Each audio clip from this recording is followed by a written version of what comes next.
Good evening, everyone. Hello.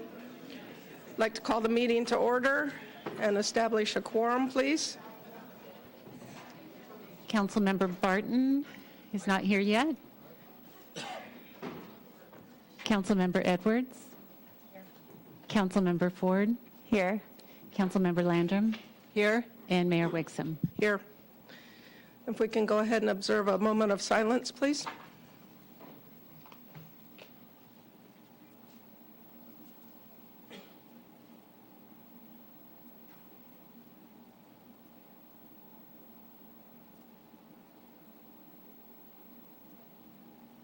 Thank you very much. And we'll do the Pledge of Allegiance.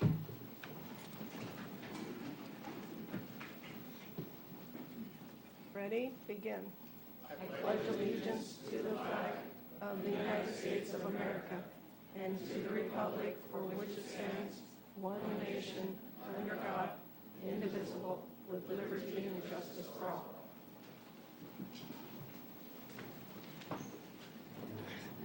Thank you, everyone. I'm going to do my best to get through this a little better than our last meeting a few weeks ago. I think it was kind of thrown off kilter there.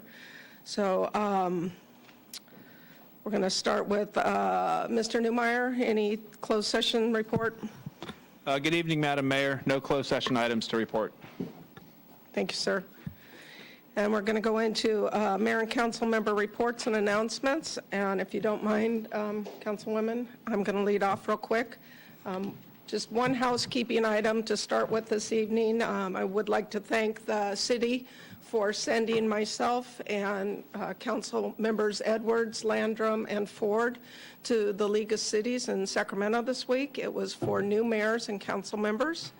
We were able to fulfill our requirements for certifications for ethics and harassment.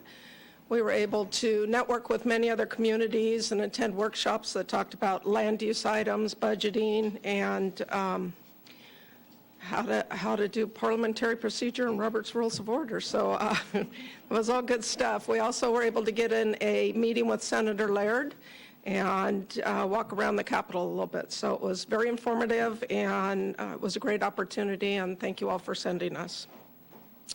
With that, we have a very full agenda this evening, so I'm going to go ahead and turn it over to the other council members and allow them to have time for their public comments.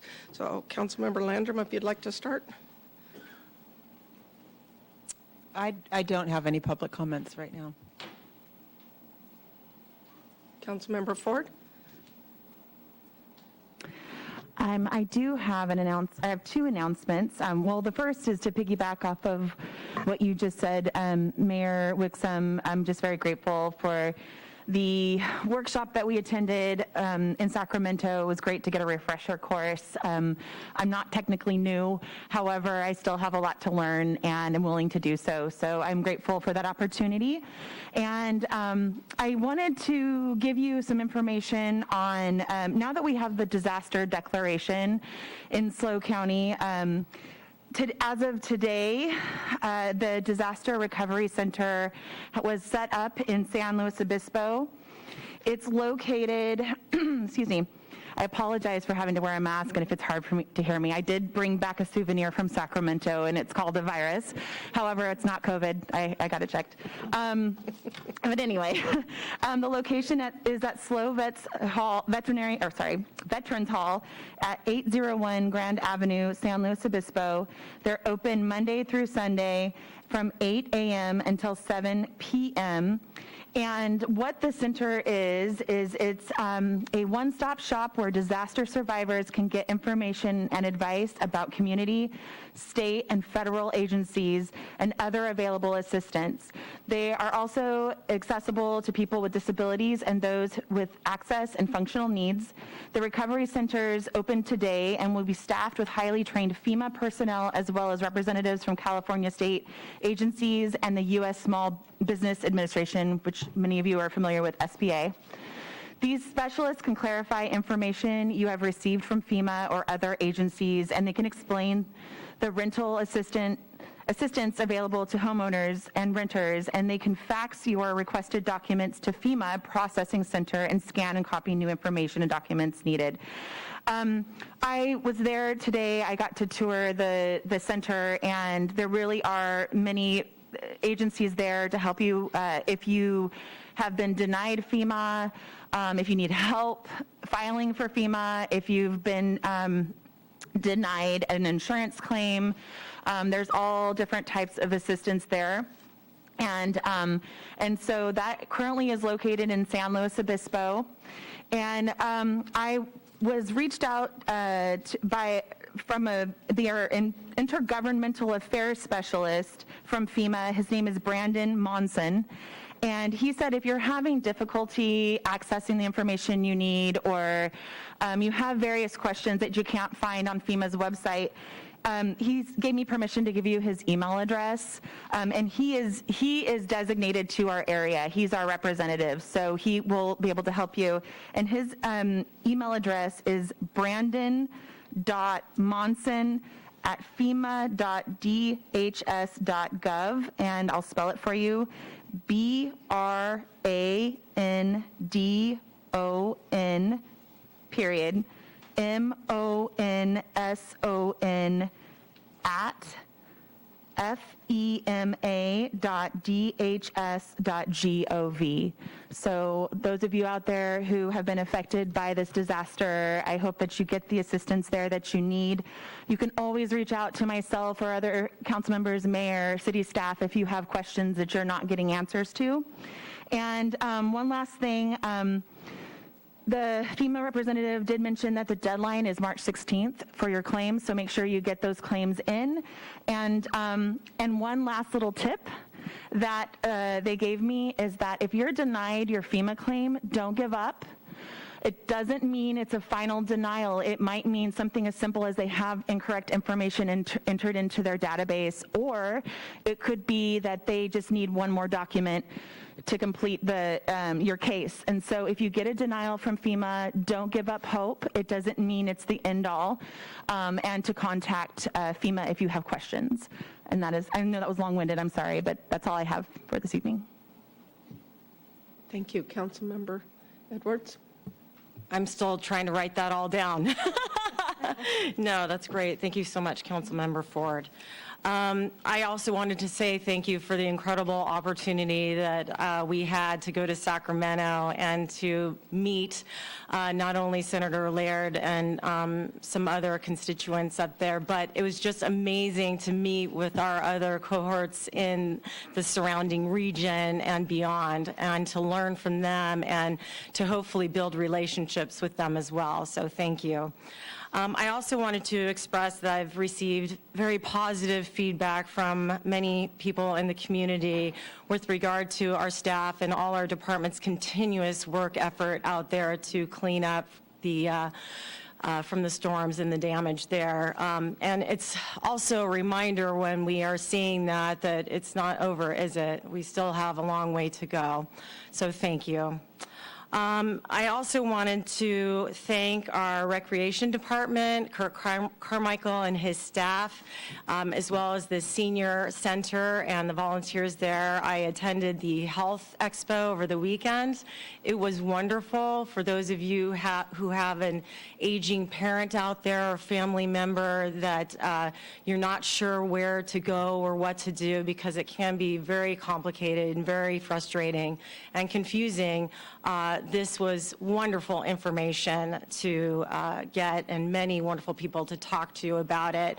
And I went away with lots of brochures. So anyway, thanks again to the Senior Center and the Rec Department.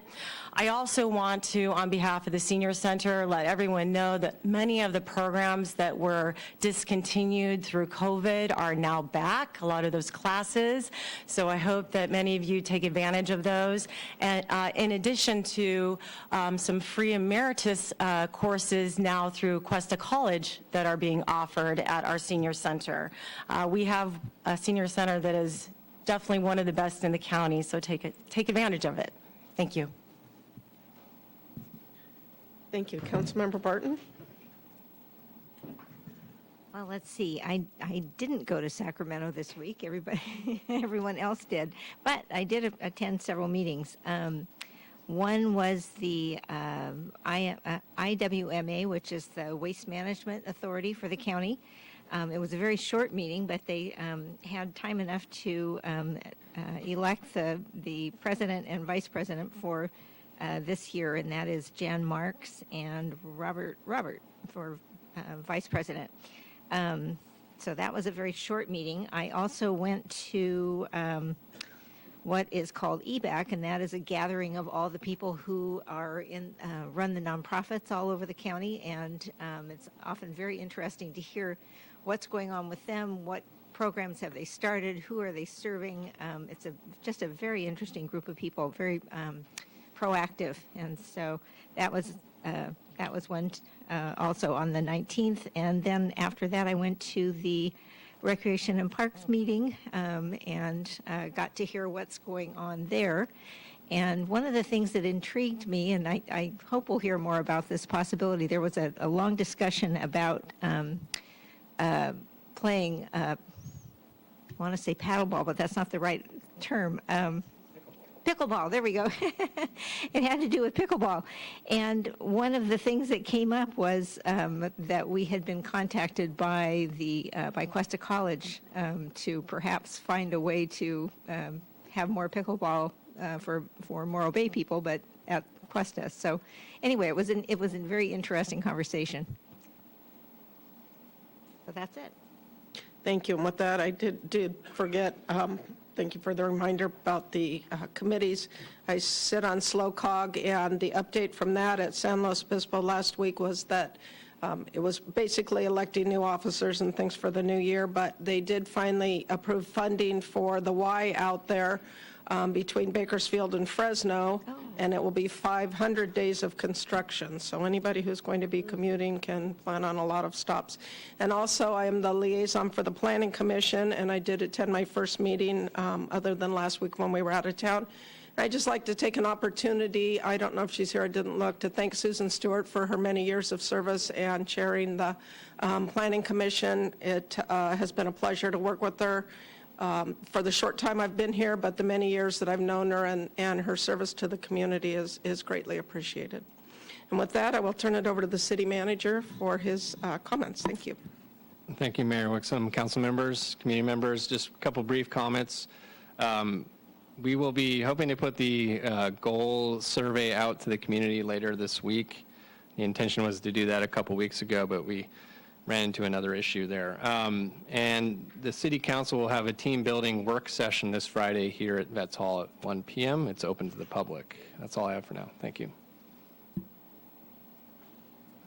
Thank you very much.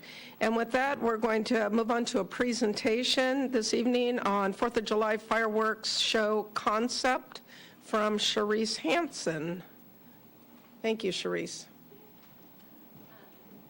Do they have a clicker for a PowerPoint? Thank you, Scott.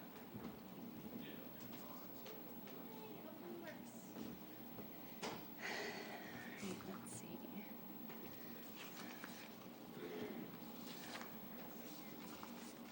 Okay, there it is.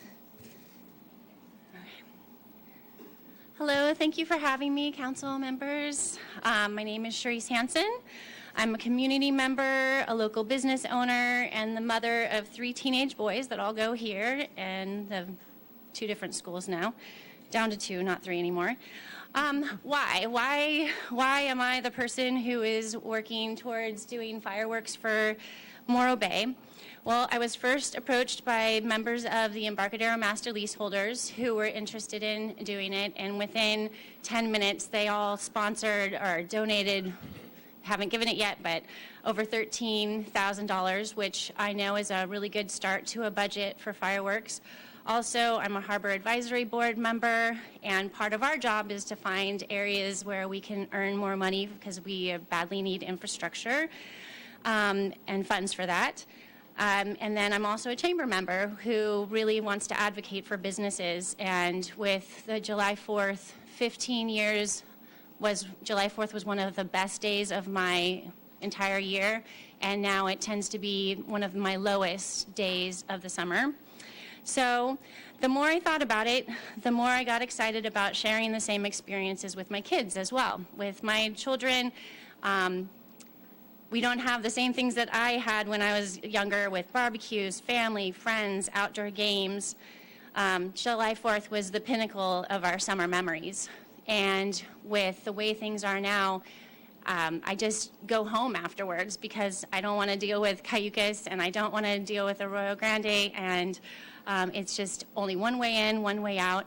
And so I tried to figure out a way where I could just be home and enjoy the fireworks from our home and have a nice barbecue in the backyard. So let's see. Which one do I push? Oh.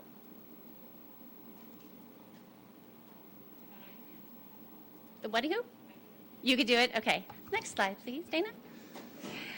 Okay, so first I went to find out who would be the best company that would do the pyrotechnics.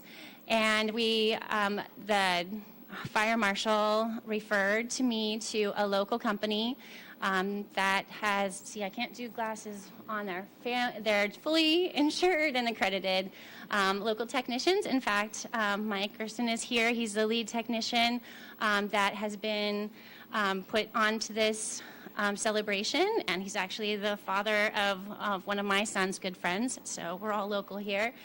Oh, did I switch that? Oh, can you go back? Okay, sorry. And then also on the crew, we have 2 local vets that are going to be on it. And so, next slide, please. And then the next important thing is location. And so, one of the issues with fireworks that we've had is that it's either been in a nesting area or on the water affecting the wildlife, or too far in the fog bank, or down too far for any of us to see. And so I went to Vistra and I asked them if that would be a possibility, and they said yes, as long as we have the insurance and the hold harmless clause, it is a go, a thumbs up. And so with this, and I cannot see that. It'll be on the storage tank, so there's free of debris, free of buildings. And, I'm going to grab it. And it's also gated, so the public is outside of it, not able to come into the area. And if you can see a little bit of the smokestacks from your house, you will be able to enjoy this in the comfort of your own home without having to deal with crowds, without having to deal with driving for an hour just to go 1 mile. So one thing that I forgot to mention is, you can go ahead and hit it to the next slide. So I also wanted to make sure, because my background, marine biology, and a pet owner, and my father and my grandfather and my other grandfather were all veterans, I wanted to make sure that I contacted as many people as I could to get their feedback. And as far as all the groups that are listed, they weren't opposed. And as far as the jurisdiction of government agencies, they said that this location was a good location. And so we're moving forward with the permit process. Go ahead and hit the next one. So the benefits, again, can't see. We get to celebrate our independence in a historical fashion. Right now, we need the time to celebrate our unity as being Americans. We are so divided these days, both physically and mentally, whether you're a Republican or a Democrat, or you're mask wearer or non-mask wearer, all of those things. It's just so nice on Independence Day to look at one another and be proud that we're all Americans. And so, if I could see the next one. Funds. So again, with what I experienced in my own business, when I started talking to other people, it's a resounding yes that a majority of the businesses, especially on the Embarcadero, were a decrease, is what I can say. And so if they increase their funds, the city will increase their funds through the sales tax. And then also the Harbor Fund, which is badly in need of money, will increase their revenue as well. And then again, we get to all celebrate and see it from our homes. And if we want to, we can go to the beach and go to Black Mountain. And with the location, also, it's further away from the fog bank. So even if we do have fog, it's going to be a higher chance of visibility. Okay, next slide, Dana. So the budget. Of all the things that are going to get paid for, this will be from public donation. We have Bill Lufay, who's here, and he'll talk about his organization that's all set to take care of the donations, and we'll take care of the permits and the fireworks. The fireworks are going to be $25,000. Biological monitoring, just hot off the presses, I got an amount of $3,000 from Tenera, which I think that we can probably do a little bit better, maybe, hopefully. The biological monitoring is based on a Coastal Commission request, and we are going to follow the exact guidelines of what they did for Capitola, which is actually on city property, on the pier, in the water, and so we're going to go with their stricter guidelines, even though we're not in that particular jurisdiction, and follow through with the exact procedures. Pyro Spectaculars has already said that they follow all of the guidelines that are already suggested. The only additional thing is biological monitoring. We also want to go for a 5-year permit, which would be $7,000, and then talking to the fire marshal and police, Morro Bay. There is safety issues because we're going to have increased traffic that they need to increase their safety, so we want to take care of that. So, and like I said, currently pledged, I already have $13,000 and I haven't even asked anybody else. So next slide, please. Supporters, I do have letters if anybody wants to see them, and perhaps we can put them on the website for donations. So you can look at the different entities who all agree that it would be a good thing that they are supporting. And let's see if there's any. And I believe the chamber, Erica might get up today and talk about that as well. And then Bill Lufay will also, who is Friends of Morro Bay. Next slide, please. So, fun fact, the first Independence Day celebration was discharge of cannons, 1 round for each state in the Union. Since then, it has been built upon to have fireworks in lieu of cannons, music and the drinking of toasts, parades, and the use of the nation's colors. This is something that we're trying to do every year that we haven't had fireworks. We've had different functions, and they all seem to like fizzle around like the 2 or 3. So all of the people who are trying that hard to create a really great place for kids to go and for others to enjoy the Independence Day throughout the day, they would benefit from being able to have all of the people stay in the area to enjoy those events. Next, and so let's have Morro Bay celebrate with the nation.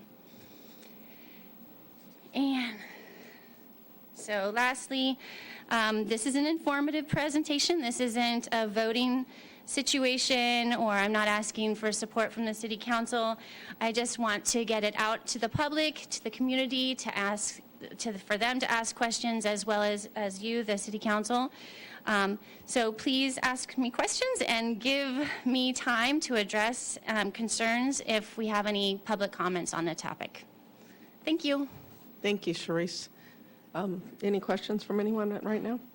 Good. My only question, Cerise, is how do you cram all of that into a 24-hour day with your kids, your project going on, your chamber, and now this? So thank you. Yeah, I'm a workaholic and I love this town. Thank you, Sharice. That was a great presentation. I just was curious. I don't remember. When was the last year Morro Bay did fireworks? I believe we have not had it for 5 years, maybe. Do you know the last? Huh? 6 years. 6 years, yeah. Okay, thanks. Thank you. Great presentation. Thank you. Okay. Thank you. Excited. And with that, we will open public. Excuse me, I just wanted to share that I'm the president of the Friends of the Morro Bay Harbor Department, and we're the fiscal partner with Charisse. I tried to do fireworks 5 years ago, and one of the main concerns that I have as the fiscal person, we collected all the money, but we weren't able to get the permits. So hopefully this will be a different route. When we have the money, we'll be able to get the permitting done.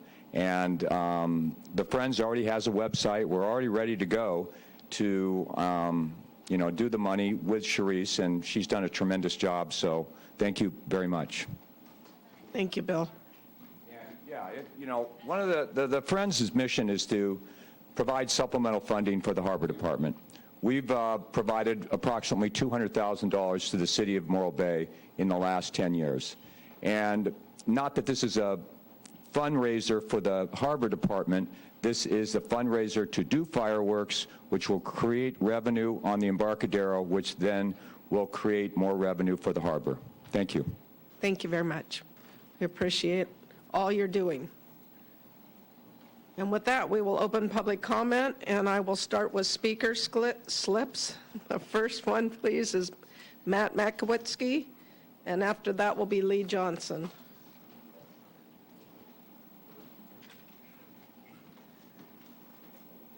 And Matt, thank you very much for helping with the emergency shelter the other night during the storm. You're absolutely welcome, and you're preceding what I'm going to say to you. But before I get started, I would like to just say to council, staff, and everybody out there listening in Morro Bay, passing of a dear friend of Morro Bay, and it was Bob Keller. Bob Keller passed this past week. And so, hearts go out to Bob and his family. And with that, the next step, in light of the events on January 9th, 10th, 11th, and since then, I'm coming here to say thank you to our staff, to everybody who was there and helping our community, but most importantly, the people who are most needy people in the city. And it was very evident as a resident of Morro Bay just watching every department, from fire, harbor, public works, planning, police. It was incredible to see. And just to say, wow, this is just amazing. I'm very much glad I'm part of this city. Number two, and I'll get to council here in a second. But number two, I would also like to say thank you to all the people in the past, I'll just say staff, our contractors, and to our past city councils for their work on the wastewater treatment plant. Given the events in the last few weeks when we saw not only the spillage on the Embarcadero, but then what happened at the existing plant, it was very fortunate that we had our new wastewater treatment plant up and running. And so I'd like to just thank you, all the current staff and those in the past, for having that work, having that done.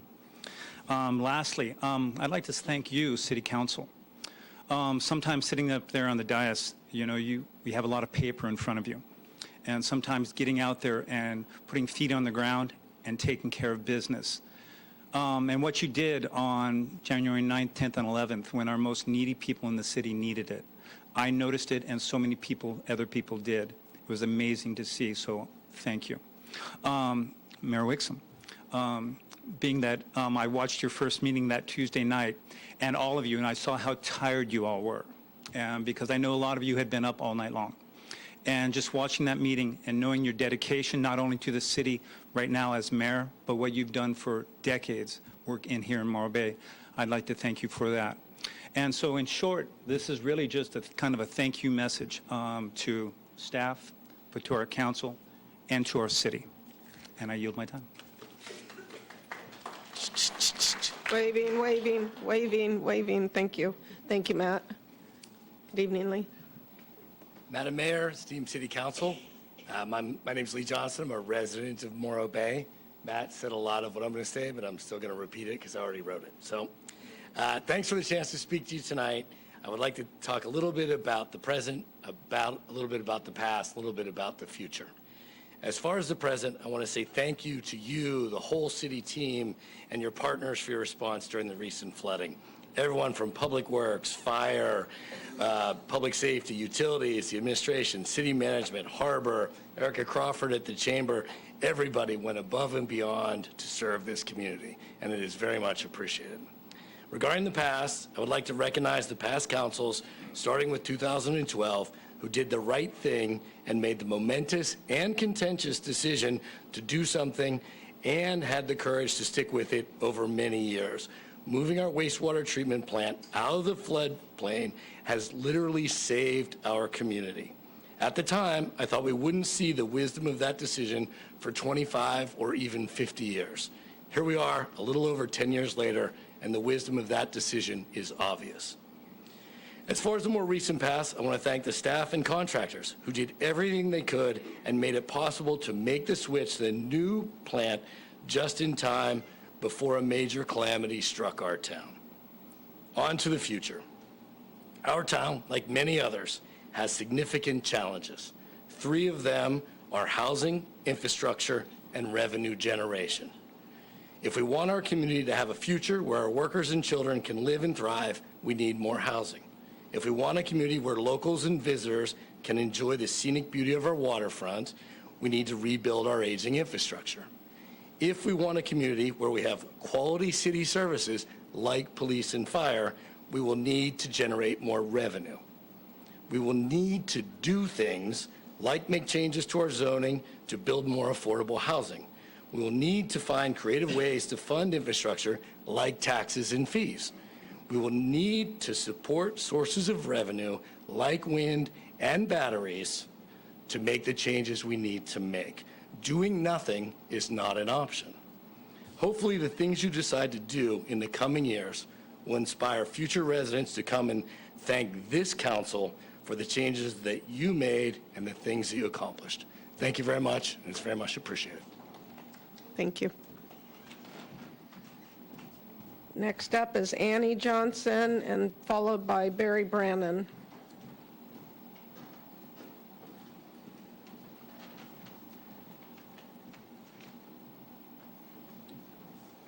I'm afraid what I'm going to say is going to be kind of a downer after everybody else. Oh. Dear council members, my name is Ann Johnson, and I live in Silver City Resort Mobile Home Park here in Moore Bay. We received major damage due to the overflowing of the stream that passes next to our park. I asked an employee at City Hall if the city would check the stream every year before the raining season to clear debris to prevent future flooding during heavy rains. He indicated that he wasn't sure if that was possible because it would be the responsibility of the county. He also implied that the city couldn't do anything because of wildlife in the stream. I'm specifically asking you, our city leaders, if the city can clear the stream bed every year before the rainy season begins. I would appreciate a written copy of the city's plan to address this issue. We have no assurance that the same situation will not happen again if the debris is not cleared from the stream. In fact, with the warming ocean and the resultant storms that will be initiated, we can be sure that this flooding will happen again. Our park is a retirement community without the resources to deal with a situation like this. We believe that if the city had cleared the debris under the bridge under the main street, the flooding would never have occurred, or at the very least, the flooding would have been much less, with much less risk, resulting damage to our homes. This would lead to less financial costs to both individual homeowners and to the city. We need to have a plan in place to keep this from happening over and over, and we are asking you to provide clear leadership to save our community.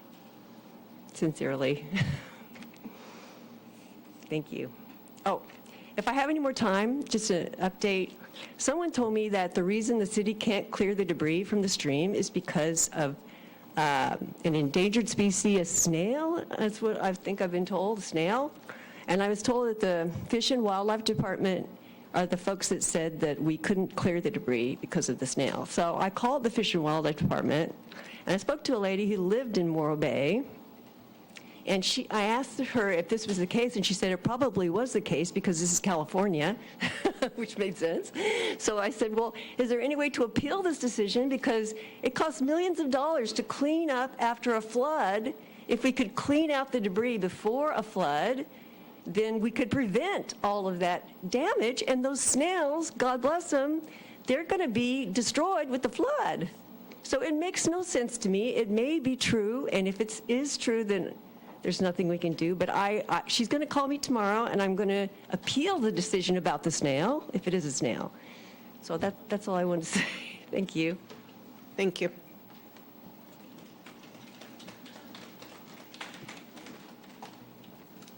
Good evening, Barry Brannon, City of Morro Bay resident.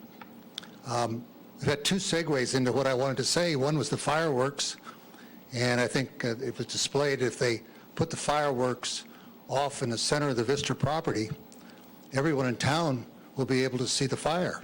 That's really wonderful. And someone else said, gee, we want to have batteries here in Morro Bay. Well, that's going to make a lovely fire.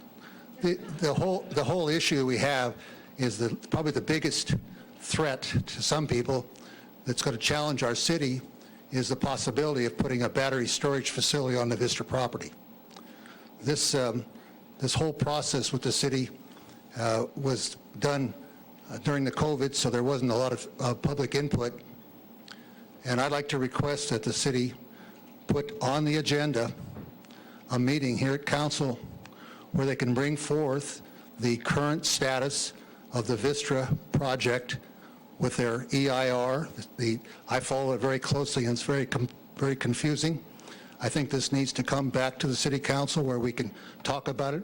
The residents can learn about it, primarily learn about it. There's so many people in this city that have no idea about the battery fire that happened at Moss Landing, and the idea that this will be possibly the largest battery storage facility in the nation in a place that just flooded. We just talked about the flooding. The switch yard down there where they're going to hook the batteries up to were flooded. The the vault where the transformers are for the city was flooded, and PG&E, I was told, couldn't get to pump that vault out, so the city's fire department pumped the water out of the vault where the big transformer was that supplies half the town. As I understand it, we'd have been another 12 hours before we would have had power back onto the city. So the concept of putting a huge energy storage facility in the center of town, vulnerable to that creek, doesn't really make a lot of sense. So I'd like to request that the consideration by the council to put this on a near future agenda so the people in the city can learn about this, because it has not been widely vetted. I know it's on the website. You can go there and look until you're blind after 400 pages of an EIR, but the information is not out, and I'd like to get it out. Thank you. Please wave tonight. We have a really full agenda, so if you can refrain from clapping, please. Thank you. Linda Winters, followed by Joan Barrick.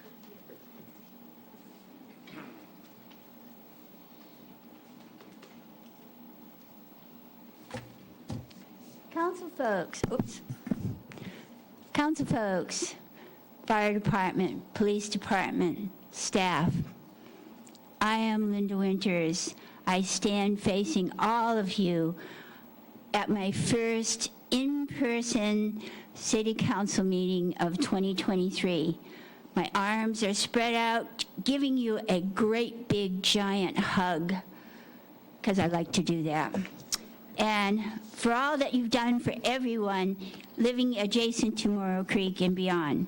I'm not sure what makes me happier, being here in person or because I'm wearing shoes for the first time in 15 days. I've been told many times from many folks that my little speeches are so very positive. I'll try to keep it that way. I'm positively glad we all survived this flood. It was 2 weeks and 1 day ago, although it does seem positively like it was 2 months ago. Another positive thought I stayed at my little mobile home with my cats. The waters rose within inches of coming inside my place. I positively would never risk any emergency crews to come and rescue me or us. The cats and I agreed that if the waters came inside our place, we positively would climb on top of my platform bed and we would play Titanic. Now that we are safe and relatively cleared up, I positively will state that in one more day, January 25th, it will be the 28th anniversary of the first flood of 1995. Yes, there were two. My last positive statement, doing my job as Mobile Home Linda, a positive message to every park owner here in Morro Bay. The residents in the 14 mobile home parks are the financial base of your business. Their rents month to month, year after year, that's where you get your financial base. Treat us all fairly. It is positively your responsibility to take care of us all. Let's all recover from this catastrophe. Respectfully and positively submitted by Linda Winters and her kitties. Thank you. Thank you, Linda. No clapping.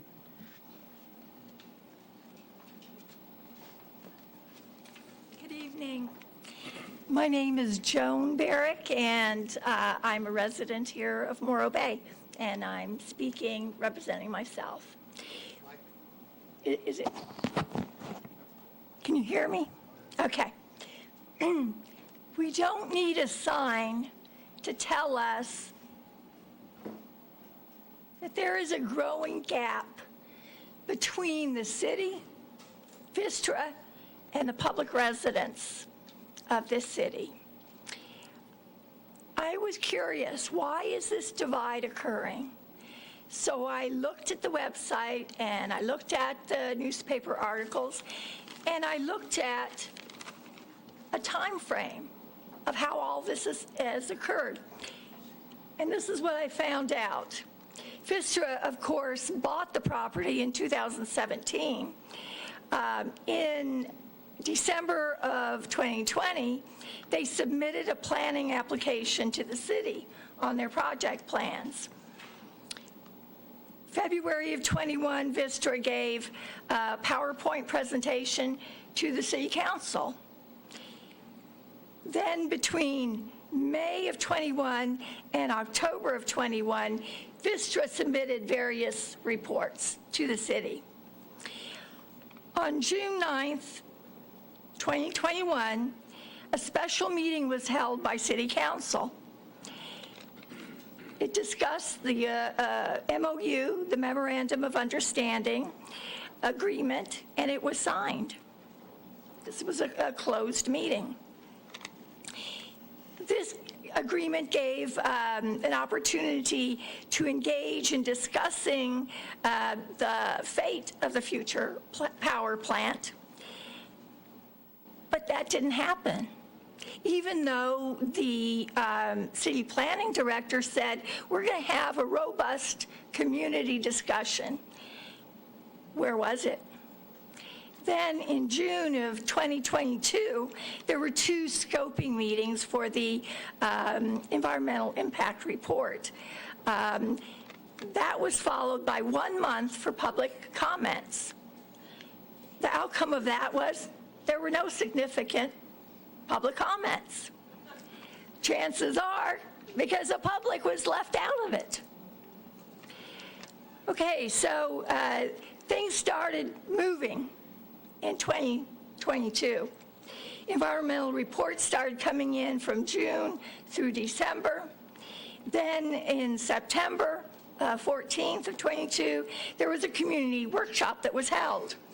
It encouraged residents, come, tell us what you think. Not about the BES, just about what we're going to do with the property around the BES.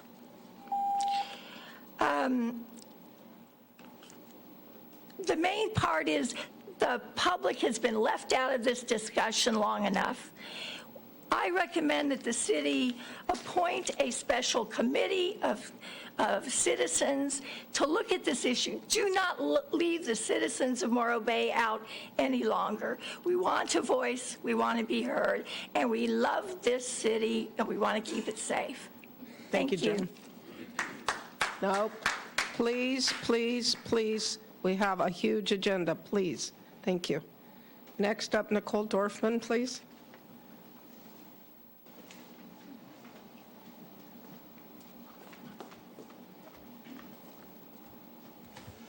Hello. Thank you, everybody, for being here tonight. I really appreciated what Matt Makowetsky said, and he spoke so eloquently about those important things, and I just want to say ditto to that. So very important that he said that. I also have similar sentiments to other people that have spoken before me, and particularly the person right before me was talking about how there have been meetings, there's been talk about the this battery plant, which Vistra, in some of its writing, says it will be not only the nation, but the world's largest lithium-ion battery storage plant in our small little coastal town. And, you know, just recently, was last week, I received an email from the city with a survey saying that the city is seeking community feedback as part of the development of a master plan for the power plant property. And the master plan will establish a vision and plan for growth and development of the power plant property in the surrounding areas. And of course, I'm so happy now I finally get to give my input to the city, but darn it, they were really only looking at surrounding issues. So we were asked about things like landscaping and crosswalks. And I answered the first couple questions, but after that I thought, oh my gosh, there's this big elephant in the living room that we're skirting around, that we're not allowed to talk about. And that was the same thing that happened at a workshop that somebody else just mentioned, I believe maybe September, October, where we were told we would be able to give input on the power plant, but what were we giving input on? The landscaping, the crosswalks, the decorations. There was absolutely no opportunity formally to really speak about the elephant in the living room. And so I second anybody else who said we need to have a public forum where we can actually discuss these issues, and it's not whitewashed, and we're not talking about landscaping and crosswalks. Not that those things aren't important, but they are way down on the list as far as what we're going to do with that property.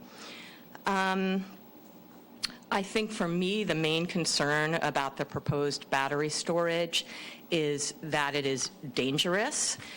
There is a report that came out from Arizona, which basically they had an incident there, and the Flagstaff department wrote to the extent, let's see, Flagstaff Fire Facility said that the facility would need to be built in isolation far from everything else because an explosion of lithium-ion batteries could potentially level buildings at some distance from the site. And you all know that the high school is less than a mile away. This is a great report. I'll email it to everybody. We cannot sacrifice safety and well-being for money. If it's mainly a financial issue, there must be another way to go forward. So thank you.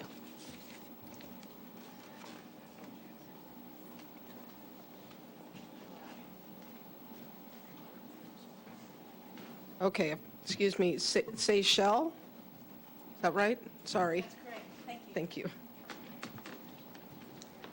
Hello, I'm Seychelles Can, and I live in North Morro Bay.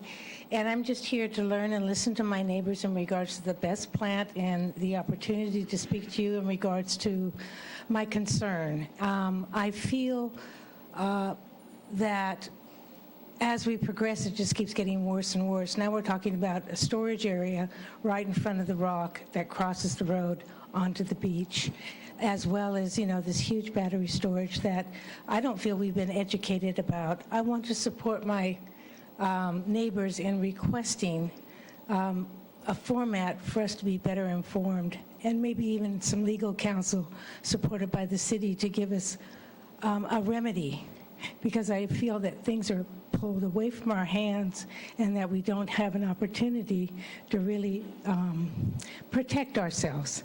We live here, and we should have a say. Thank you. Thank you very much. Public comment is still open for those wishing to speak on items not on the agenda.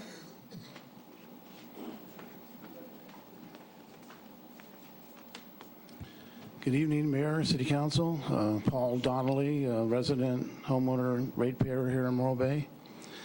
I wanted to talk about the press release that came out on Hot Topics on the city's website last Friday.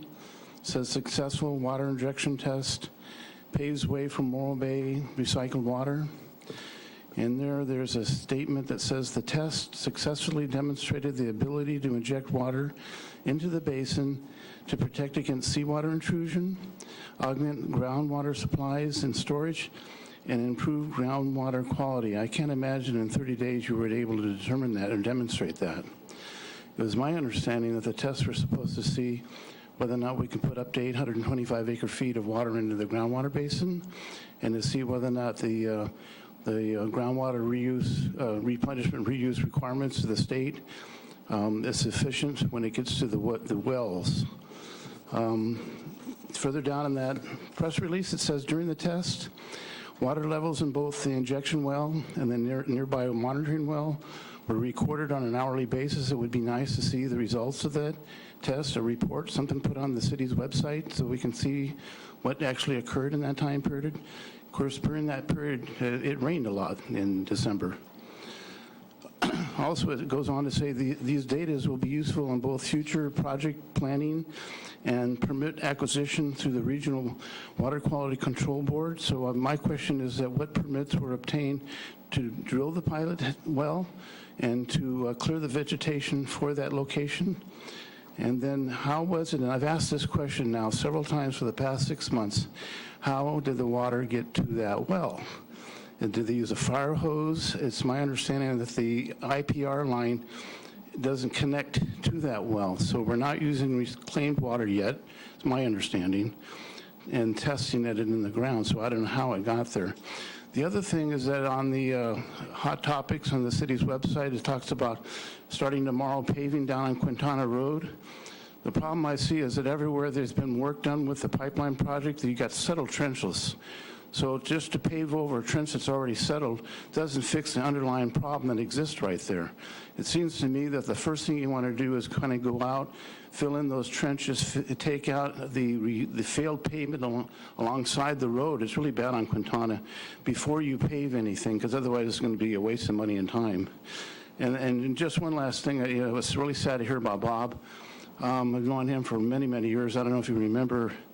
He was assistant manager of Williams Brothers back in the day. And he was really a super nice guy. He grew up in Fort Jones up in Northern California. And I tell you, as somebody to talk to, he had a lot of history. So it was really sad to hear that. Thank you. Thank you.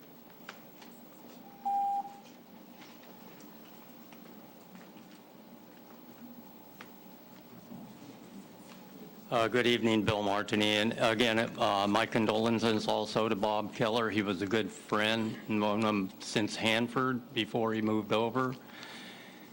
And he'll be sorely missed. I wanted to switch to paving on Main Street, South Main Street. For once, out there, they're doing an excellent job on the patchwork yesterday and today. Highly impressed with the company that you hired. And just want to congratulations on having a company that's really doing a good job on the paving. So I know there's other streets that need it. Maybe that part of Main Street didn't need it as much as others first, but in either respect, it's coming out really good. So congrats. On the battery plant,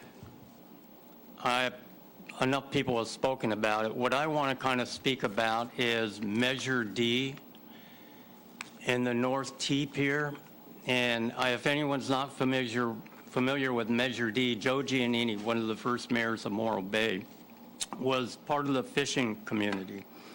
And the city put into effect a measure that says north of Beach Street, any improvements, anything up north of Beach Street on the bay side has to be fishing related. In other words, the fishing industry has to be dedicated, because in the past, their wiseness saw where communities where fishing was squeezed out for tourism. Tourism was supposed to be south of Beach Street, north of Beach Street was supposed to be fishing related. It's been kind of abused a bit over the years with different restaurants and that allowed in there that were kind of illegal, but they went through anyway. But the point I'm bringing up now is you're talking, or there was $1.5 million for the North T Pier to restore it. I think that's great. But to use it for an industrial use for offshore windmills is illegal under the current Measure D. If it was to be used, Measure D either has to be rescinded or something has to be done, because it states that that area is exclusive for fishing and fishing related only. And the existing, like Harbor Hut and that, at the time it was written, stated that anything that was existing was grandfathered in, but nothing could be expanded, and all new use had to be fishing related. So I just wanted to put that in there just to clarify with the proposals of big industrial use in that area. And the one thing I did read, I have a few seconds left, is that Castle Wind, who was on the offshore, set up an agreement with the city of Morro Bay, and that they didn't get the bid, and well, I did hear that actually they didn't get the bid, but her son got the bid. So one of the ones, Castle Wind's agreement goes out the door, but the son's company got the bid for one of the lease sites out there, just for information. Thank you. Thank you.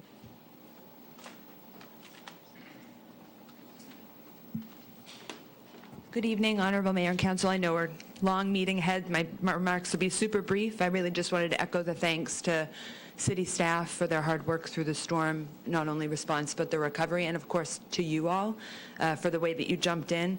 And I really want to recognize that you as a council advocated up to the state and to the federal government, and that's so important. It's so important for our community that you're stepping in that way. And then the only other thing I wanted to announce is that as is so apparent when I come to these meetings, civic engagement really matters. Civic engagement and facts really matter, and we have such a great community that's so engaged. The Chamber has put together a 3-part series kicking off tomorrow called Roadmap to Impact, and we're doing that so that the community can come and learn from department heads and department members, from Public Works tomorrow, Community Development a month from tomorrow-ish, and then we'll do policy creation and implementation in March. And this is all to kind of get facts, figure out how things work so that you can be more effective as a change agent in advance of your council goals setting process. So that's it. Thank you. Thank you. Anyone else?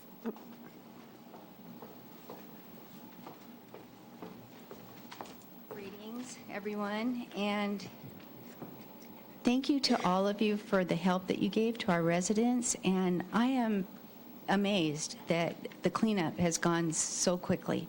Thank you. For decades, our community has been blessed to have a harbor that is pristine, calm, packed with natural beauty and wildlife.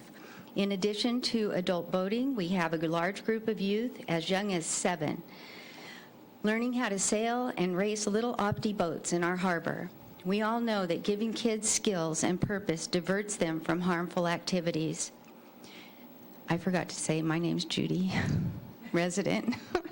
Now under the management of our city manager's attorney, and former mayor and council members, former except for Laurel, we find ourselves on the brink of transforming our harbor and southern Embarcadero into a mini Long Beach harbor, industrialized in the name of big, fast money for a selected few. The MOU with Vistra, designed by Scott Collins, Scott Graham, Mayor Heading, Don Addis, and Attorney Chris, and approved by Laurel, was created without a thorough investigation of the true toxicity of the Vistra-owned land. Without that information, the land was undervalued, undervalued, and our city's lien on the property to buy the land for $1 in 2033 was given away. The negotiations were made in closed sessions.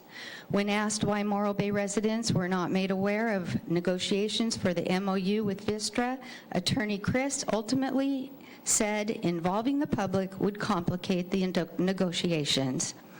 That's a quote. A special session via Zoom on June 9, 2021 was held to vote on passage of the MOU. Two community members, Jane Heath and Norm, brought forth excellent points and pleaded with the council to ultimately seek further information before passing the MOU. Their pleas were ignored. Now we find ourselves on the brink of becoming a mini Long Beach, industrialized harbor, and possibly being forced to accommodate ships 200 feet to 400 feet in length. During a recent Cayuga City citizen meeting, Bruce Gibson throws us under the bus, saying the small project in Morro Bay is feasible, but the large project at Avila will not happen, nor will small projects north of Cayucas. Another quote. Well, the proposed construction and maintenance staging and battery storage projects for Morro Bay are not small, and they will change and harm the nature of our beautiful harbor and Embarcadero for decades to come. Mayor Carla and council members, when presented with the decision to rezone the Vistra property, will you please vote to preserve the current service, recreation, commercial zoning, and will you stand against big, fast money? Going forward, will you please seek advice from community members such as Jane Heath, who have innovative suggestions for obtaining Morro Bay's fiscal integrity? Thank you. No clapping. Thank you for waving. Betty Winholtz, several comments on several topics. First of all, I would, and the mayor almost just said it, that if people in the audience are unable to clap because they won't let us, you can wave your hands when you agree with something. That's been a tradition for a little bit. Wanted to say that. Then I also wanted to refer to a comment earlier about the creek, flooding Morro Creek behind the mobile home park. When I was on the council back in the day, 15 years ago, there was an issue at that time where Fish and Wildlife wanted to make the adjacent homeowners or whoever owned the property on either side responsible for the cleaning. Not that you could not clean, but you had to get a permit. And so I think there's some information that either the city needs to get out to the property owners along the creek and or to themselves, that they do have a right to clean, but you have to get a permit. That could have changed in the last decade, but I think it's worth pursuing to find out in light of the lady's comment saying we don't want this to happen again. And then the other comment about someone speaking about the BES and having a public meeting, I know that the Planning Commission and the City Council should be having a joint meeting at some point, and maybe that would be the time to vent community concerns and questions about the BES project. Regarding my own comments, I just would like to ask a few questions about the McDonald's charging station. Who owns those charging stations? Who's making the money off of them? And who's going to maintain them? Regarding the storm again, bouncing back to that, it seems to me that I agree that we did a great job of trying to help those who were stuck here, couldn't get home to their businesses because the town was cut off.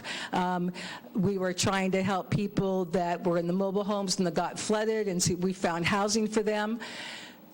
Why couldn't we have also found housing for those who lived in the creeks or who are unhoused, that are homeless? So it seems to me it's a bit of a double standard to say, oh, I'm going to help you if you have a house, but if you don't have a house, I'm not going to help you.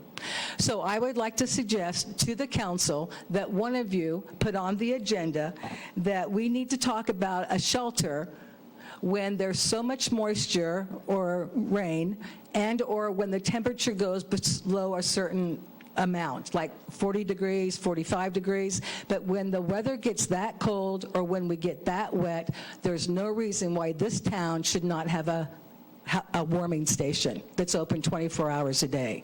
It's just unconscionable to me. Our general plan has thrown unhoused people to the county, and I think that we need to step up and take some responsibility. Darn, I'll have to later. Thank you, Betty. Anyone else for public comment? Thank you, Madam Mayor. Terry Simons. My wife couldn't make it tonight, and she wanted me to make these comments. Our contacts in Sacramento say that Vistra is mounting a massive lobbying effort at the state level to make sure that their project here in Morro Bay is trumped by the various agencies at the state that will be able to overturn any decisions we make here. And I'm glad to hear that you just went to Sacramento. Hopefully you made some good contacts there, and we can start lobbying ourselves for those of us who don't want to see the best plant, and for those who do, they can lobby too. But Vistra is definitely working at the state level because multiple state agencies, the Power Commission, the Public Utilities Commission, Gavin Newsom's energy program, and several other entities at the state are going to be looking at this project even if we turn it down. So just beware. Thank you.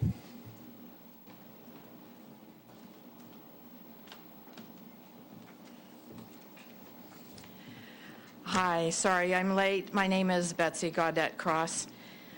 On the Morro Bay City Council webpage under current planning projects, you have a notice that there is a community survey now available. The city is seeking community feedback as part of the development of the master plan for the 95-acre Morro Bay power plant property. The master plan will establish a vision and plan for, quote, growth and development of the power plant site and surrounding area. That statement alone to me, growth and development of the power plant site, sounds like BESS is a done deal. After filling out the survey, I had some major concerns. Some of the wording was confusing and misleading. According to your general plan, which was adopted on May 25th, 2021, the City Council of Morro Bay states that we, quote, seek to retain its reputation as a unique, eclectic community on the beautiful central coast of California. It says the city is to remain a small oceanfront town and thriving year-round destination. Somehow 3 Costco-sized buildings with a chain link fence and barbed wire around the top, only 2,640 feet away from our iconic rock, does not fit that eclectic community description.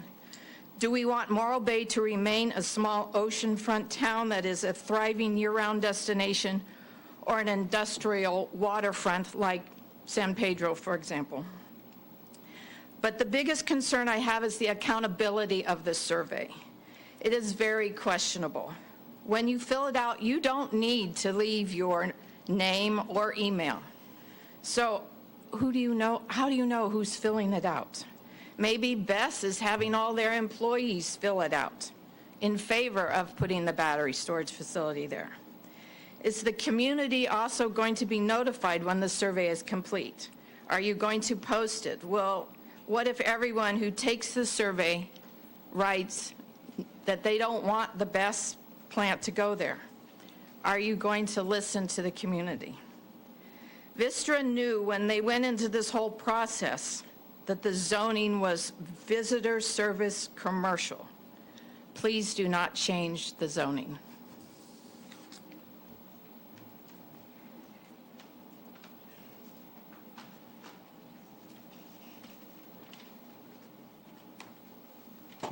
Good evening, Council. Linda Donnelly is my name. And tonight I'd like to talk a little bit about the bike path. As for the WRF conveyance pipes going through the bike path, can we see the as-built plans for that pipeline through there since the project is operating now?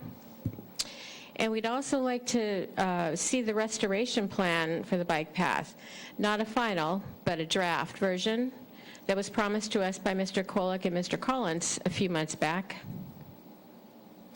And as for the restoration, The south end of it, are they still, well, I'm sorry, are they, yeah, there's a wetland in the south end, as we, well, a lot of us are aware of. Will there be, is there a plan for that as well? And as far as, are you still planning to not elevate the bike path at this time, but to do that later? Replanting the trees on the bike path should be a 2-to-1, and the trail, as is required everywhere. When we remove trees, that's how we're supposed to replant, 2-to-1. And I'd like to also see or get a list of the record or inventory of the trees that were removed. Don't remember the gentleman's name that was hired by the city to go out there and spray paint all the trees with numbers. So if we have a list, an entire list of the ones where he painted, then we can see which ones are left and how many actually were taken out.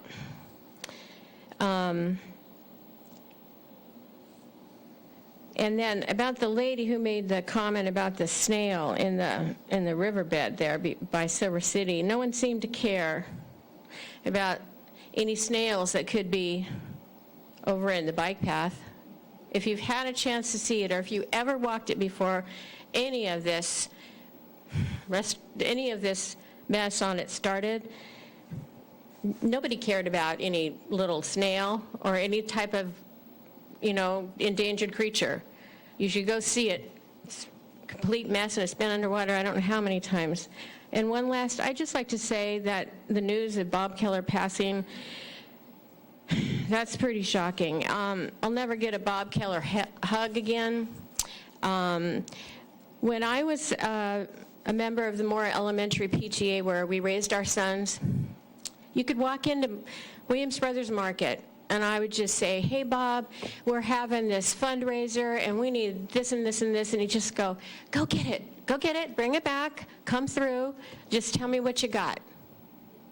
And I really, really, really miss that type of a community that we had with Williams Brothers, because it's just not the same with the big corporate market that we have in town, shall I say. So, thank you. Thank you. Anyone else for public comment for items not on the agenda? With that, I'll bring it back. AGP, do we have anyone in the queue? We have 3 raised hands in the queue. And first off will be Carol Truesdale. Carol, you are now able to speak.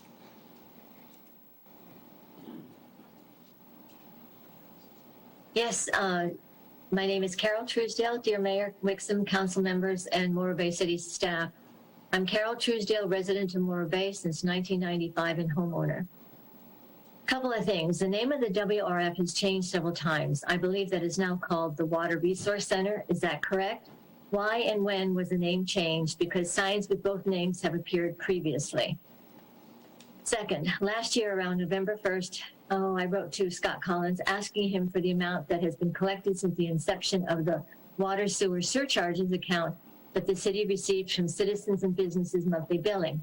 I've not received a response. It would be nice for all of us to know how much has been collected, and is there any chance that these surcharges may increase? If so, projected when? And again, on January 20th, the successful, was posted in a water injection test paves way for Morro Bay recycled water. Regarding this injection scenario, there are so many questions that I'm scratching my head on. I'm not a scientist, just married to one. So here are just a few. 1, is the city actually now reclaiming water as they allude? If so, how much, and what will be the cost to us citizens and businesses? 2, is there a report available showing the results of the test and what was being done during that time of testing? 3, did the December 2022, January 23 rains have an effect on the injection well results? 4, has the Division of Drinking Water permitted the reuse? And finally, are we finished with the current WR project, or is there more that needs to be done under the existing part of the project? I thank you, and I look forward to receiving your answers. And Dana Swanson, I will send you a PDF of my question. Thank you. Thank you, Carol.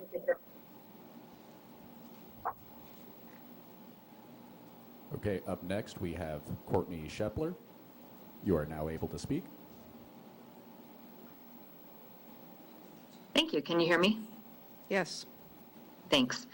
My comment will be very short. I just wanted to comment on the proposal of the fireworks, if those folks are still in the audience. Another option to consider are drone fireworks shows. We had the opportunity to experience one up in the Lake Tahoe area where they have started exploring that because of fire risk.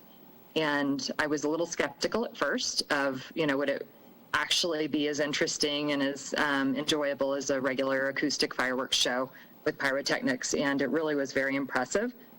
So that's an option, and those drone light fireworks, or they're not fireworks anymore, but drone light shows that are used for holidays are also a lot less traumatic for pets like dogs that are often very traumatized from fireworks. So that is my only comment or opportunity for other folks to explore this evening. Thank you. Thank you. All right, we have one more hand raised. It is an unnamed account, so whoever is citizen 4 with your hand raised, please state your name once you speak. You now are able to.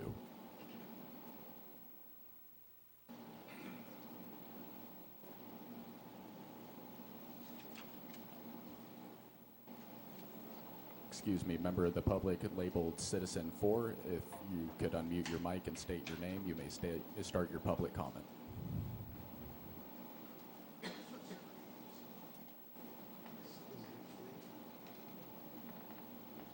Mic is still muted.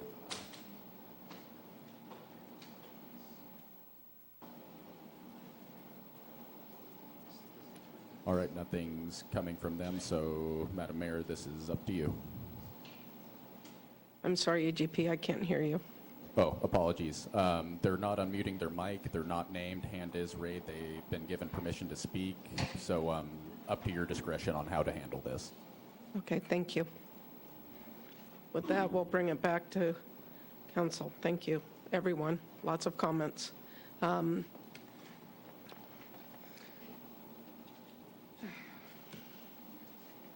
Mr. Collins, there's no way we can answer all those questions tonight, so I'm going to start with just a few.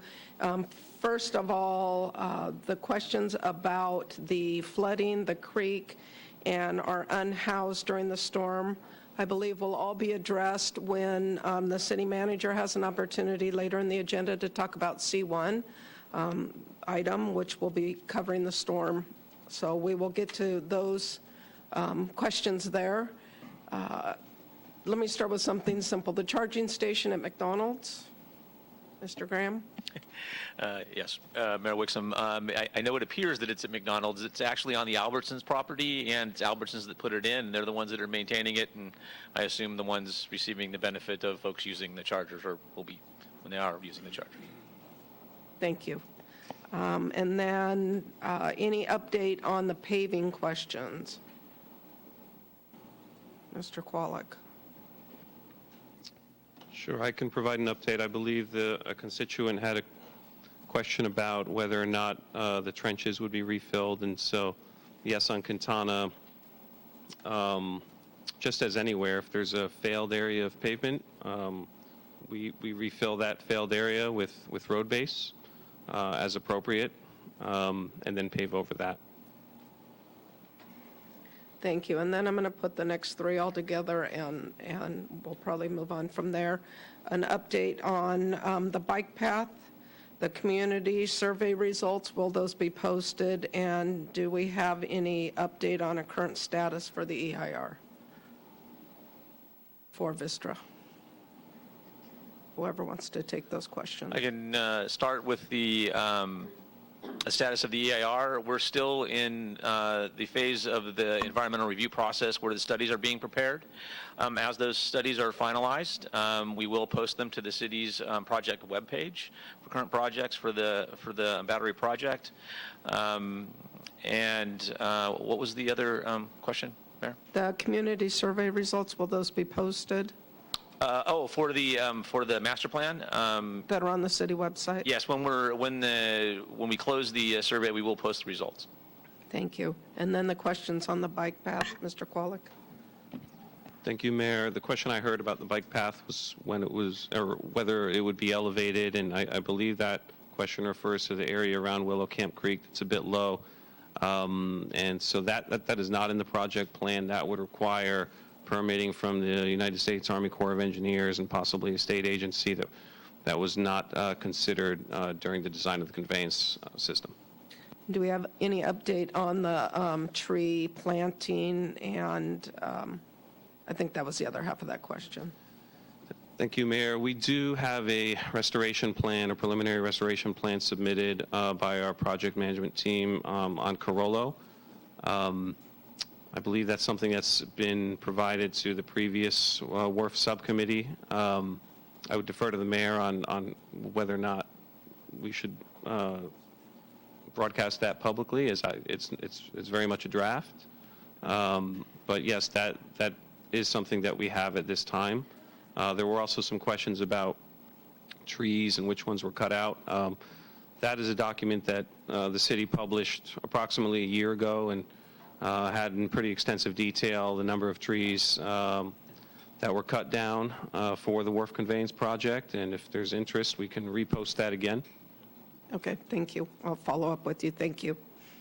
And with that, we will move on to the consent agenda. Public comment is open for items on the consent agenda.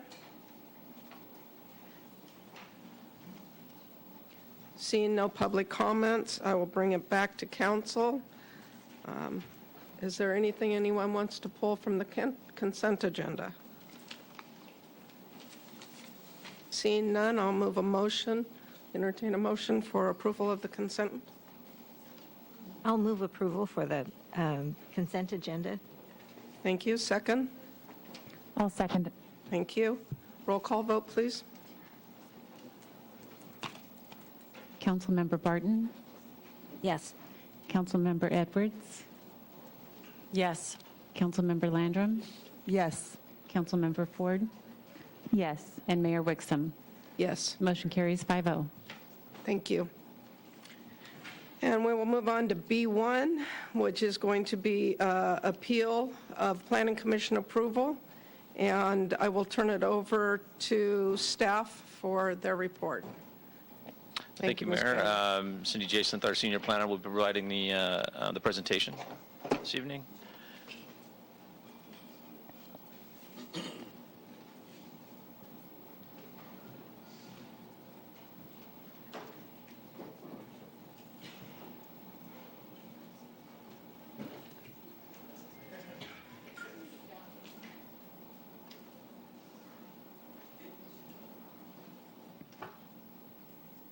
Okay, good evening, Mayor and members of the council. Nice to be here tonight. This is 101 Fig Street. This item before you tonight is an appeal of the Planning Commission's November 15th, 2022 approval of a coastal development permit, conditional use permit, and variance for the project located at 101 Fig Street, adjacent to the Tidelands parking lot on Embarcadero. Here is the picture on the screen of what the site looks like currently. The appeal was filed on November 25th, requesting that the council return the project to the Planning Commission to be reheard. The project approval by Planning Commission involves removal of the Little Red House and new construction of a 1,676 square foot single-family home with 465 square foot garage and variance approval for a front yard setback of 10 feet where 20 feet would otherwise be the requirement. And it is in the zoning code that specifies the required findings that must be met in order for Planning Commission to approve a variance.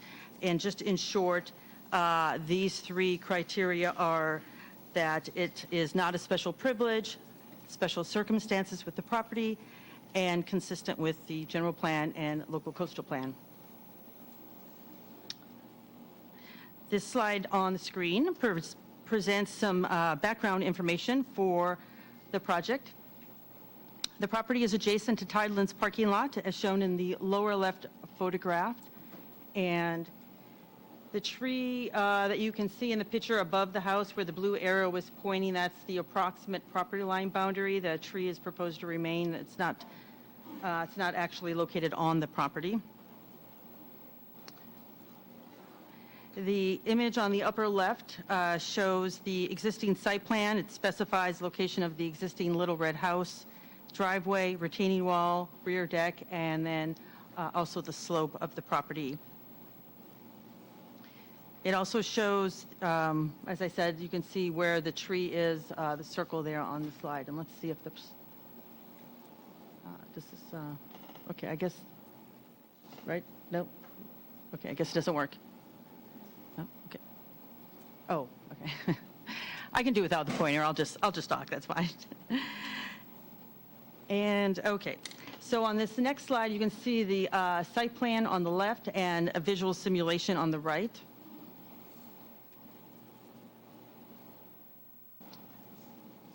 Sorry. So the site plan shows what that reduced front setback would look like, and also includes that variance included a reduced driveway setback as well. And the proposed new home has been designed to be reminiscent of the Little Red House, both in color and materials. This is an informational slide here. This is a slide that was used in the Planning Commission staff report. I've just prepared this just for reference. It itemizes the development standards on the left. In red, you can see the development standards that were a part of the variance approval. Staff consulted with Coastal Commission staff regarding bluff development standards and this particular property. And then also a geologic report was prepared which evaluated slope stability and geologic conditions related to the bluff toe, the bluff face, and also the top of bluff. The demarcation of the top of bluff is shown on the project plans. It's located approximately 14 to 15 feet from that east property line. Frankly, this means that there would be no room to site the home on the top of the bluff, as well as meet and comply with the bluff setback standards. And so that's why you see the project proposed in the location that it is. In the staff report, staff report goes into detail regarding the appellant's claims. There were 5 main claims, and each of those claims were summarized, followed by a staff response. And so these next few slides will go through each of those appeal points, followed by the staff response. The appellant's first claim was that the Planning Commission staff report included misleading or incorrect claims, that there is no grant of special privilege, or that the project will not set a precedent. And staff's response is that the project, as approved by Planning Commission, included the variance to reduce the front setback. The geologic report prepared for the property included the bluff information, the historic bluff information. The city's land use plan, public safety policy 2.13 requires projects to be designed to mitigate geologic hazards and ensure stability. This is the policy that our coastal staff specifically referenced to city staff when there was the initial thought that perhaps a different policy would apply in order to avoid the takings. In fact, they said that this would be the policy that the project would need to ensure compliance with, as well as PS Policy 2.2, which states that development should ensure stability and not contribute substantially to erosion nor substantially alter landforms. The project is required to comply with all development standards, including parking. It does meet the parking requirement. There are no guest parking requirements that are required for a project of this type. The setback reduction as approved avoids further excavation into the bluff and does provide for the slope stability, minimizes landform alteration, and preserves the bluff character of the area, which is also consistent with the city's zoning code policy 1748, which has to do with visual resources and compatible design. The project is conditioned to incorporate the recommendations of the GeoSolutions report, and the location of the home has been cited similar to the location, the footprint of that existing Little Red home. In addition, there is no grant of special privilege because the project's small size, situated on a bluff face, limits the buildable footprint. And I just said this project home is designed to avoid further excavation into the slope. The second appeal claim received in the appeal form was that the director made statements and attempts to affect the approval inconsistent with the city's municipal code and local coastal plan. Staff's response is that the staff report was prepared evaluating the project consistent with the requirements of the city's municipal code and general plan, local coastal plan, and zoning code. It is within the scope of the director's duty to answer questions at Planning Commission meetings and communicate those project details to assist Planning Commission in their deliberations. Appeal claim number 3, the appellant states there are no special circumstances that exist because staff recommended a variance for a reduced setback due to site topography and bluff policies, despite coastal staff comments stating that the bluff standards would not apply since the project is not subject to marine erosion due to the location of the parking lot. And so, yes, staff did consult with Coastal Commission staff on this project because initially the understanding of the requirements was that since the majority of the property is located in a bluff face, that it was understood that perhaps a variance to the LCP would be required in order to approve the project. And coastal staff comments stated that this would be a bluff in name only due to its location adjacent to Tideland's parking lot. The parking lot, it's not subject to marine erosion. The geologist report confirmed this. But that does not preclude bluff policies that the city has associated with standards that require minimizing alteration of natural landforms and preserving bluff character. And those are the things that the Planning Commission reviewed and evaluated. Planning Commission found special circumstances do exist due to the unusual site constraints, the overall slope and topography of the lot, the small size of the lot, which would have otherwise required additional excavation into the bluff face, and this provides an adequate building footprint for the development site. And again, as stated, it minimizes the alteration of natural landforms. The new retaining wall for the home is proposed in the same approximate location as the existing 4-foot retaining wall. The fourth claim was that the appellant states there is a reasonable ability for the garage to be set back the normally required 20 feet.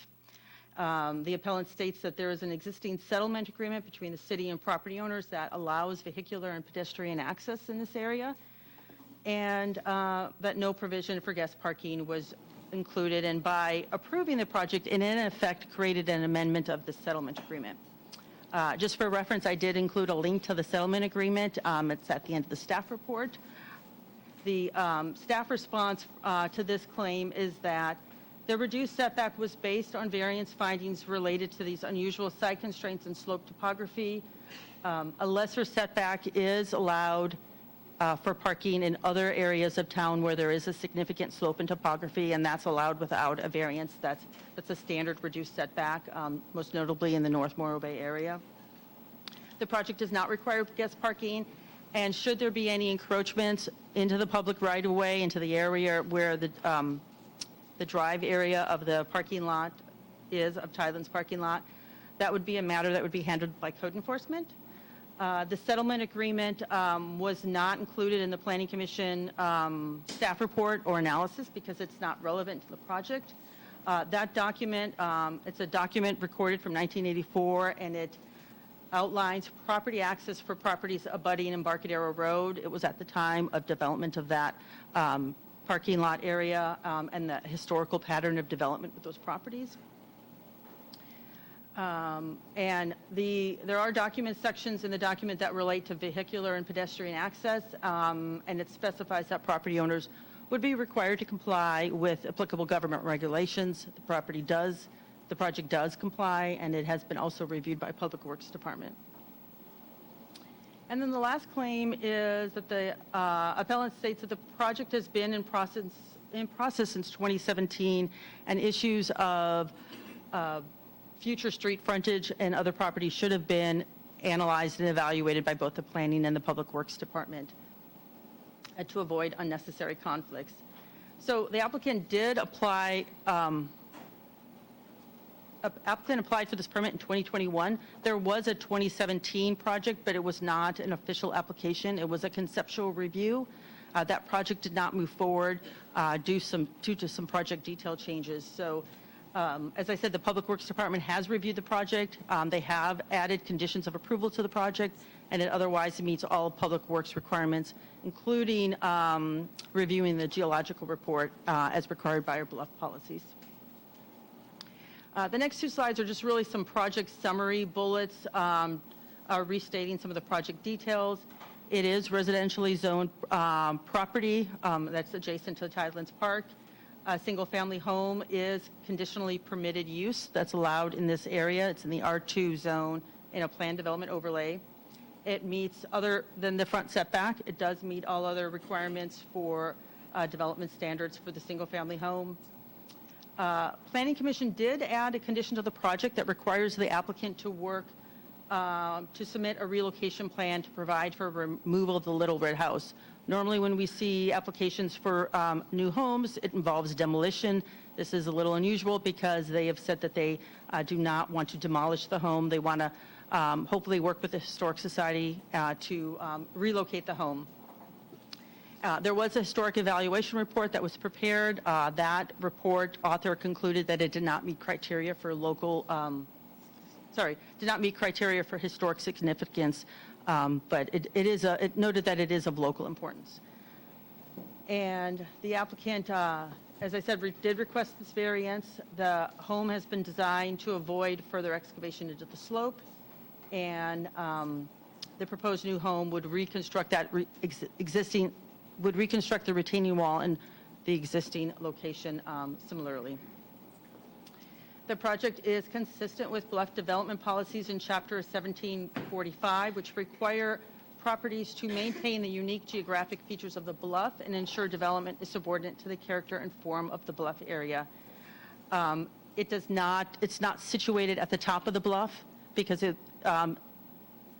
there would be no room to site it at the top of the bluff because our bluff standards would require that you set it back a minimum of 20 feet. There's not even 20 feet of property at the top. And so that's why it's proposed in the location that it is. To require a full 20-foot front setback would require even greater excavation into the slope. And again, as stated, the goal is to minimize the character of the bluff area and minimize excavation of the slope. The project was found consistent with Public Safety Policies 2.13 and 2.2, as well as Zoning Code 1748-190, which is the policy that talks about visual resources and compatible design.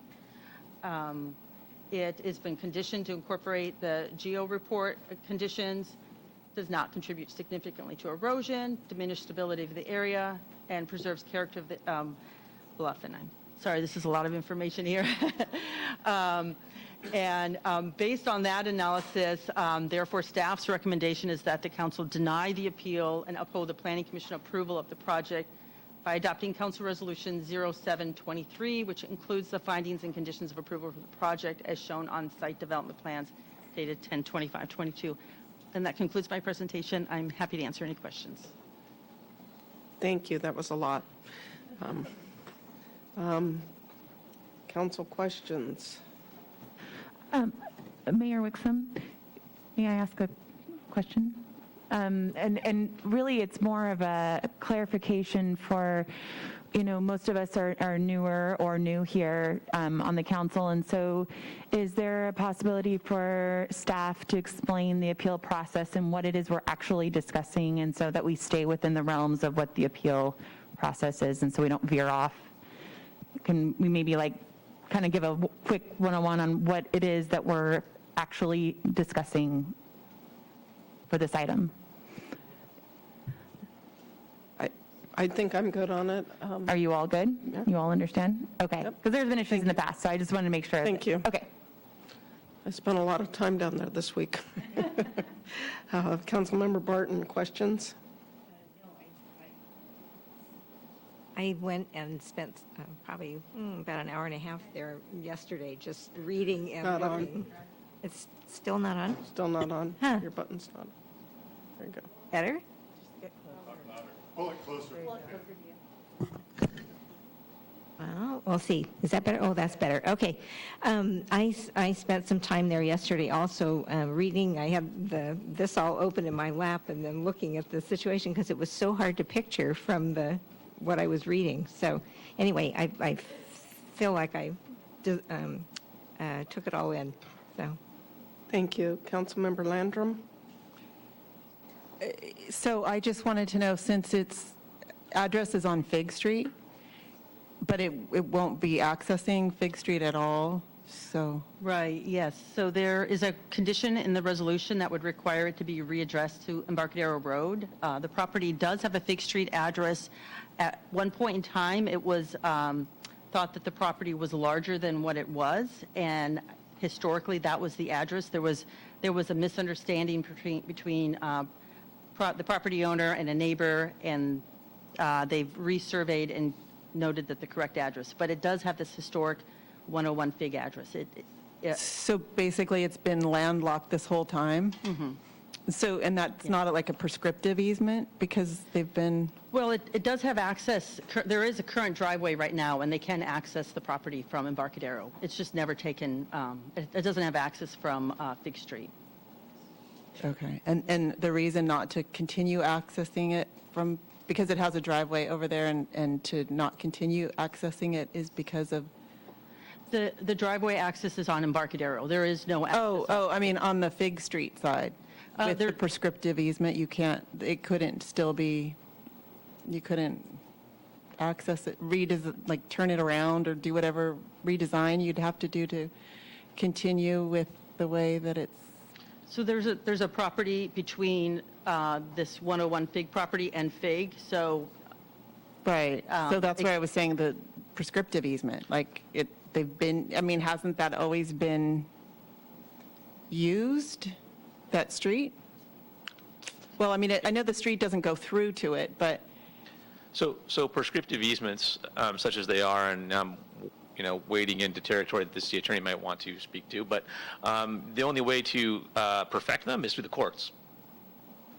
So it's not something that exists without doing that process. Am I largely correct there, or even close? Yes, Director Graham. So for a prescriptive easement to be perfected, a court would need to approve it.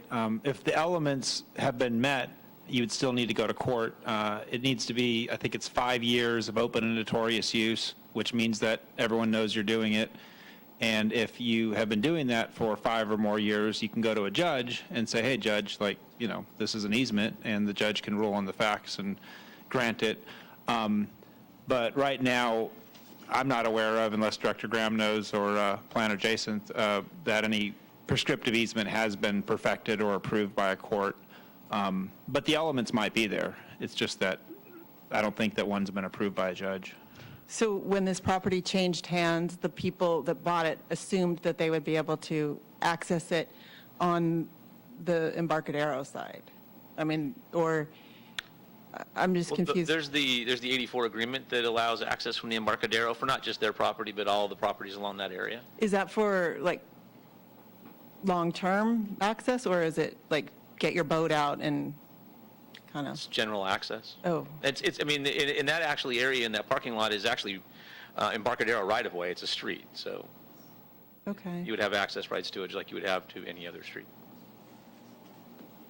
Okay. Thank you. Sure. Questions, Councilmember Ford? Not at this time.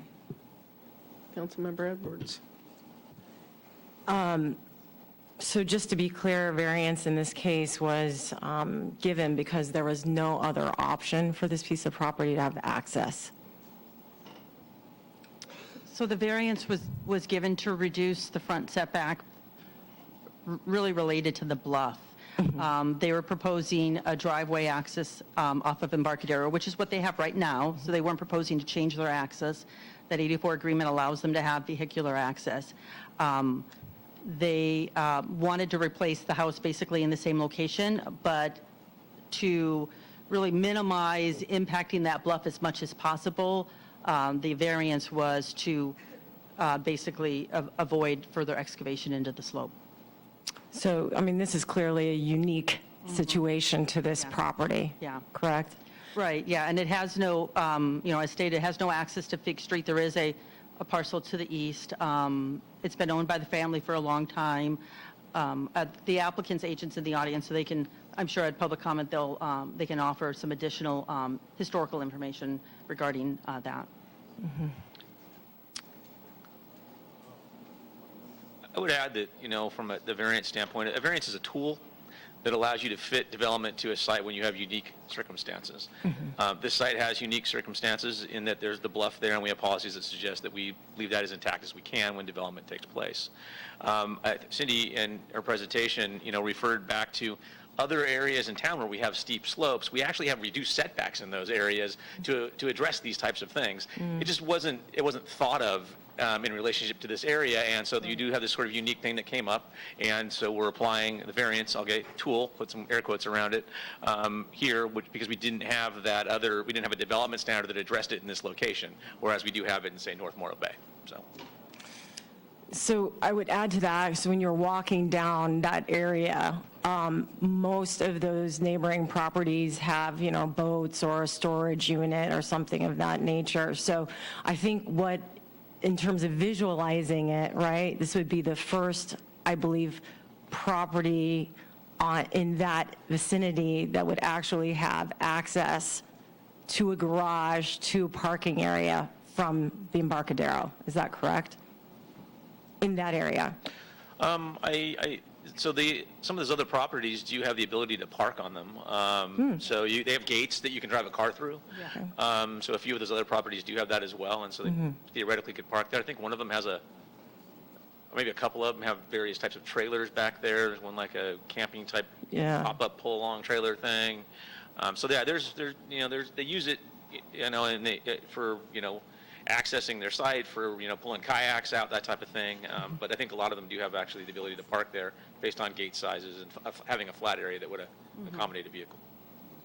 But it would be the first time that we actually see a home like this with an access to a garage and cars going in and out in that area. Absolutely. Okay, thank you. Councilmember Barton. Well, to follow along on Cindy's question, I walked along there as well and looked at all the different properties and wondered if this house is approved and moves forward, will other people be looking to do the same thing in that area? Because the houses aren't exactly, they're not very fancy or they're older homes, and I just wondered if, are you anticipating that there will be more applications to do more in that area, to build other houses?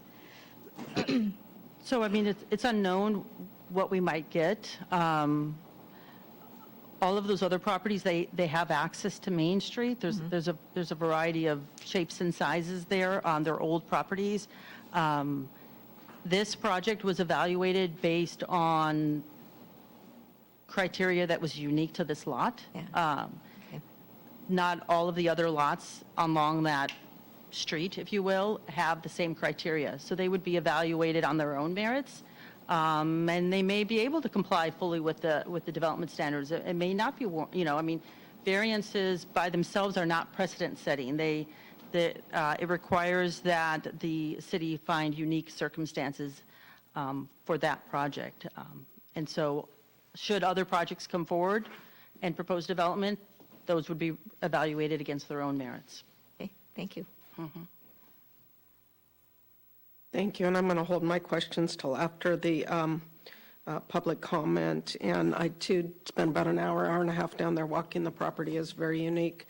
At this time, I'm going to open the hearing to the appellant for 10 minutes and then to the applicant following. Thank you. Thank you, Mr. Simons. Good evening, Madam Mayor. Terry Simons, Morro Bay. This is a very unusual circumstance I find myself in. I spent the majority of my life, my education was all based around designing and building buildings and then going out and building them. I've been an applicant's representative for decades promoting projects. I find myself in a very odd situation here where I'm raising concerns about a project that I see. Fundamentally, I have no real problem with the idea of a whole new direction for the Embarcadero frontage. I think it's just important that as the council looks at this, they take a future look. I've spent most of my life looking forward, trying to figure out where are we going and how do we get there and what's going to happen when we do. If this project moves forward, and again, I'm not here to oppose the project, there is a very real possibility that there will be numerous, 5 or 6 lots along tidelands that qualify, basically following the same criteria that's been used to approve this project via variances, et cetera. And I don't have a problem with that. I just think everybody ought to be aware that that landscape is going to change if we have 5 new houses like the one that's being proposed here. And part of me says, no big deal. The other part of me says, are we ready for that level of change and how fast is it likely to come? If we could have my slides and then I'll cue you as we go. I got nothing so far. Oh, it's going? Oh, we love that part. Next slide.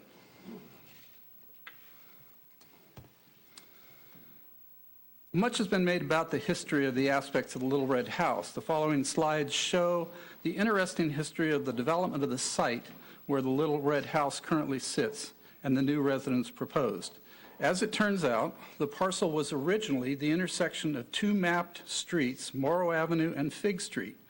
Today, only a portion of the original Fig Street remains to provide access from Main Street, originally known as Acacia, to the site. It is my belief that the access via an easement still exists from Main to the site, as evidenced by the site conditions. There's a gate there, there's evidence of a road, there's recent involvement of a boat being parked inside that gate. I think it's highly unlikely that they pulled the boat up the slope. And I would like, from a technical point of view, start calling what staff refers to as a bluff a slope. It's a slope. The Coastal Commission calls it a slope. We keep wanting to superimpose bluff standards on what is basically just a sloping topography. Next slide, please. This site was originally created as a part of the original Cerro addition to Morro Bay. In 1888, the Cerrito addition was platted in a map shown here. The following slide will show an enlargement of the area. It is interesting to note that the actual Cerrito Peak, recently created as an open space, was originally shown on the map not as a platted lot, but as an undeveloped open space. So it's come full circle. It only took 130 years, but it went from being an open space to private property to valuable lots sold to the city to get your own open space back. The site is at the intersection of Morrow and Acacia Streets. Acacia Street is currently known as Main Street. Next slide, please. This is an enlargement of the original Cerro map, and the orange or reddish block is where the site is located. And you can see that in the day, Morro Bay came right up to the edge of what's called Morrow Avenue. Now, Morrow Avenue has been totally abandoned and consumed and created into other lots. Prior to the military construction of the Tidelands area, the bay was at the edge of Morrow Street. This was the basis for claims of land by Ogle v. Morro Bay Settlement. Today's properties are based on the original map, but several additional lots have been created in the abandoned Morrow Avenue. The site is at the intersection of Fig and Morrow. Next slide, please. This is a picture that was included in the staff report of the county assessor's map for the property. The appeal asserts that staff misrepresented information regarding the project. This is a literal example of skewing the information to make it difficult to read and understand. Next slide, please. This is the assessor's map as provided by the applicant. While much easier to read and understand, the applicant's assessor's parcel map is still lacking information that is germane to the appeal as to future development along the potential Tidelands frontage. You will note that the most current map is in the next slide, the missing information. Next one, please. Current APM with new lots to the west of the site. This is the current assessor's parcel map as of March 2022. Note the recently added certificated lots next to the site to the west. There's 2 of them. They're long, linear things. One of them is right on the fence line, and the other one is landlocked behind it.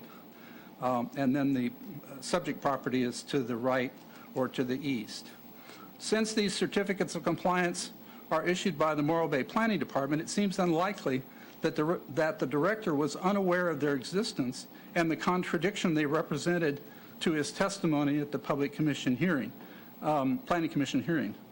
He quite demonstrably stated that there were no lots that could be developed similar to this lot along the Tidelands frontage because they all had access from Main Street. It's just not the case. There may be as many as 5 lots available on the Tidelands boundary. Next slide, please. Issues relating to the garage setback.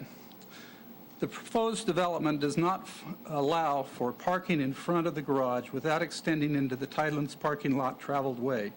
This poses a serious safety threat to the applicant and to the general public using the area. This can be a very busy area when the fish are biting. It is unreasonable to expect that the residents of the new building will always park their vehicles in the garage. Approval of this reduced setback is unnecessary and will only lead to conflicts in the future. Next slide, please. The following slide provides a sketch proposal for moving the garage, just the garage portion of the building, back approximately 8 feet, and that would just be done on the ground floor. The main building would stay exactly as it is, and structurally you would support the building the way you would in any situation. This would involve excavation into the bank within reasonable limits that can be done without endangering the stability of the site. The needed retaining wall would be the same height as the proposed retaining wall at the paver patio area of the project, which is at the other end of the building. As a general engineering contractor with over 40 years' experience with this type of excavation and construction, and having worked with GeoSolutions for decades, the appellant is confident that this can be a cost-effective modification to the project. As a plus, if the garage pad were elevated approximately 2 feet, the needed wall and grading would be much less. The building would still be within the height limit prescribed by city regulations. There may also be issues of global warming and flooding. Tidelands parking lot floods right now at super high tides. Next slide, please. This is the proposed alternative garage plan. On the right is my proposed alternatives. On the left is the applicant's one. And you can see in blue pen, I'm just proposing that they literally slide the garage footprint back into the embankment about 8 feet, which would give them 20 feet from the street line to the garage door, adequate room to park 2 cars. Yes, there's no requirement in the codes and zones, but if you've lived in Morro Bay long enough, you know that street parking is a nightmare here.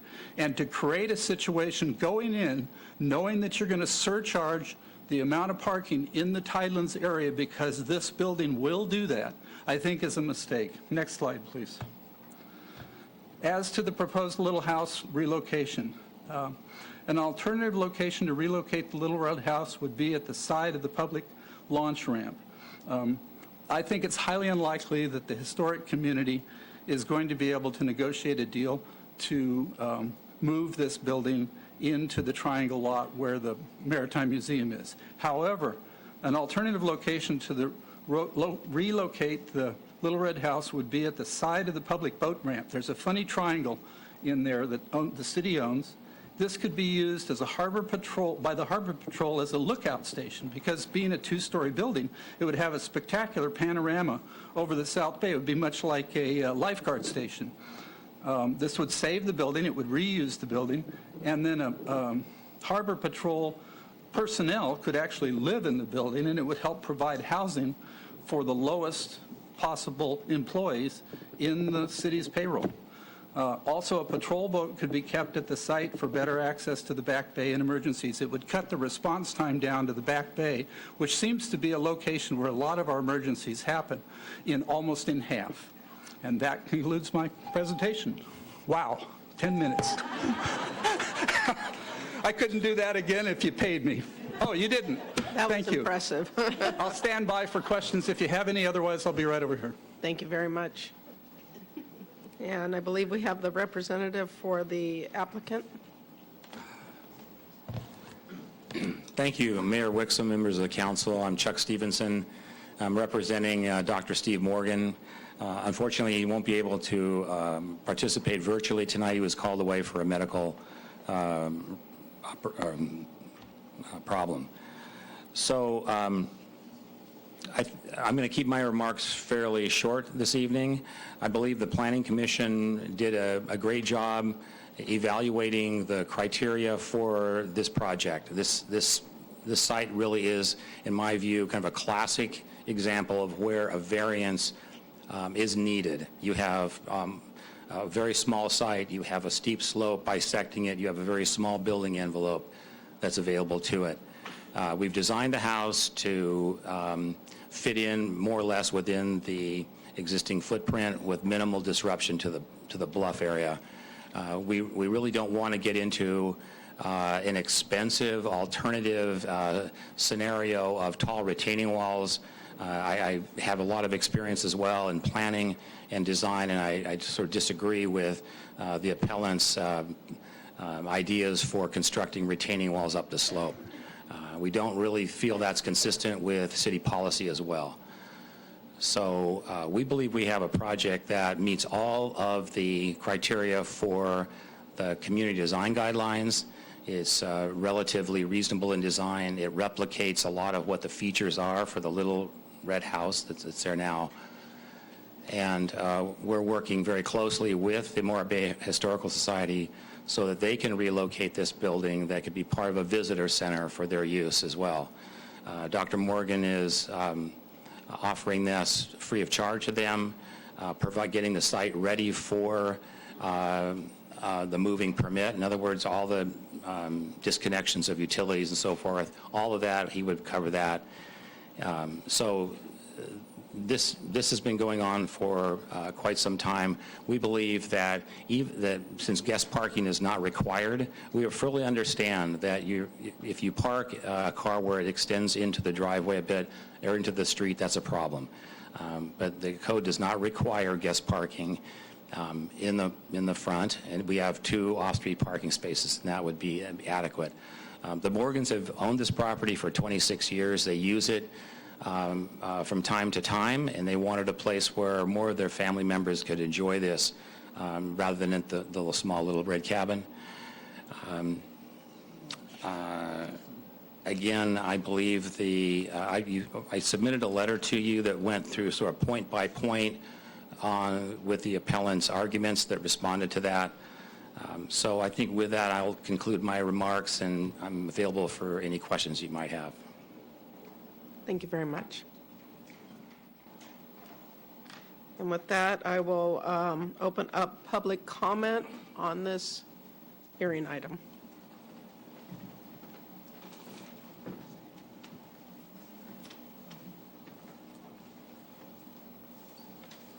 Good evening, Bill Martini again. And I think Terry explained a lot that was very relevant on this, on the siting, the location, Fig Street. I might just add that my wife had known Nadine since 5 years old. I had known her for probably 45 years. Fig Street was always the access to that property. It was never off the Embarcadero. I don't know where the city messed up, because there was a paper road. It was Morro Avenue was on top of the bluff, Fig Street intersected.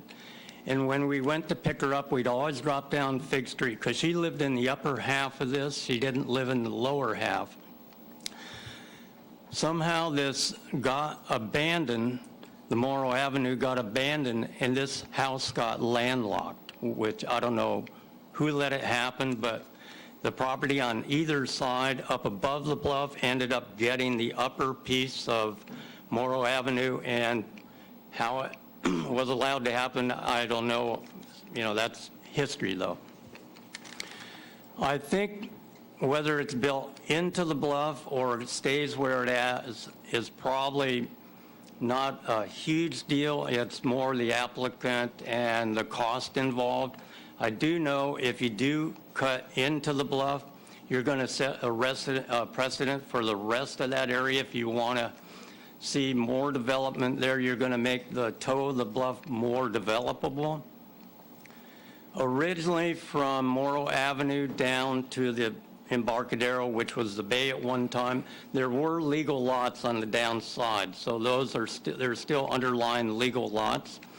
And that would just be the only trade-off is if you cut more into the bluff, then those are going to actually have a better chance of being built on. My main concern is, excuse me, is actually trying to save the Little Red House, since it actually has personal meanings to me. I think what Terry suggested, and I suggested way back when, is the city has a pocket park right next door. That was Nadine's family property originally, and it should go back to her family property. It's a much better setting. When the Historical Society, as much as they want to save it, it's like a doctor. You don't save a patient and then kill it by chopping it in half. I really think to take Nadine's house, to just take the upper half of it, slide it next to the Embarcadero across from the Harbor Hut, and turn it into a visitor center and make it ADA compliant by cutting a hole in the side of it, I think you're destroying the patient. And so to keep the character, to keep it where it belongs, I would think, if possible, to relocate it in the pocket park. And I'll leave it at that. Thank you. Thank you. Anyone else for public comment?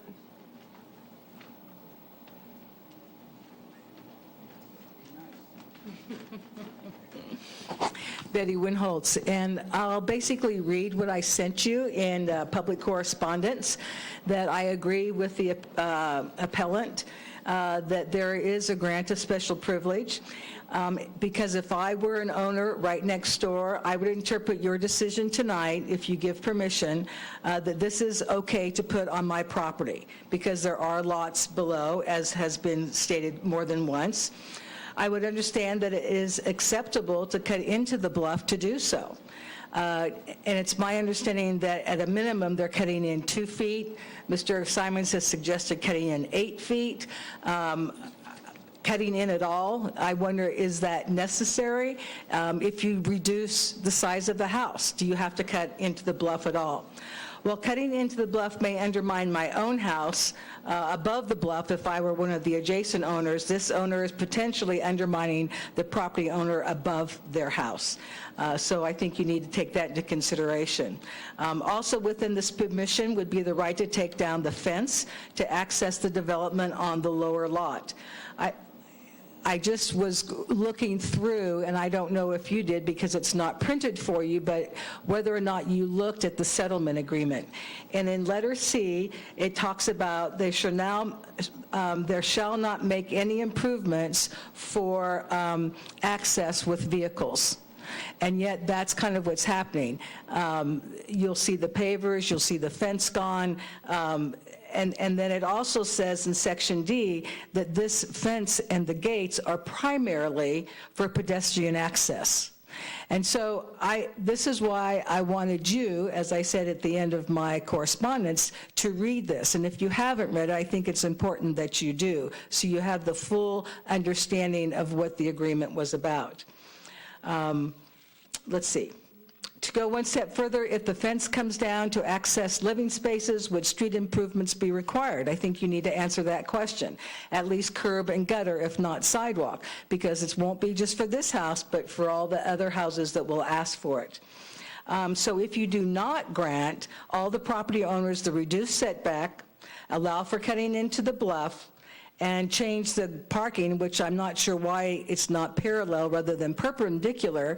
And my other question is, the governor says we don't have to require garages anymore, so I'm not sure how that might fit into it. So then if you're not if you're going to grant all those things, you are precedent setting. And I think you need to acknowledge that, and you're going to change the face of that area. So number 2, I think there are special circumstances. The lot is substandard. However, there is an envelope. We allow for that. There are ways to do that. I'm not sure why this project can't be reduced. It doesn't have to be the size that it is. Thank you. Thank you. Anyone else for public comment on this item? Hi, my name's Eric Meyer. I grew up in the neighborhood there, about a couple hundred feet away. And this little neighborhood is not very well known to most people, but it was actually an artist colony from the 30s through the 70s. And there's still a few artists in the neighborhood, one of them 95 now, and another 93-year-old who used to live immediately next door to Nadine's Little Red House. Everett Jensen was a fairly well-known artist. And across the street and up the hill is Aaron Kilpatrick and another woman behind him. It's just about 7 or 8 little artist homes. So when you consider moving the house and consider cutting the house in half, just think about that little artist community and what that may or may not mean to the preservation and history of Morro Bay. Thanks. Thank you. Anyone else for public comment on this item? Good evening. My name's Natalia Mirzoyan. I've lived here for approximately 58 years. And I never thought about the Little Red House that much until just recently when this proposal has come about. And maybe everybody else's story is somewhat similar. We take things for granted and tend not to appreciate what we have until we're faced with the loss of them. And I just personally, I'd like to make a few comments that it's beyond my comprehension to think that the house that's going to replace it, if they are able to do that, in any way compensates for the loss of the charm and picturesque quality of that Little Red House and the history that it evokes. It's ludicrous, and it's hard to explain that to anybody who would say that, I think. So I'm not quite sure what to say, but I certainly agree with Ms. Winholtz's comments and Mr. Martinez, and I would mourn the loss of that Little Red House and what it means to Morro Bay if it's moved or changed or disfigured in any way. I think it's irreplaceable, like the lone cypress tree is for Point Lobos. I mean, let's chop that down and put 2 Monterey pines there. You know, that kind of thinking doesn't make any sense if you don't understand the beauty of it. And that's all. Thank you. Thank you. Anyone else for public comment on this hearing item? AGP, do we have anyone in the queue? Madam Mayor, there are no raised hands in the queue. With that, I will close the public hearing and bring it back to council. Are there any more questions from council? Looking to my right. Any more questions? I wanted to clarify whether we're, are we deciding about where the house moves tonight, or? No. No. Okay. And, I should disclose that I had a phone conversation with Terry Simons, so I guess I should disclose that. To get information, I wanted to get his perspective. And is there any way that we could, because of the concern of setting a precedent, is there some way to avoid that? Is there something that we can enact or create so that we don't set a precedent? I mean, I think development just in and of itself has to stand by itself. So, I mean, you're trying to predict what's going to come forward later and what someone might ask for related to what that development looks like. That's difficult to do. You know, right now, you know, you have a zoning code that has development standards in it that it deals with the requirements, setbacks, height, lot coverage, those types of things in this zone. And so that's the thing that guides us forward. We also have design guidelines that speaks to how the property and the development should look. And we make sure that the projects comply with those types of things. when you come up in a circumstance like this, where you have policies that suggest that we have minimal encroachment into, the bluff, and that those areas are preserved, then you run into the situation we have here where potentially a variance is requested. Not to say that any of the other properties over there could substantiate that. They could actually maybe build houses, though, or propose an accessory dwelling unit or something like that that doesn't require excavation into the hillside and simply just is designed to meet the setback requirements. So that could happen because that type of development is allowed in this location. And then what about the parking, the fact that parking, garages are no longer required? So is there some way to mitigate without, You're correct. Garages under our new code are not required. You're required to have 2 parking spaces still, and those 2 parking spaces are typically required to be located outside of a setback, but the garage requirement is gone. And part of that's also to do with the new accessory dwelling unit laws that says you can convert any garage to an accessory dwelling unit. I mean, it's just, designing homes around vehicles is kind of gone by the wayside just for a number of reasons. Maybe I didn't really answer your question. I apologize. Yeah, I would think it's, we should be really careful about setting that precedent, as much as I think that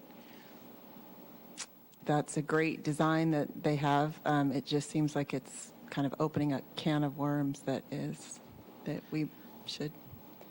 Yeah, I mean, there could be, again, somebody could come forward, and that was stated at the podium a few different times, a structure could be built down on that lower end on those other lots. There's nothing that prohibits them from doing that. You have to, as long as you're doing it within the development standards for the lot, then there's no question. You have the ability to do that. We don't have any policies that suggest that you can't. And what you end up with down there is development that looks kind of like development, although it's commercial, that's further north on the Embarcadero, right? You have that development that's north of this area on the Embarcadero is built at that Embarcadero level. And so that's what this is. I mean, certainly it's going to change the way things look over time, but we don't have anything that says that you can't do that. There's no policies in the general plan, and there's no policy in the city's zoning code that prohibits that.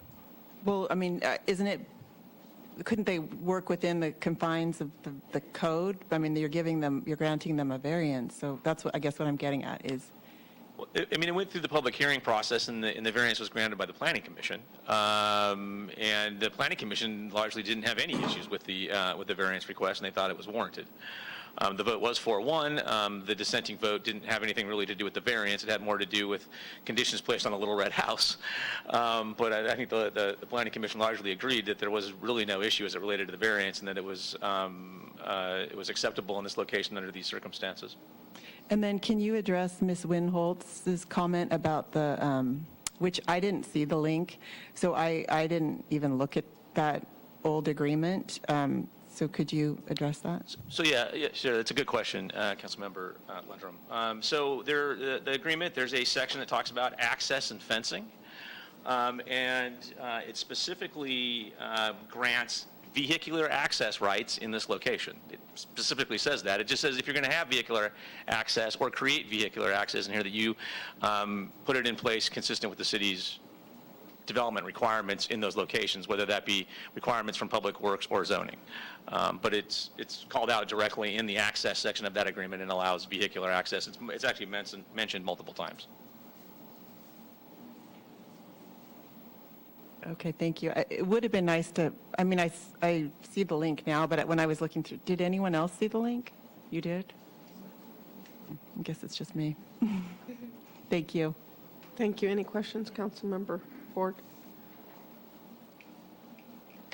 I guess my only question, just because it was brought up and just to have it clarified, and I guess the question would be for the individual representing the home builders or the homeowners. The question is, the square footage of the home, is it set in stone, or are they willing? Let's just hypothetically say it was denied tonight, and based off of that variance condition, could they make the house smaller? Is that even something that is discussed, or no, we're not? Madam gonna- Mayor, if I could, Councilmember Ford, Sure. if we're going to receive additional testimony, I believe the public hearing was closed. It can be reopened, but Okay. I would like to make sure that if we hear from the applicant that the testimony is preserved. So I'd suggest we reopen the public hearing for further testimony if we're going to do that. You want the question asked? Yeah, just for clarification, if we could do So at that. this point, then we'll reopen the public hearing. So to answer your question, we did reduce the size of the home. We've gone back and forth with staff a number of times to not only reduce the size of the house to fit it in more or less within the existing footprint, as well as bring forth exterior building materials and elements to sort of pay homage, if you will, to the Little Red House. So that's been a dialogue going for quite a long time. We have reduced it down to what really is an acceptable size for Dr. Morgan's family needs. It's relatively modest in size compared to standards we see today. So, Okay, that satisfies my question. Thank you. And still open? Until you close it. Yes. Anyone else? Thank you, Madam Mayor. I don't often get a second bite at the apple. A couple of additional comments that, as testimony has evolved, there's been a lot made about the retaining wall that is existing on the site and the retaining wall that's being proposed for the new building.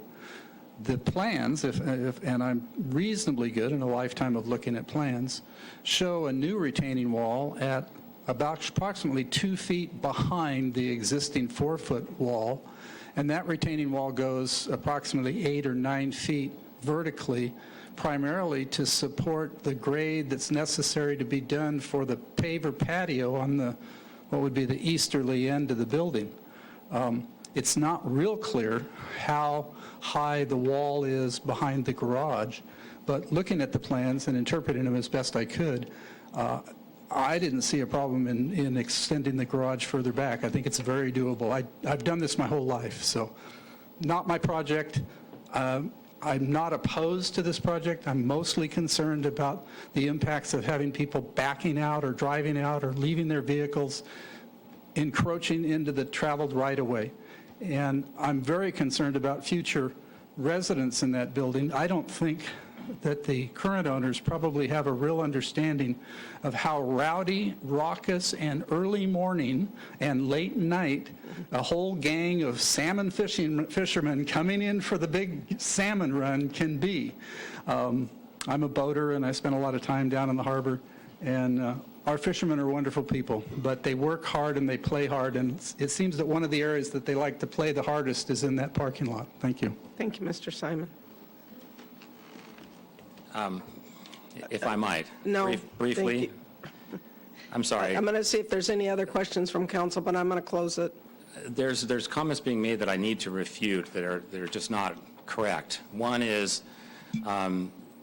the Morgans have lived in this place for 26 years. They're fully aware of what goes on in that area, so that shouldn't be an issue. Secondly, the paver area in back could just as easily be a wooden deck. That's been an alternative that I've discussed with them, so we don't need a retaining wall back there for that at all. Thank you. And with that, I will close public comment. And bring it back to council for any other questions of staff. Nope. Councilmember Edwards? Yeah, just so for clarification, I know in the diagrams, when you first look at it, Cindy, it's hard to see whether or not there is a fence there. So I think it might be important for people to understand that there is indeed some sort of fence that's going to be in front of this home, correct? Right. They are proposing a wood fence along the side and the rear. The plans show 5 feet. And then the front, they're proposing 3 or 4 foot fence, which is the maximum fence height allowed by the code for front yards. Okay. Yeah. And then I'd also like clarification on whether any of the other neighbors owning property owners have had any issue with this project. I have not received any complaints or objections. I have talked to the neighbors that live to, I will say, to the north, or to the left of the property, and did have a chance to talk to them, and they didn't have any objections to the house. They did express interest in potentially being a backup option for the Little Red House should other options fall through. So that was, nice to have them also be willing to be discussed with if it comes to that.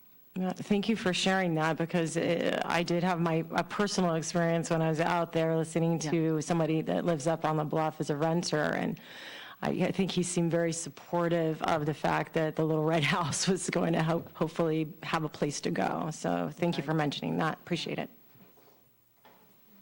Thank you. Excuse me, I do have a couple questions that were asked. Curb and sidewalk, is that not part of this project? It is not. I've confirmed with Public Works staff that frontage improvements are not required. They're not required, and they weren't conditioned with it. There's nothing on the front side then that delineates it, other than they're going to put up a fence? Is that what you said? Yeah, that's my understanding, yes. Okay. And then I have one other question I asked earlier, and I guess I'm just trying to understand the question about this not being precedent setting, and that the other lots down there could come forward with projects. But I asked earlier, and Mr. Graham answered, could you explain about the certificate of compliance on the adjacent lot that was filed in June of last year, and what is that not with an intent then to do another project there? Can you explain the It's to validate the existing underlying lots for the property. We had some confusion related to that area and what was going on with the lots, but that did take place. Those lots existed, they were there. The certificates of compliance just acknowledged that they're there, basically. So they were the underlying lots of the larger, lot that goes out to Maine. And development could take place on them without that or with them, wouldn't matter. So. So just to clarify, with certificates of compliance, if the city issues a certificate of compliance, it doesn't mean that it's a buildable lot. It only is a certificate that's issued confirming that the property is compliant with the Subdivision Map Act. And so what that's saying is that the Ogles own the lot to the left. From the map, it looks like it's one large lot that goes from Embarcadero on the west and Main Street to the east. There's really actually 3 underlying lots there. So the certificates of compliance that were approved by the Planning Division last year were reviewed because the Ogle family had said, hey, we want to recognize that that we have certificates of compliance. There's even a notation on the first page of the certificate that says this is not a determination that it meets planning and building or zoning requirements. It's just, is it compliant with the Subdivision Map Act? Thank you for that clarification. Council discussion? Looking to my left, anything? Councilmember Edwards, Councilmember Ford? No? Councilmember Landrum? Any discussion? I'll just make the comment that, I'm sorry, I don't remember the representative for the Morgan family, that I'm sure, having lived there for 27 years or own that house, they respect that area, but they could sell it at any time, correct? I just wanted to make that point. Councilmember Barton? I just wanted to comment that this was one of the most complex staff reports I think I've ever read, and I had to go out and sit and look at the thing and read it again because it was just so complicated. There's so many little details. So anyway, thank you. You're welcome. I hope I shouldn't be saying I'm sorry, but I wanted to convey all the information. Yeah, it was a mental workout, so thank you. Yes. I just wanted to comment, it's clear that the community, also the Morgans themselves, are absolutely being respectful or to this little red house and wanting it to at least have the opportunity to be moved and to be treasured, right? So I just wanted to make that comment that it seems like they are being, supportive of that. It's a good thing when we are, so. Thank you. Yeah, I want to echo that too. I appreciate the staff report. I also, I think all of us spent at least an hour, if not longer, at the top and the bottom, looking at those areas. And I have the utmost respect for the appellant tonight. I hear a lot of those concerns and I share those. There's always the question of, can we do it differently? Can we do it better? It will definitely change the face of it, you're right, it's going to, and although it's not precedent setting in what the actions are, it is in its own self that it will change how that looks down there, and I'm sure there'll be more to come. But I appreciate the Planning Commission's due diligence on this. I watched the meeting almost twice, but they were almost 2 hours long both times on this one. And so not to belabor it, at this point, I will entertain a motion from one of you, please.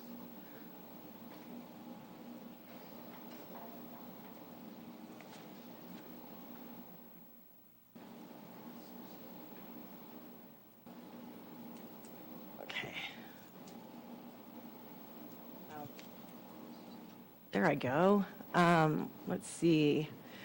Motion the City Council adopt resolution number 0723, making the necessary findings to deny the appeal and uphold the Planning Commission approval of coastal development permit CDP 21-035, conditional use permit CUP 21-12, and variance 21-003 for the site at 101 Fig Street to allow removal of any existing dwelling unit commonly known as the Little Red House and the new construction of a 1,676 square foot single family home with a 400 square foot garage on a 3,600 square foot lot.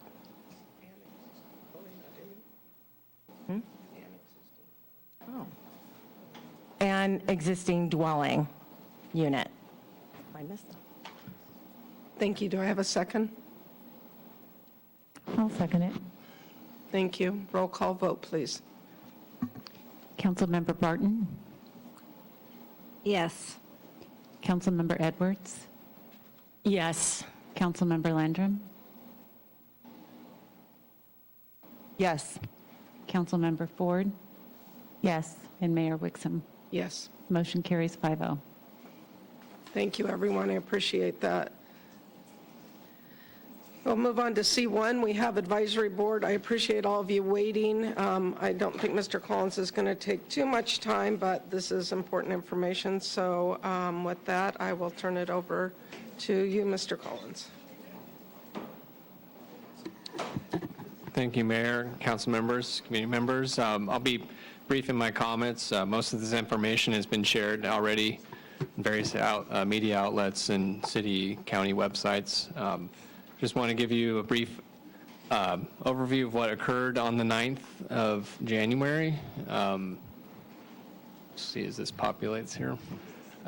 We'll give a recap on that, talk about the emergency declarations, the damage that we know of so far to city infrastructure and equipment, how folks can access FEMA and SBA assistance, and talk about our after action review and how we can get better next time. So we're all here, so we all witnessed the storm surge of January 9th. A lot of questions about what created the flood event. We had unprecedented rain in our watershed from several weeks of storms, so much so that the governor preemptively issued a declaration of emergency in December, just understanding that a wave of future storms were on its way to California. In addition to the rain, the watershed. We had combined with a high tide pushing against the water flow on top of a deluge of rain up in the hillsides that brought a lot of water into a very narrow confine. We went from sort of a let's be on alert to an outright emergency within 20 or 30 minutes, 40, 50 calls for service. We know that several areas of the community were impacted by flooding. We had power outages, road closures, and we became an island for almost in a day. Our EOC, our Emergency Operations Center, was opened that day, and we declared a local emergency so that we could access resources and be able to move swiftly and quickly to get things done. There's just some photos of the during storm event itself. This is Atascadero Road, next to the old wastewater treatment plant, which was referenced by members of the community earlier tonight. This shows what our harbor looked like. Interim Director Becca Kelly for the Harbor Department and her team were out there helping keep people safe and off the water. That is quite a lot of wave action, and that's our harbor that usually sees no waves. This is on Main Street, viewed from the highway. You can see this is one of the major impacted areas of our community. This is Highway 1 looking, coming from SLO looking into Morro Bay. Both sides of the freeway were closed. This is over by South Bay and Quintana. Cars completely submerged. This is just one of many trees downed during the storm. It's on Main Street. So Council ratified the Emergency Services Director Local Emergency Declaration at the regular Council meeting on the 10th. The state, as I mentioned, declared a statewide emergency in late December. And then thanks to the work of your mayor, your city council members, county officials, met with state and federal representatives, and we're very forceful in getting the major disaster declaration extended to SLO County. At first, it was just Santa Cruz, Monterey, and Sacramento, and that declaration is significant in terms of being able to provide more resources to both the city, but just as important, if not more important, to our residents and business owners who were impacted. We had widespread damage to city infrastructure, upwards of $18 million. That's harbor, storm drains, roads, parks, trees, courtyard, equipment, vehicles, just to name a few. Cleanup, according to Public Works Director Greg Kwolek, is already heading over $1 million. Here's some pictures of storm impacts as a harbor. This is just one of many areas were impacted on the waterfront. This is a tape measure of 32 inches of water that got into our courtyard buildings and old treatment plant as well, destroying tools and equipment. This is over by the parking lot of the pedestrian bridge. It's starting to scour out that bike path area completely. South Bay Boulevard Road, seemingly on a failure point, but thanks to the quick actions of our team, we're able to salvage that. This is over again by Atascadero Road, a sinkhole emerging.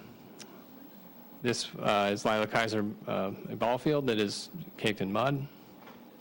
Storm cleanup, this is on Quintana, but we had the same team who's now actually doing the paving project on Main Street was quickly brought into action thanks to the quick work of our Public Works team. So they were out cleaning up on South Bay Boulevard. You also saw them working just diligently to help clean up Main Street and also the businesses and residents in that area. The tree over, I think by Main Street, being chopped up that was damaged. We had roll-offs in several parks as well as 4 on Main Street. That service alone is $150,000. So in terms of the FEMA process, thanks to that designation, that opens up potential dollars to reimburse the city. Thanks to the quick work of Dana Swanson, who's our risk manager, already got our insurance company out assessing the damage. FEMA will do that due diligence as well. So we'll work through that process. Reimbursement from FEMA can take 1 to 3 years based on prior experience. FEMA has also been able to help residents who were impacted by the storm. This is one of the mobile home parks that was deluged by flooding, and impacted residents should submit information to FEMA directly, and there's also low-interest disaster loans through the SBA for businesses. So we'll put all this information on the city website, but you can see how you can get to those websites quickly to ascertain information. And I think as Councilmember Ford mentioned, the Disaster Recovery Center, Local Assistance Center was open just today. It'll be open 7 days a week, 8 to 7 p.m., 8 a.m. to 7 p.m. The Vets Memorial Building in San Luis Obispo, 801 Grand Avenue. After action review, there's not a lot said here, but this is a significant piece that we're focusing on as a city, what we can learn both during the storm response. We were able to get together as a team really quickly and spring into action, but there's always ways that we can learn from that, including assignment of roles and maybe not having the city manager be your public information officer at the same time. In addition to the questions about what caused the flood and what potentially can be done to prevent that in the future, there's no great answer for that other than we have to work together with our partners, the county and the state, because there's a lot of regulatory agencies that have say as to what occurs. There's community member mentioned that it's private land out there. That's right, and certainly I don't think private landowners have the wherewithal to work with Fish and Wildlife. I think they need assistance from us, from the county. A lot of counties have flood control districts to address this very concern. We do not. I think that's a major area of concern for us and something we're all going to have to work towards, because this is just one of many watersheds that flooded during the storm in the county. In addition, we need to consider how we can invest in resiliency projects, because no matter what we do on the flood side, it's going to happen again and it will overwhelm our systems. The water reclamation facility is just one example of projects that need to come forward to help prevent the flood event, or at least be more prepared for it in the future. That concludes my presentation, and I'm happy to answer any questions that council may have. Thank you, Mr. Collins. Oh, and if I may, Mayor, there was a question about the homeless. Thank you. We did establish an evacuation center the day of the storm, and thanks to several council members who helped staff those. We really appreciate that, and staff as well. We do not have a warming center in this community, and we don't have a warming center on the North Coast.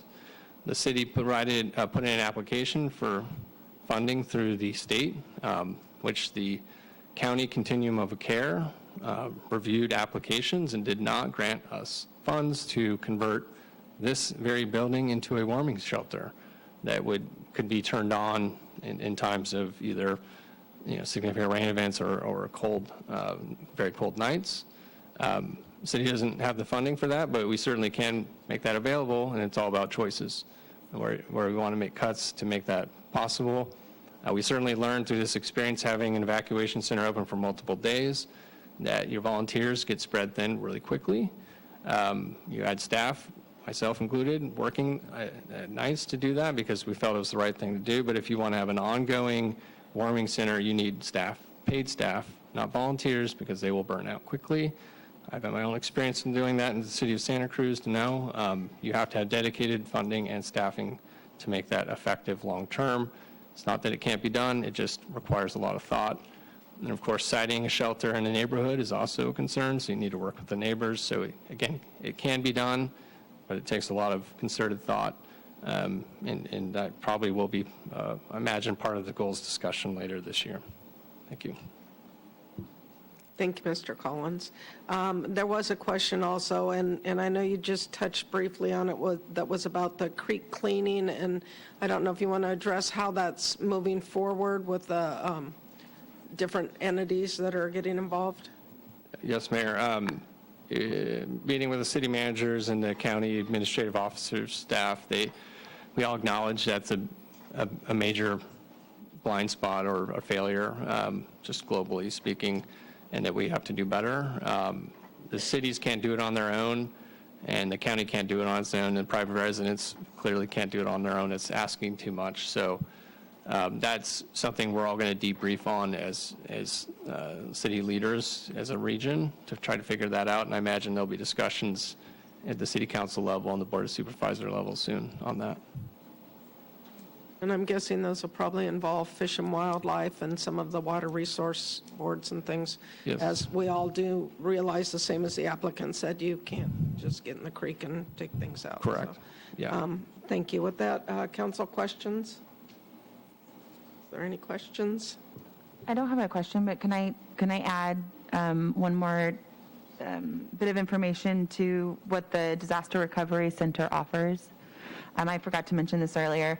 On location there, they have the Department of Social Services, they have environmental health, planning and building, assessor's office, clerk recorder, and also the USDA and ag assistance. So above and beyond FEMA and SBA, but they have all those other departments there as well. So for example, the assessor's office can help you with the deferred taxes during when you have a project and you're rebuilding, they might be able to help or assist you with that process. So so it's definitely something to check out if you were if your home or a business was affected. Thank you. Any other council questions? Questions? Nope. With that, I will open public comment.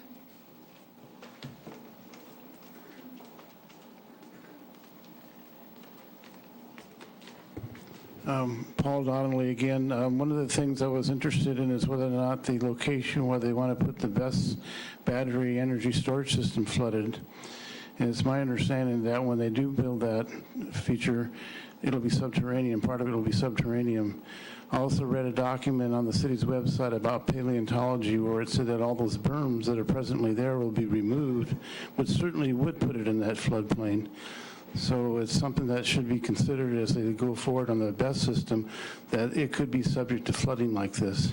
And this isn't the first time, but I don't know if you were around in 95, it was at par with that storm. The other thing is, as far as these agencies, Supervisor Mary Adams up in Monterey County heads up a task force with a bunch of agencies like the Caltrans and High Patrol and the Forestry Department and Sheriff's Department. Something like that here could certainly come in handy if you could put together a multi-agency task force for this area. It would help. Thank you. Thank you, Mr. Donnelly. Hi, Terry Simons again. I have just a couple of random thoughts, but I toured most of the areas that were impacted with the flooding. This is a kind of year that makes my phone ring off the hook. Years of doing cleanup and excavation and equipment rentals and equipment work. There's a joke in our business that says crises create contracts, and that's what's happening right now. I'm not answering those. Well, I'm answering the phone, but I'm telling people I'm sorry. I'm trying to be retired, but right now I'm just tired. So I looked at lots and lots of things in our general area, Morro Bay, Los Osos, all the way up to Cambria and down into San Luis. The one thing that I think that I'm hoping, as we have a representation on COG, that working with the other communities and the Board of Supervisors, South Bay Boulevard is an absolutely critical link between Los Osos and Morro Bay. It's not just a driveway for people to go back and forth, but it's an economic pipeline. 10,000 cars a day move back and forth, and all the pertinent income that involves. Probably very few of you remember the site called Twin Bridges, because it was torn out, because it always flooded. It didn't take much to flood it. It's in the current location on South Bay Boulevard where the Park Road comes off. It's a beautiful, new, modern bridge. Spent millions of dollars.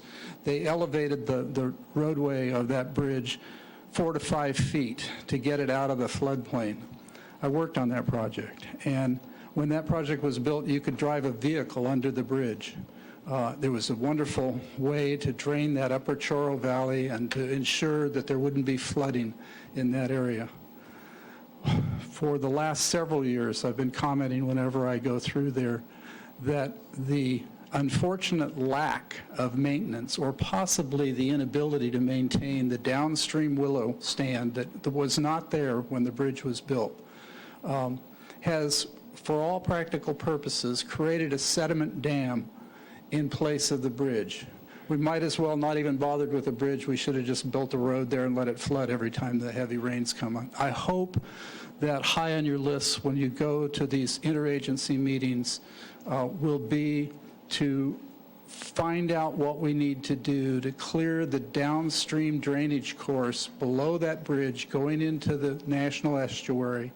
I know it's a potential environmental nightmare and bureaucratic headache, but my God, that road was shut down for days. Fortunately, I don't think anybody was seriously hurt. I know a lot of vehicles were lost, but we need to do something again. Thank you. Hi, guys. I just wanted to encourage the council. I'm sure your emergency management department and staff are aware of FEMA's BRIC program, which is a hazard mitigation program that provides quite a bit of funding right now for non-maintenance resiliency projects that go towards projects that a lot of people are discussing here today. Now is the perfect time post-disaster declaration to open up the local hazard mitigation planning document that I believe the city of Morro Bay has their own, or they're part of SLO counties. Entering some of these project ideas into that planning document will open up some avenues for FEMA funding, and I'm happy to discuss as needed. Thanks. Thank you.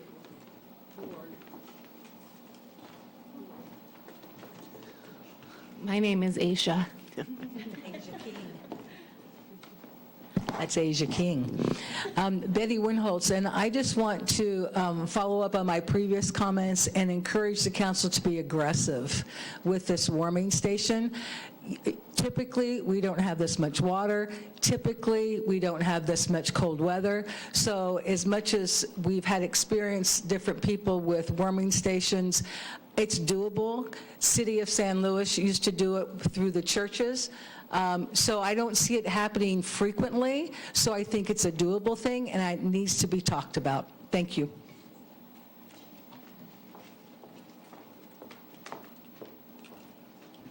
Judy Setting. Betty stole my lines. I wanted to disagree with Scott Collins. With all due respect, Scott, we're not Santa Cruz. We do not have the same problem. Warming centers are very doable here, and San Luis Obispo set a very good example, and it's worth talking to them about what they did for warming centers. Churches took turns. Volunteers did not burn out. And as far as the willows, I can't help thinking of Dario Damagini, who owned the ranch that borders South Bay Boulevard. Bless his heart, he passed away a couple months ago. But I can just picture him standing there at the bridge saying, "Damn it, would you just let us clear the willows?" And it really is a severe problem, and they're like a weed, and it doesn't make sense to spend millions on another bridge a little bit higher when you could just clear some willows. Thank you. Thank you. Anyone else for public comment on this item? I'm going to try and do this because my heart and my head are pretty mixed up right now. 1995, March 10th, that was the second flood. First one I mentioned in my first comment. Prior to that first flood, there was 30 inches of rain, and there was a wildfire 6 months prior to that. And the majority of the debris that came down the creek that flooded from Atascadero to all the way to the bay was because of that wildfire. There was no watershed left. So it's different circumstances, but still everything comes down from Atascadero, and there's hardly a way to really fight it. We are very guilty of raping Mother Nature because we built right up to these creeks, and these places have no place to go. And, we live in paradise, but paradise, we pay the price. And I got through that. Thank you. Thank you very much. AGP, do we have anyone in the queue? Madam Mayor, there are no raised hands in the queue. Thank you. With that, I'll close public comment and bring it back to staff, back to council. Any questions? Nope. No. Comments? Just a thank you to City Manager Scott Collins for the report. And again, I know it's been said and we can say it a million times. We're just very thankful for the swift action by the city and our community members as well, and volunteers that all work together to help our city. And we're still in it together, and we're still in the recovery process. We have far to go, and we have planning ahead. So, Councilmember Edwards? Councilmember? I agree with what Councilmember Ford was saying. Thank you. Councilmember Landrum? No, thank you. Sharon O'Leary, when she was here at the last meeting after in the middle of the storm, talked about our unhoused community because there was comments that were shared that night about them being out in the cold and not having an opportunity. And she works every week with the meal program and every week with resources, with counseling resources in county, local resources, Los Osos Cares, and, you know, it will be a great thing if we can offer these opportunities, but as she shared 2 weeks ago in this very room, many of them don't want those opportunities. So, you know, that's something to be aware of too. We had shelters set up the night that were open to everybody. I was at Albertsons and saw a gentleman there that was unhoused, and he ended up utilizing the services. They all knew it was there and available, but very few of them utilize the services. We've had the Red Cross here for the last several days now, 4 or 5 days, the same thing, and they have not utilized the services. So it's not going unnoticed, and it's not going without intent to try and help. I think it's a long road, and I know we also have a committee that's been formed, a task force here with our department heads that are working with homeless services and Triton, and that's part of it all too. So I appreciate that. And as the others have shared in the community and out there, I appreciate that this community's come together, and all of our staff, whether it was the department heads or the maintenance crews out there at night, the volunteers, the city clerk, everyone, the Chamber of Commerce, all the organizations got involved in everybody, and for that, we're always a stronger community. So thank you. And, you know, and that falls under the leadership of the city manager. So thank you, Mr. Collins. This is a receive and file, so I think we are good there, and I am ready for us to move on to our advisory appointments. And with that, I will turn it over to our city clerk, Dana Swanson. Thank you, Mayor and City Council. Each January, the City Council has an opportunity to consider appointments to fill new terms on their advisory bodies, as well as any unscheduled vacancies that may have occurred. And so shortly, we will be inviting applicants up to the front table here to begin the interview process. We're going to allow each applicant a minute or so, very briefly introduce themselves, and then each council member and the mayor will have an opportunity to ask a question of all of the applicants. Following the interview, the council can vote either by written ballot, which I've placed at the dais, or by a motion, second, and a roll call vote to make those appointments. When voting by written ballot, I will collect the ballots and read the votes into the record and announce who has been selected. In my experience, a motion and second works very well when there's a small number of applicants for 1 for 1 or 2 for 2, but it can be helpful to use the ballot when there's a large number of applicants for a limited number of positions. I'm happy to answer any questions you have about the process, and then I believe the mayor will open public comment, and we'll begin the interview process after public comment. Thank you very much, Ms. Swanson. Madam Mayor, if I could, just a point of clarification. If the council chooses to use written ballots, then when the city clerk reads the votes out, she will read who voted for who. So they're open ballots, just to clarify. Thank you. Yes, the same as a roll call would be. Yes. Thank you very much for that. With that, I'll open public comment. Can I ask one question? How do you fill out the ballot? You write. So you can just place a mark next to, for Just a example- mark. It's Yeah. such a large space. I Yeah, thought maybe a I check needed mark to put would be more. fine. Okay. Yeah. Okay. Thanks. For notes there.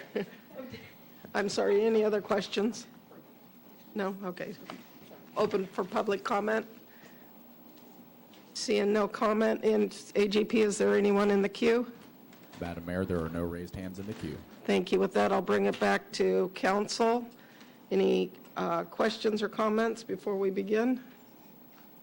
With that, I will turn it back over to our city clerk.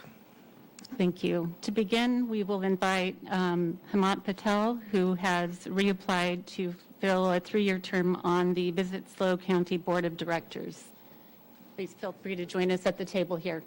Thank you, Mr. Patel. You are our only applicant, and so we are just going to ask you very briefly to give us an introduction of yourself and the position maybe a little bit. Thank you.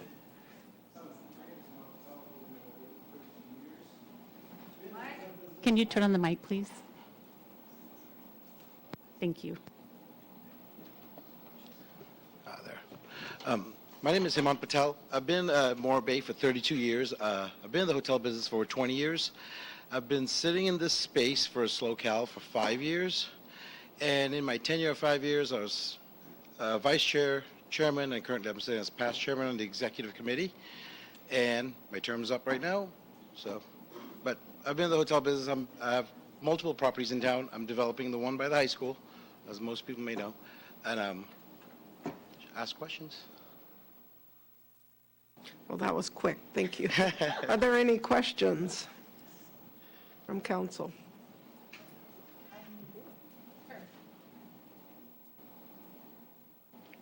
So you have a lot of experience. What is your understanding? Like, can you give me a broader answer as to what you feel this role encompasses? I'm like the liaison to the Morro Bay T-bid. So to report back of what's going on, that's SlowCal is the county T-bid, so it's the broader spectrum of the whole county. So I sit as the liaison to the Morro Bay bid to report back what SlowCal is doing in tourism for the county and how Morro Bay can benefit from it, or what's currently active in the county. Any other questions, council? Hi.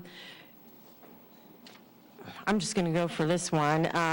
What do you see as being the biggest issue facing your committee and why?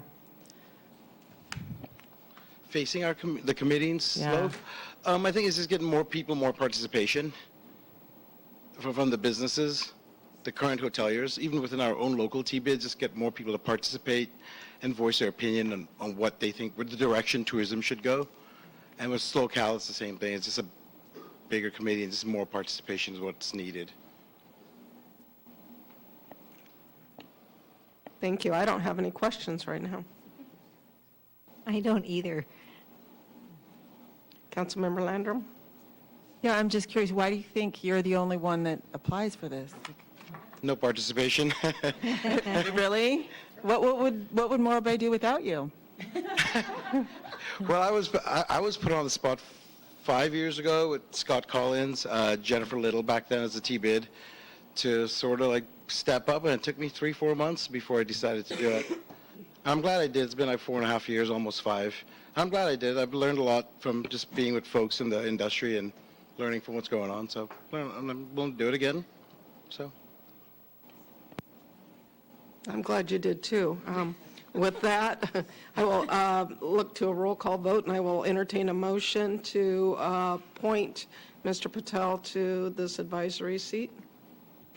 I'll make a motion to appoint Hemant Patel to the Visit Slough County Board of Directors. Second? I second. Thank you. All in favor? Oh, excuse me, roll call vote. I get confused.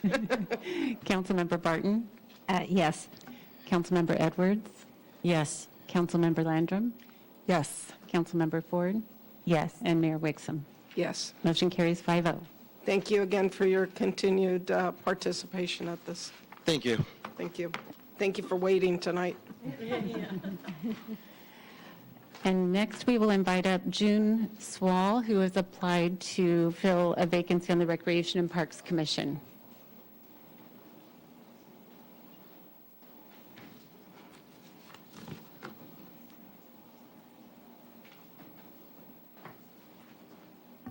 Ms. Swall, if you'd like to take just a moment to introduce yourself. I think there's a button on the side. I can see it. Thank you. I'm June Swall, and fairly new resident to Morro Bay, but a lifetime admirer of Morro Bay, having come for all my life as for vacation, and very interested in this community, and appreciating an opportunity to be more involved with what is going on here. And I think it's very exciting.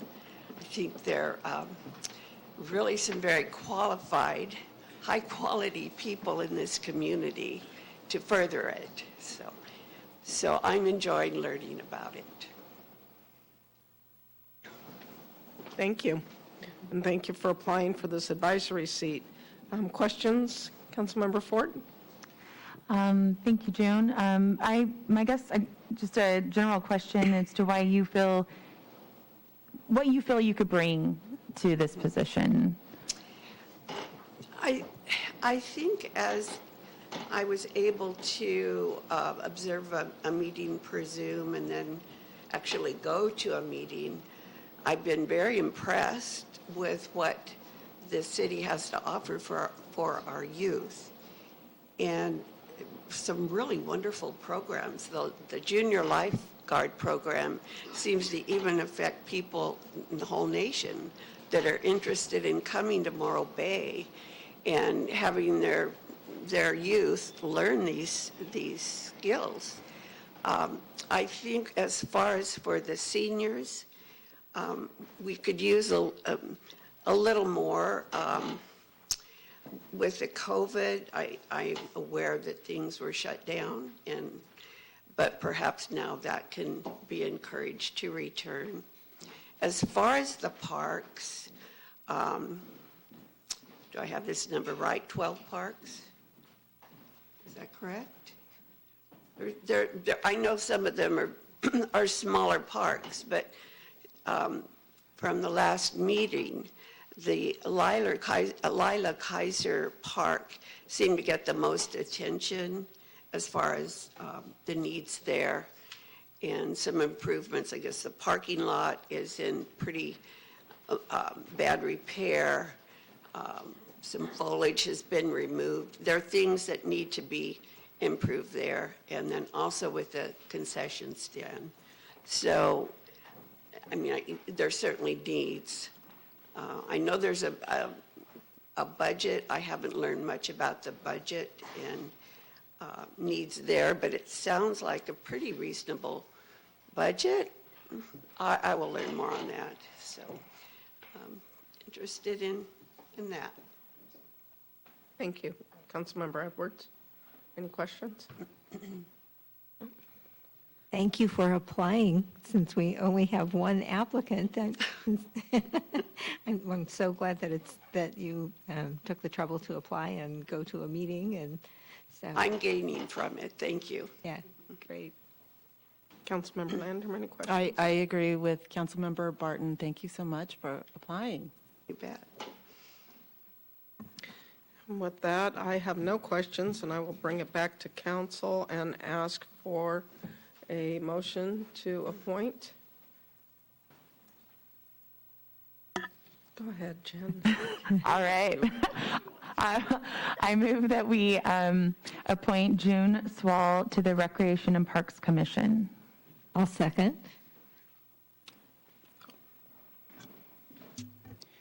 Councilmember Barton? Yes. Councilmember Edwards? Yes. Councilmember Landrum? Yes. Councilmember Ford? Yes. And Mayor Wixom? Yes. Motion carries 5-0. Thank you. Thank you for your willingness to serve. Thank you.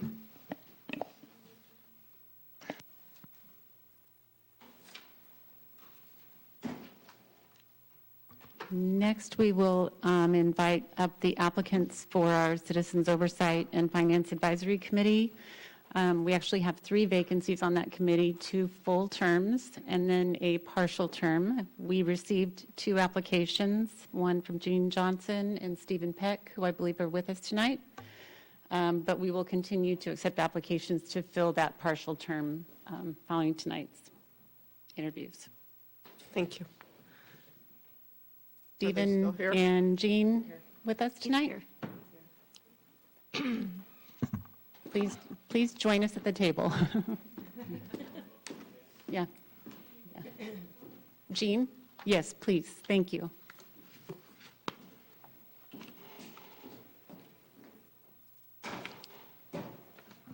If you'd like to take a moment to just briefly introduce yourself. Okay, hi, I'm Jean Johnson, and I've spent, give a little bit on the professional background first and why that potentially qualifies me. I spent 20 years in the wireless telecommunications industry in a lot of marketing, strategy, business development, sales roles, managing fairly large infrastructure projects, mostly internationally. Did that at a corporate level as well as a consultant. And then I moved to Morro Bay about 10 years ago and decided to go into a new direction and worked with a couple nonprofits in the nascent industrial hemp industry. And so had a lot of experience working with both state and county government organizations, which were very influential in that industry. And I've also done a lot of financial and strategic analysis of small food companies with one of the nonprofits I've worked with on the steering committee of Slow Money Slow. And I think this is a very special community, and it's at a crossroads, and I think I would love to be part of bridging the desire to keep the quality of life here as we look at growth and diversification. And I think I bring a good analytical perspective to do that. Thank you, Mayor and Council. I've been serving an unexpired term for about 2 years, so I guess I've been auditioning for a full 4-year term for the past 2 years, and hope I've been doing a good job for you. As I explained 2 years ago when I applied, my interest is somewhat strategic and somewhat kind of statutory. This committee has a responsibility to look at the sales tax allocation, the sales tax override. Certainly interested in doing that because I was on the committee to promote that, and I'm very interested in making sure those funds get allocated in a way that I think the community wanted to be allocated.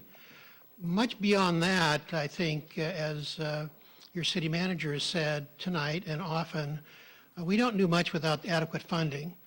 I would like to serve on this committee rather than the HAB or PWAB or Planning Commission, because I think we need to come up with a good strategy for financing the things that we want. So I'm interested in serving if you're interested in expanding the role of the committee to think about things like impact fees, waterfront infrastructure financing, capital financing.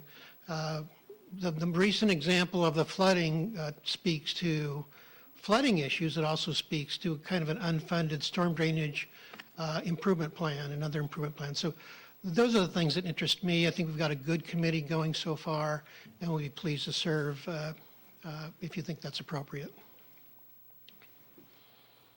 Thank you, Mr. Peck. We'll start with council questions, and we'll start to my left with Councilmember Ford. All right, I'm looking at my list of questions here, and I feel like a lot of those were answered. I guess, this is kind of a random question, but I think it's valid because what I've heard a lot from folks is that are currently on CFAC or have been a part of CFAC is that it's an empty room and no one's there to provide feedback, and it's kind of a lonely place. And so my question to you is, do you have any, this is kind of random, but do you have any suggestions as to how to get more community engagement in this process and what you guys will be in charge of? Question. First, or? You go first. I think it's giving us a clear agenda. I think the council's been kind of struggling what to do with us. For a while, we were the receptacle of the WRF accounting report. For a while, we did a proofreading of your budget and your CAFR, or ACFR as it's called now. Those things are gone now. So our role is relatively unclear except for the sales tax review. I think if the community knew that what we were looking at was a capital facilities financing plan, the waterfront sustainability, how we're going to make that budget balance, I think the room would be packed. That's why they're here talking to you today. And I think it's the obligation of this committee to sort through those things for you so that you have something that represents our good thinking and the input of the public. So setting a work program and an agenda for us, I think, is the key to answer that question. Yeah, I agree. I think there are a variety of directions this community or this committee could go into, and tremendous strength with the backgrounds that I've seen of the members, and also just the broad community at large in Morro Bay has a depth of expertise. So, and many people, because they are fully or partially retired, have the time and very, very strong interest in contributing to the continued viability, quality of life, sustainability, development of the community. So it's really defining new directions and projects and just letting people go, because I think there's a depth of expertise to tap into. Thank you. Yeah, I will say thank you. Councilmember Edwards? I hadn't really thought about it until this kind of line of questioning, you opened that up with regard to the amount of creativity we could have with this advisory board right now and directions that we could go. So I guess my question would be could you give an example of some sort of project that you were a part of where you kind of had an open book, like a clean canvas almost to go with, and how you handled it? Oh, well, I just did that in the last work I did. I had proposed to a national nonprofit that I thought California was going to be the best and greatest state for industrial hemp, and so let me go and influence people at the state and county level and get the industry rolling there. And just this, that was years of effort and doing all that grassroots networking and information gathering and disseminating and going to the state board meetings and going to the trade shows and going to the SOUPS meetings. And yeah, I love open space. And I take the big picture and then I just refine it down to an action plan. And what I've been doing professionally for the last 45 years is having a client, whether it's a city, county, or private developer, hand me a town or a community or even a big piece of property and say, this is what we want to do. How can you get me there? So part of my responsibility is identifying the infrastructure that goes into a big neighborhood. How are you going to pay for the roads? Is it a community financing district? Is it an infrastructure financing district? Are there impact fees? How much is the city going to pay for? How much is the developer going to pay for? So you sort of take a blank canvas and say, so where do you want to go with this? And now go to the trouble of figuring out how you finance it, what are the instruments, how you can put together a financing plan that you can actually borrow money against so you can put those facilities in. So it's kind of what I've been doing for a long time, and I would be excited to do it for this town as well. Thank you.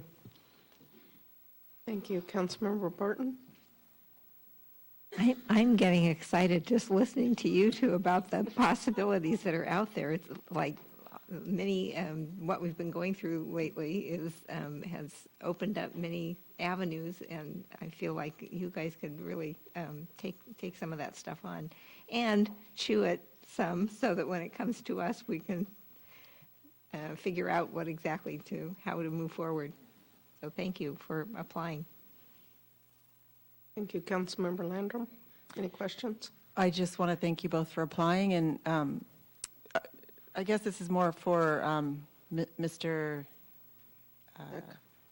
Peck. I'm sorry.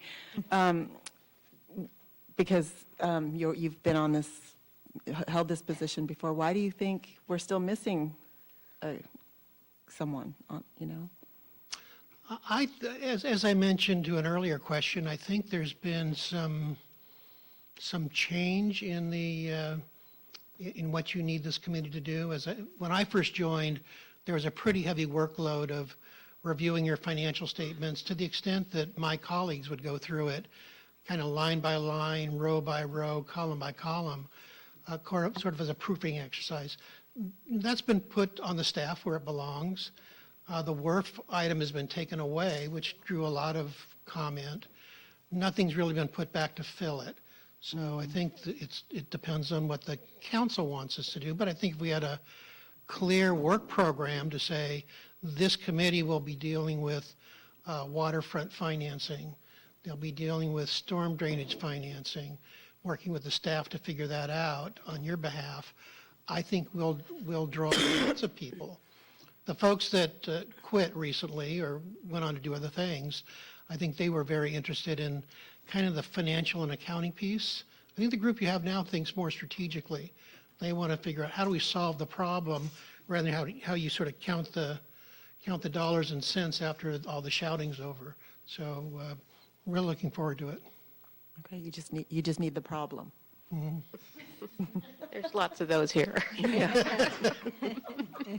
Thank you both for that, and I look forward to the opportunity, if you're filling these roles, to work with, have you work with staff and council in expanding those roles, again, because I think we are at a place where, like you talked about, capital project funding and things, those are always the challenges the city's facing, and we have a great finance department, but they're tasked with so many things right now, just in compliancy. So we have an opportunity to utilize the expertise there. And for me, you're the voice of the community, and that's what's important to me, is that that's heard. And so with that, I will look to my right this time for a motion to appoint. I would like to move to appoint Stephen Peck and Jean Johnson to the Citizens Oversight / Finance Advisory Committee, otherwise known as CFAC. I second. Roll call vote, please. Councilmember Barton? Yes. Councilmember Edwards? Yes. Councilmember Landrum? Yes. Councilmember Ford? Yes. And Mayor Wixom? Yes. Motion carries 5-0. Thank you very much. Appreciate your patience tonight and waiting, and thank you for your willingness to serve.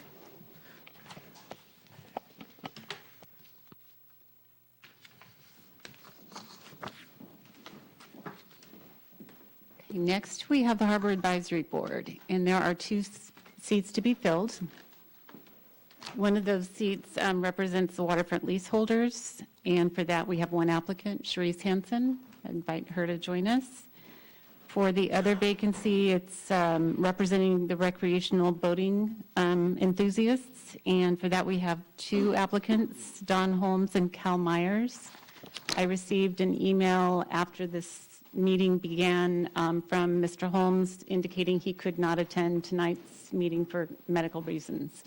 But Cal Myers is here, so encourage them to take just a brief minute to introduce themselves and hand it back to the council. Is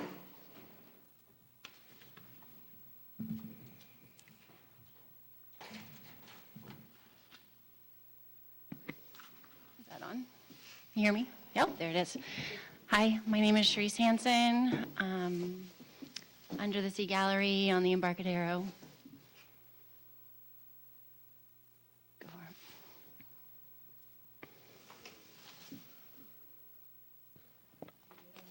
for it. Hi, my name is Cal Myers. I'm currently employed with Dell SecureWorks. I'm an IT project manager. I've been doing IT work my whole career. Recently been on the Harbor Advisory Board. So looking forward to continuing on. There's a large number of changes with the change in director. Sort of the wharf has been completed, and so I think there's some opportunity to focus on the waterfront, especially the battery plant and a lot of the deferred maintenance in and around the waterfront. Thank you. I'll start to my right. Council Member Barton. Questions? You mentioned the coming of the new harbor director and how that was intriguing to you and brought you into this, well, to the seat where you're sitting right tonight. Yeah. So tell me what do you have some specific ideas that you would like to see addressed? It was on the budget ad hoc committee, and we worked with Eric Enserby's. We had measure B22 on the most recent election. It unfortunately did not pass, and so the projection was there was about $750,000 per year for the next 10 to 20 years, I believe, of deferred maintenance if you just kind of averaged it out. We looked at a lot of funding options, grants, things along those lines, ways to raise money. There really was no good solutions, and these are things to fix the T-piers, the seawalls, the revetments, things along those lines. It was difficult to come up with any plan for that, and then looking at the resume, I think the gentleman's first name is Ted. I don't know his last name, but given his background, I'm excited to have him come on board and work with him to, help with that if that's the direction they want to take the HAB, once he's on board. And we're here to help, just like the last folks who were here. We've got a diversity of experience, and I'm excited to help him help the city. Yeah, that's what I'm kind of hearing is mission match, so that's good. Thank you. You want me to answer the same? One of the things that was taking place before Eric Endersby left is a report on job descriptions and what are the needs of the harbor director and what that should look like. And it found that we had a situation where there was too many jobs that needed to be done in order for just one person to do it. So I would like to be a part of that job description delineation between the operations, the property management, and the city council and city staff liaison with documents and budget and those ideas. Thank you. Councilmember Landrum.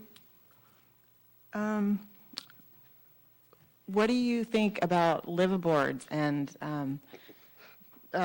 the enforcement and of maintenance, of their boats and Either one. I had a lot of, because of the recreational boating side, I interfaced with a lot of those individuals over the last 2 years.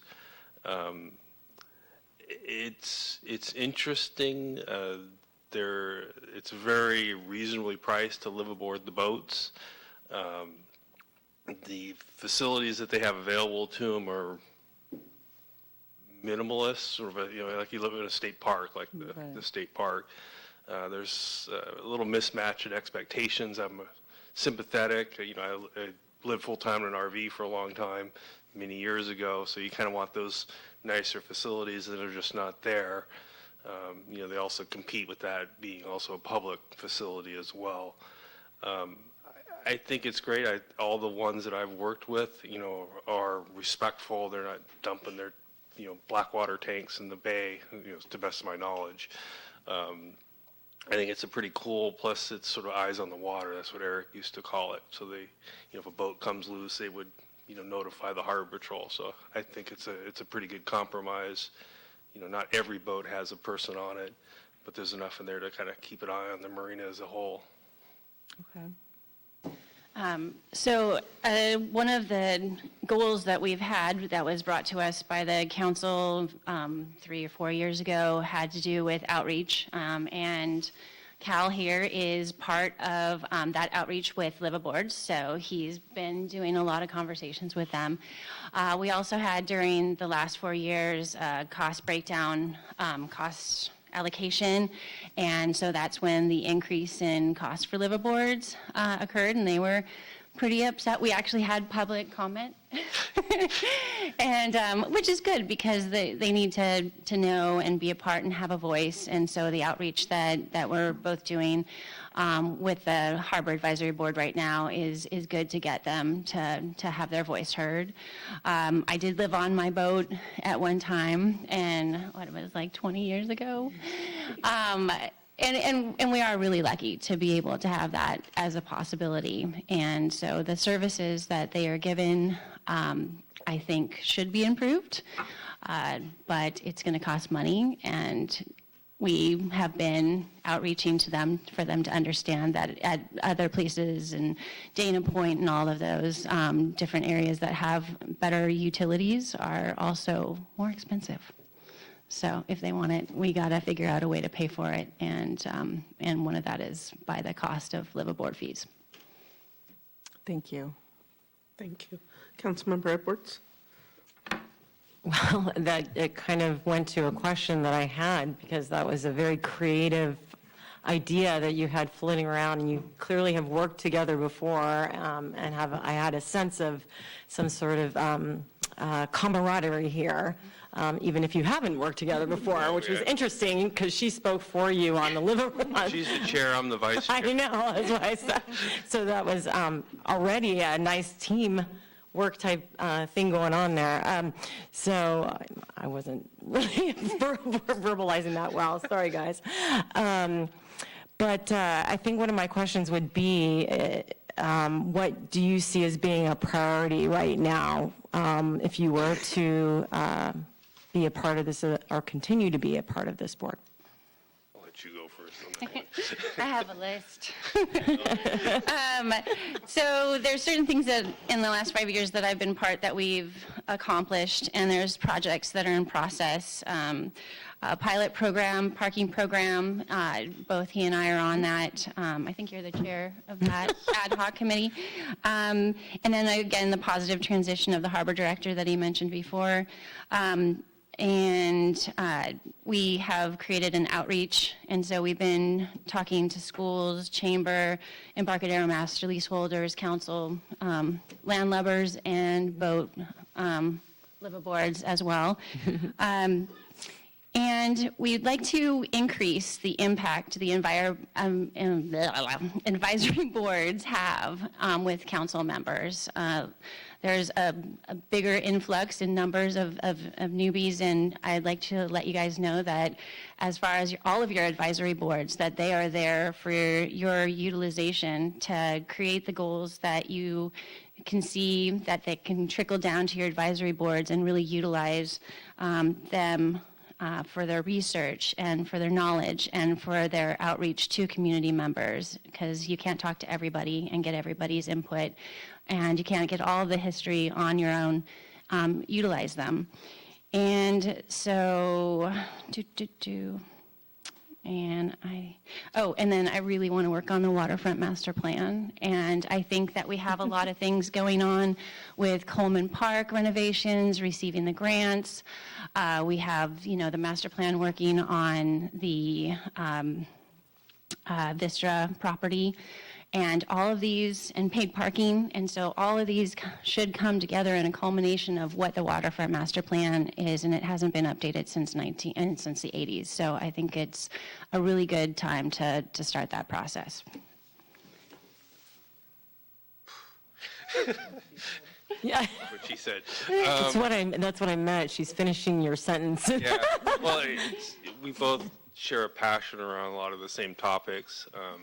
Personally, I got involved in the paid parking. I think Scott know about that one. We've had a lot of community outreach with that one. It's still sort of unsettled at the moment of the direction that'll take. The other one, and just me being a geek, is the whole power plant and what that ends up looking like. Does it really have a battery plant on it? Does there really power cables that run through the intake tunnel from the wind farm? What does the intake building look like? There's a piece of waterfront there. There's opportunities to potentially recover, the lost revenue that when the power plant shut down. There was a $250,000 a year hole in the harbor budget because of that there. And, how do you replace that, and what do you do with it? Do you return it to nature? Does it, turn into a productive asset that the power company or some other productive asset for the city? So I'm excited to see that, help put my mark there when I look back 10 years from now, see the stacks down, see the building tore down, and see it being something else. So I'm excited to be an active participant in that. Thank you.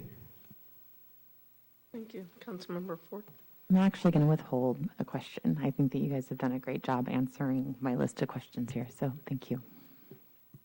Thank you, and I would agree. You were so thorough in your presentation.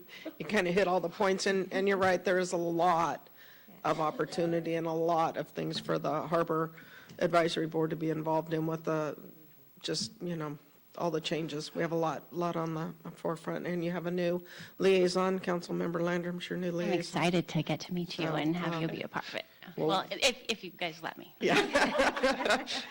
With that, if there's no more questions, I'll entertain looking for a motion to appoint.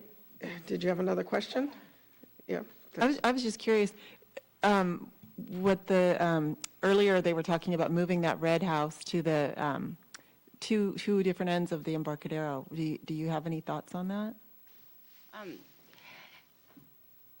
I did not hear about that with the Historical Society doing it, but I think that's an interesting thing to put it over in the triangle, but that would be more of a question for, where's Scott? Scott. Right, I just... What's actually feasible? I'd want to know what's actually feasible. We do have a situation where the harbor office is deteriorating. I wouldn't necessarily think that at that end would be a new relocation or to make them go into a little red house, which is adorable. But yeah, I think relocating it and cherishing it for its historical significance is important and could be something cool. Thank you. Yeah, one of our other members, he's not up for re-election, but Chris Vail is on the Maritime Museum board, and so he has some interesting opinions about that. Given it doesn't really fit the Maritime Museum theme per se, it's more of an artist colony, but I think it would blend in well with the sort of the historic nature of the, what they're trying to capture at the Maritime Museum. There's just a lot of Morro Bay history there. Mm-hmm. They've got a room for it there. Unless they put the parking structure there, but problem Thank for you. another decade. Thank you both. With that, I will look for a motion. I'll move, go ahead, sorry. I'll move that we appoint Sharice Hansen and Cal Myers to the two seats that are open on the Harvard Advisory Board. Second, I second. roll call. Councilmember Barton, Yes. Councilmember Edwards, Yes. Councilmember Landrum, Yes. Councilmember Ford, Yes. and Mayor Wixom. Yes. Thank you Motion both. carries 5-0. Appreciate it. Thank you. Thank you for staying and being patient. And moving on to the Public Works Advisory Board, we have 3 applicants to fill 1 vacancy for a new 4-year term. Derek Dahlgren, Douglas Hill, and Robert Nava. I invite the 3 of you up to introduce yourself and respond to questions. Thank you.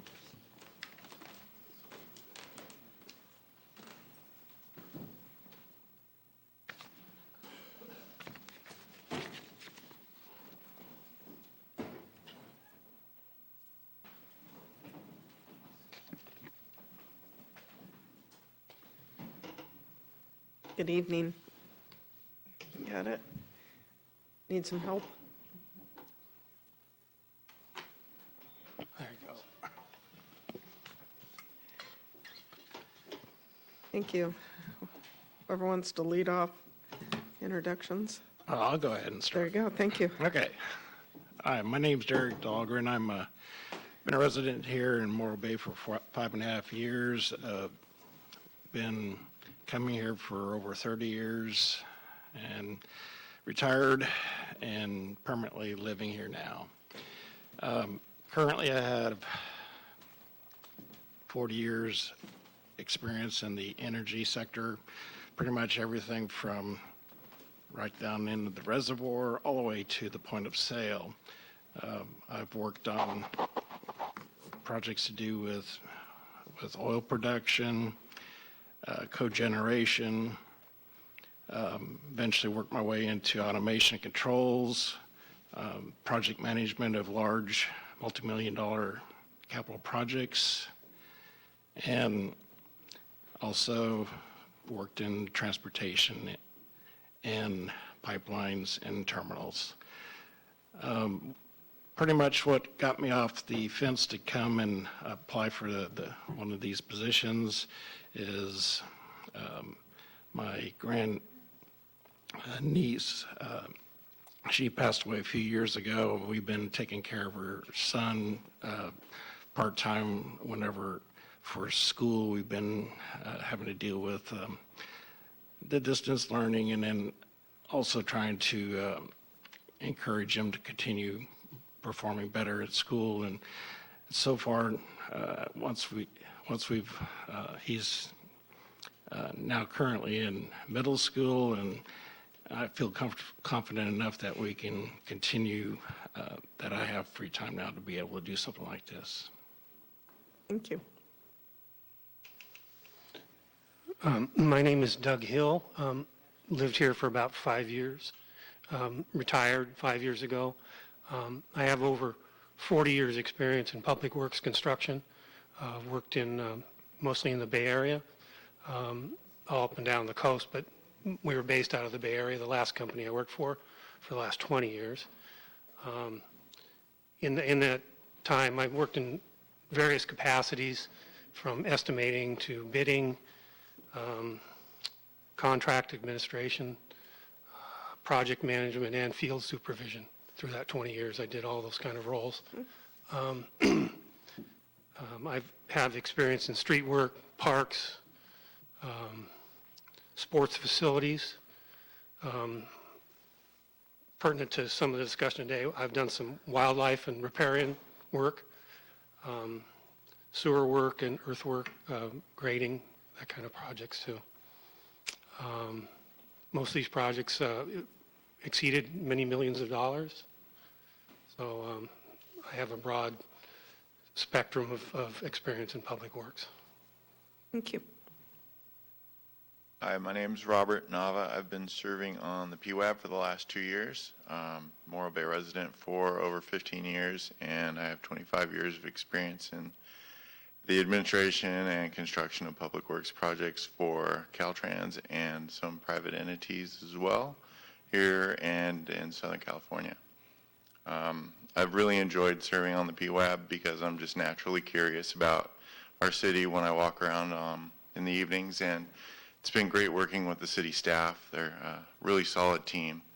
They manage a very tight budget and get a lot done with it. So I'd like to continue to help as much as I can. Thank you. I'll start down to my right with Councilmember Landrum. Questions? Oh, you all sound, it's too bad there's only one position because you all sound so great. I guess I would just ask, with the wharf project, what do you see as the biggest problem with that? In how, how it's, well, let me ask you this. What do you think of all the change orders? Oh, you're talking about the plant. Mm-hmm. when I looked at the change order list, I'm shocked. There's definitely some improvement there. And also a little bit of coaching and also some redesign that were issued after the fact. So I was shocked at the number of change orders. One of my last projects for retirement, I have maybe 10 change orders on it, and they were minor. So. Okay, thank you. Same question? Uh-huh. You know, in a project that size, there's always going to be change orders. However, oversight of those per the contract may have been failing. I'm not personally, knowledgeable about what went on with those change orders. Those weren't public, but I can certainly say that I've spent a lot of time reviewing contracts and reviewing change orders. So, it's important role to fulfill. Okay, thank you. I'm no stranger to multi-million-dollar projects. I worked on a $750 million railroad project in San Diego, and change orders happen. It's part of a project, especially when you start uncovering unknowns. I think that the city did a great job hiring Carollo. I've paid close attention to what Paul's put together as far as presentations of the change orders. This is a pretty unique contract in that it's like a hybrid of a design build. So what the contractor and the owner have to understand is that the way the process has evolved has been in the city's best interest with a maximum amount agreed to, and then the changes that take place are within that maximum amount. So each time that the maximum amount has to be adjusted, it's because we are agreeing that things can get up to a certain point, and then we'll talk about them again. I don't feel uncomfortable with the change orders that have taken place. They've all seemed very reasonable to projects that I've dealt with in the past and the unknowns that we deal with. I would say that there hasn't been any ambiguity in how they've been approached or resolved, and I wish I had more questions during the process, but everything always made sense to me. I would do more in the future to clarify why I understand things when we're being presented with change orders. I know that the Public Works Advisory Board is fairly new to the wharf project, and I'm happy that it came our way. I think there's a lot of experience in the Public Works Advisory Board members, and I'd like to make more of an effort to make these things more understandable, the change orders, to make them more understandable for everyone. Thank you.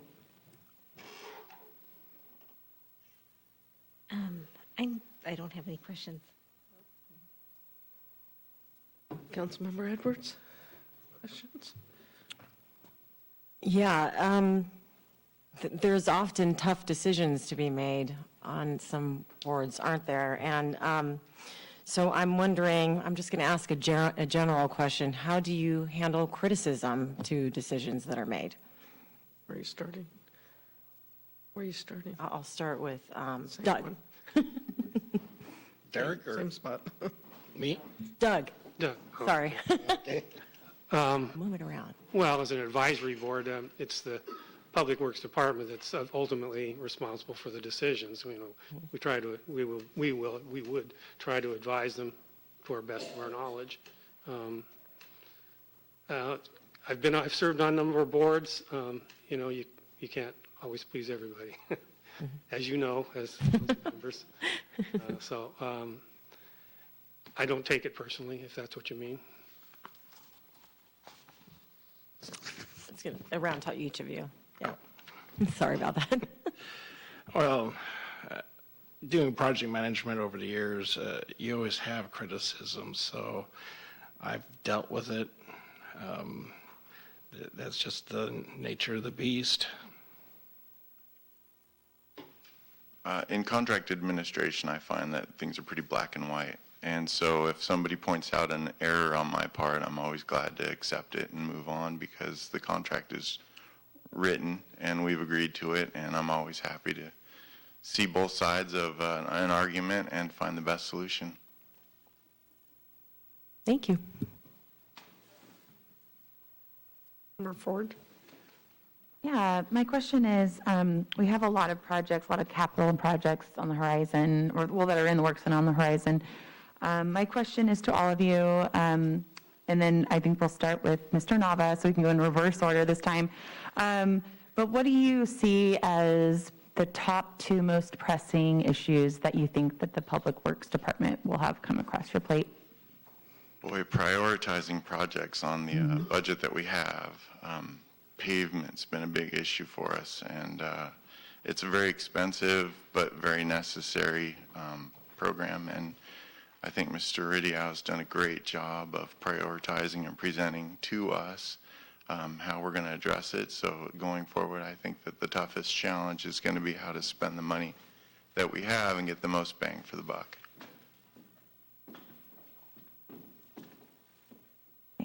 I guess it would go then Doug, then, yeah, sure. Doug. Okay, well, yeah, I listened to that discussion. I would agree that I think the paving project, we obviously don't have enough money to cover all of those proposals, but we get, a lot of complaints about the street conditions here. It's only gotten worse since the flooding that went on, and that's going to be a huge challenge for Public Works at this point. Also, the final connections of the wharf project are a concern of mine. How we utilize the water that's being generated. Obviously, we're going to generate more water than we can use. So a lot of it's going to end up in the bay, which is okay, but it'd be nice if we could utilize that water for as best we can. And I'm supportive of the injection wells. I think that's a great idea to do that. I think you could also, in the future, plan on reuse of reclaimed water in other ways, like irrigation for parks and things like that. And you wouldn't have to treat it so much. Obviously, there's a lot of infrastructure involved in doing that kind of work. Also agree with paving. The streets definitely need to be some additional maintenance. And also, there's ongoing maintenance items that haven't been addressed. Like I was looking through some of the proposed projects for this year, such as some of the tank projects needing inspection, repairs, brought up to OSHA standards. That's part of the infrastructure for water for the city. Also, there's some other projects on the horizon, such as their expansion of various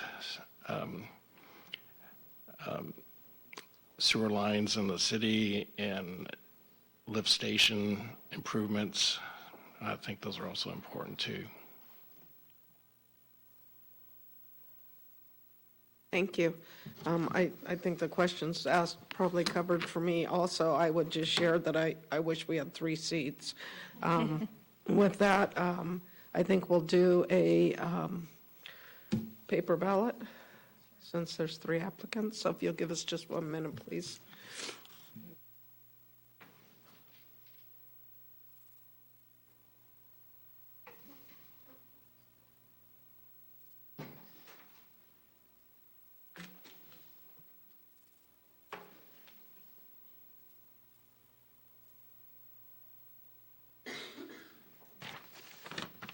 She's taking little sheets.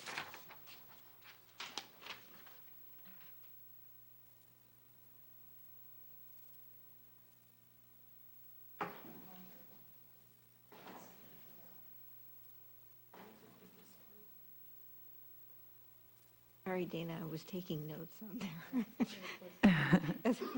Yeah, so just really quickly while those are being tallied, I just want to say that I appreciate all of you applying. And as was said before, that obviously we have one position, 3 of you applying.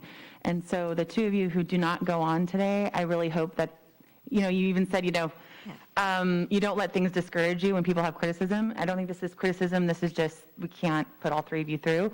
So I encourage you to come back. You have amazing backgrounds that really can help our community. And I really want you, whoever it is, that you come back and apply again for whether it be this role or another advisory role or commission. So thank you. And for sticking around. We appreciate that.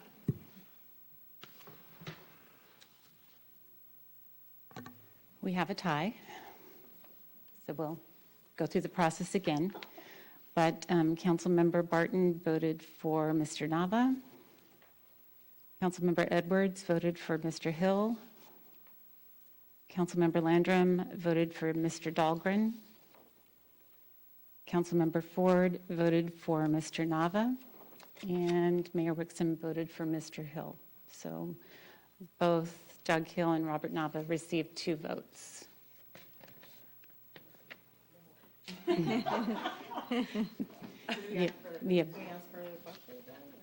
want to ask more questions, or do you want to vote again? So we have one voter that needs to.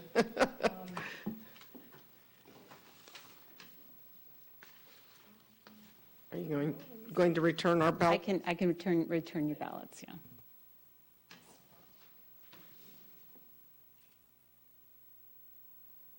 Oh, no, we can't.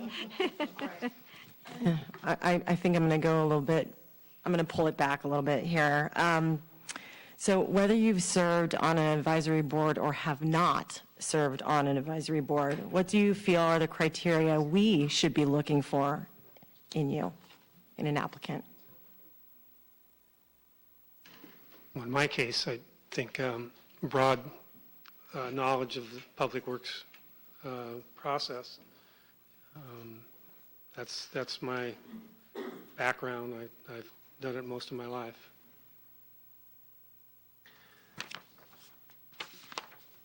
My background is broad-based also, but not in the public works sector. My background has been in the energy sector for the past 40 years.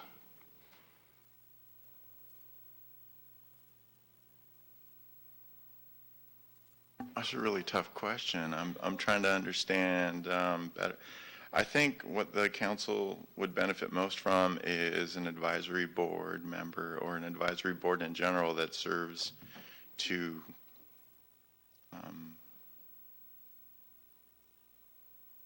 make the complicated more reasonable or more understandable. And a lot of what the Public Works Advisory Board is faced with is pretty complicated technical stuff.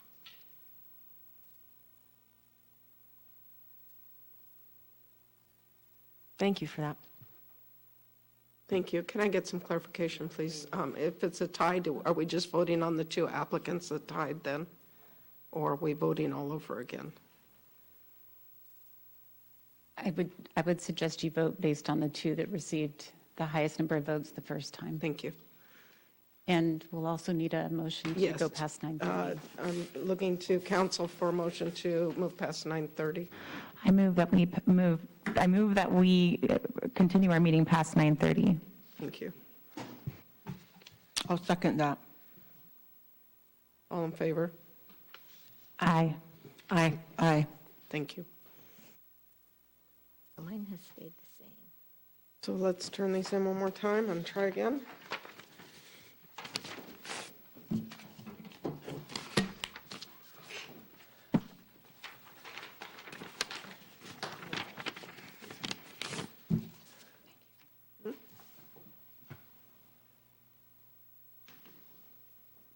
Must have gone off or something.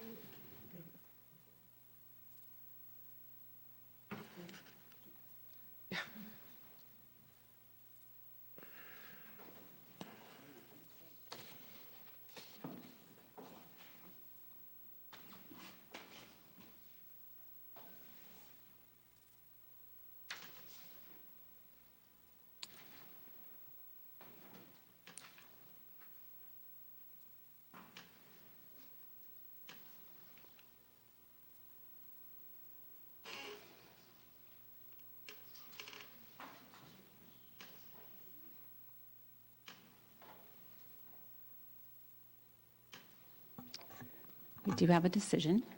Councilmember Barton voted for Mr. Nava. Councilmember Landrum voted for Mr. Hill. Councilmember Edwards voted for Mr. Nava. Councilmember Ford voted for Mr. Nava, and Mayor Wixom voted for Mr. Hill. So Mr. Nava received 3 votes and is appointed to fill the vacancy on the Public Works Advisory Board.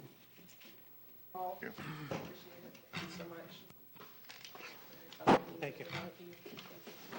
And we hope we'll see you again next time there's an opening, so.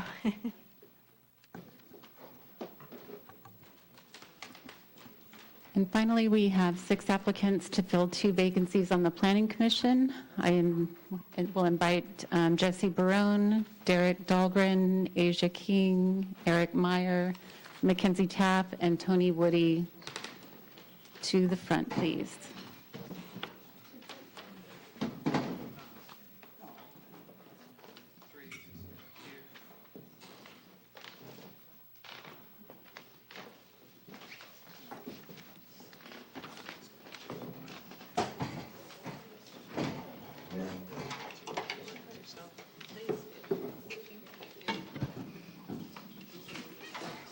Oh, this one, yeah. Yeah, this one's always low, too. I have got to stand up.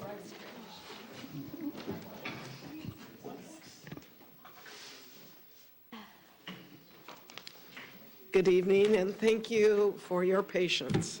And thank you all for coming back again. I know we had to reschedule this, so that in itself, and it is a late night, so thank you, everyone. With that, we can start with introductions, please. We can start here with you, and we'll go around the table, and then we'll just reverse orders. Okay, hello. My name's Eric Meyer. Thanks, Eric. I dropped to a sheet this afternoon because my earlier one was handwritten because I wasn't aware that that was actually the one that was going public. So sorry about that. I'm an entrepreneur primarily. I grew up here in Morro Bay. I went to Morro Bay Elementary. I went to Morro Bay High School, Cuesta, Cal Poly. And after Cal Poly, I pitched an idea to a large action sports company, skateboard company. Prior to that, by the way, I skated the ditch up here. You all know the ditch. I was one of those kids in the ditch. I sailed, I surfed, mostly I skated the ditch. But in the 80s, when I was graduating college, I had an idea to build a clothing brand for skateboarders, which didn't exist at that time. There was no such thing. We all had to wear surf clothing, and we all felt too surfy. And so I pitched that idea to the world's largest skateboard company, and they accepted it, and they brought me in to build a brand there, which we called Vision Streetwear. And in 1989, that brand hit $100 million a year in sales. And I realized I should probably be doing something for myself, so I quit in 1991 and built my own brand, which was called Simple Shoes. And the idea of Simple Shoes was to build footwear out of sustainable materials, which in 1991 was a fairly significantly new idea. And I brought Simple to about $30 million a year, and I sold it, and I retired. And I retired in 1996, and I had moved to Southern California after college because that's where the jobs are. If you lived here in the 80s, you'd know. But I moved back up into Central California to San Luis Obispo after that. And I built Simple out of San Luis Obispo. But I went into redevelopment of historic properties and restoration of historic properties in San Luis Obispo, and I built 13 houses in San Luis, restored rather, and I did 2 up in Carmel, and I did 1 in Santa Barbara. And several of those won historic preservation awards in their communities. And as a result of that, I was asked by some friends and by some city councilors in San Luis Obispo if I would apply to the Planning Commission there. And so I did, and I was accepted as a planning commissioner. I don't remember the exact year. City of San Luis, 2008. And I was on that commission for 5 years. And the first year of my second up of that role, there came a planning commission suddenly, and a spot available at the county planning commission. And so I resigned. I was offered that. I was appointed by the county board of supervisors to be county planning commissioner for San Luis Obispo County, and so I abandoned my post as the planning commissioner for the city of San Luis Obispo. But In those roles, we had some fairly, at the county, we had some fairly significant projects. For instance, the oil train project down in Napoma, which was nationwide news, and thousands and thousands, literally like 20,000 letters from the public. And there was other very complicated projects like oil projects in Bryce Canyon, or there was a big gravel pit mine in Santa Margarita. They're very contentious projects where you had to, at the end of those projects, half the room hated you and the other half of the room loved you. And so I often found the best way to go out of the room was when both sides of the room hated you equally. You know you had done a pretty good job as a commissioner. You'd vetted the project to the point that the applicant was pissed off, and you'd vetted the project to the point that the opponents were like satisfied that at least you beat them up somewhat. So I'll leave my. I have a bunch of other board members and some board memberships, et cetera, but I left that on the sheet. You can read it. Thank you. I already gave you a brief history. Thank you. Just one thing. What brought me off the fence on this part is, since my background is a lot of electrical, large facilities, I do bring to the background. I want to be more involved with the potential pivot towards the green energy projects that may be coming to Morro Bay.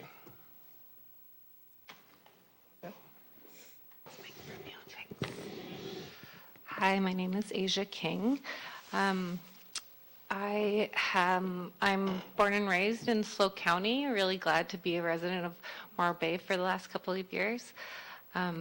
I have had the honor of serving in the current Planning Commission for a little over a year, and the term that I filled has come to an end. So I feel lucky for the opportunity to reapply.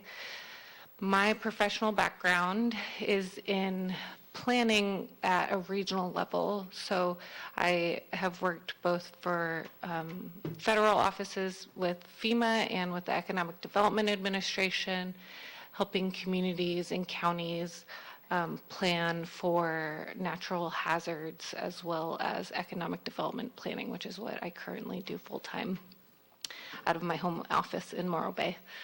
I'm the Central Coast and Central California representative for the Economic Development Administration, which is under the Department of Commerce. I also am a mom, a newer mom, and have a young family here in Morro Bay. And when the position for the Planning Commission came open, in 2021, I think it was when I joined, I just felt like I needed the chance to practice planning in my community as a new mom, just because my life had so drastically changed, and I realized that not just my neighborhood, but the path that goes from my neighborhood to downtown to the local businesses was such an important way of life now with kids and strollers. And so it really just changed my perspective. I'm used to doing planning on this very regional, federal, state, county level, and haven't had the opportunity to practice city planning as locally. And so I've been really honored to do that, and I have learned a lot with the Planning Commission over the last year. So that's just a brief overview. Thank you. Hi, my name is Mackenzie Taff. I'm currently a senior at Cal Poly. I'm getting a dual degree, my undergrad in political science and my master's degree in public policy. I currently intern for the City of San Luis Obispo Communications Department, where I help run their social media accounts, their website, and I help to publish some news releases for the city. I recently completed an internship with the City of Atascadero in their planning department, where I assisted in some planning efforts, helping staff write staff reports for planning commission meetings, and even hand delivering planning commission packets to each planning commissioner for the City of Atascadero. And I have also interned for Congressman Salud Carbajal in his regional office here in San Luis Obispo. I'm very interested in pursuing a career in land use law and policy or in municipal law, and I think this would be a great opportunity for me to learn more about that from the Planning Commission side of things. Thank you.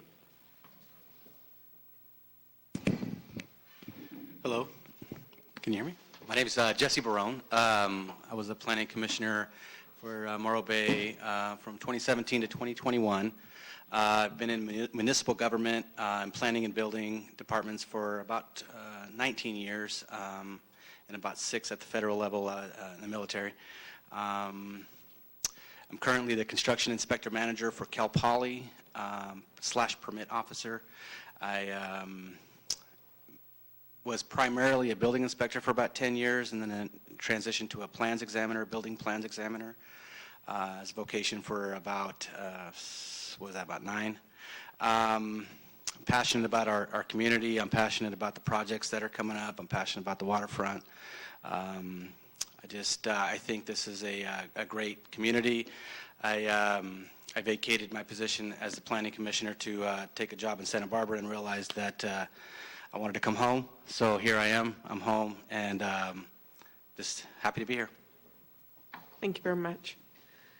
I'll start with council questions down at the end here with Councilmember Ford. And maybe we'll start one way and circle around and then go the other way, so we're rotating who we lead with. Thank you. Yeah. Thanks. Is that good with everybody? Thanks. You all have amazing resumes and backgrounds, and so I guess what I'm looking for is, what do you feel sets you apart? What gives you that unique perspective that can really benefit the current commission that exists at this point? What can you bring to this commission that stands out to you? And then Where are you going to start? Let's start with Jesse and then go to, let's go that direction and then end with Eric. I'm very detail oriented. As a building plans examiner, I would spend days in a set of plans, just getting very granular, and making lists and sending them to architects and engineers, and having to consult with them and try to help them get their projects approved. I feel like my strengths are my knowledge of the construction industry, and how that translates into the planning realm. It's helpful to have a background in engineering and construction when we're talking about complex building projects, ultimately.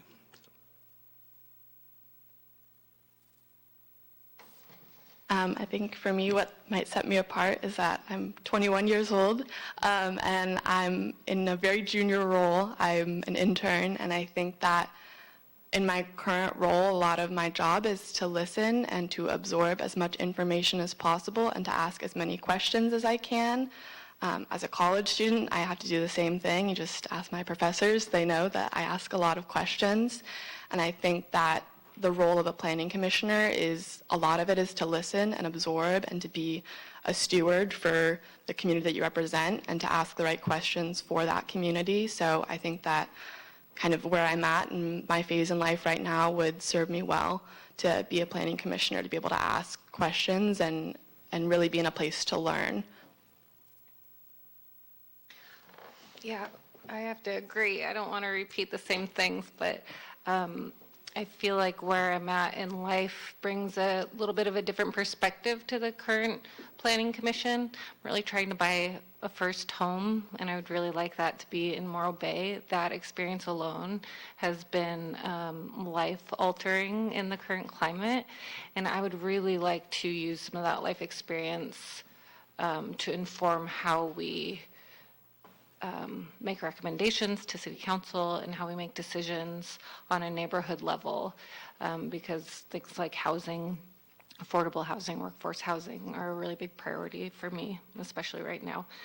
And then I, of course, have a lot of a technical skill set. I have a master's degree in city and regional planning, and I have an educational background, but I think my actually place in life right now is a lot more applicable.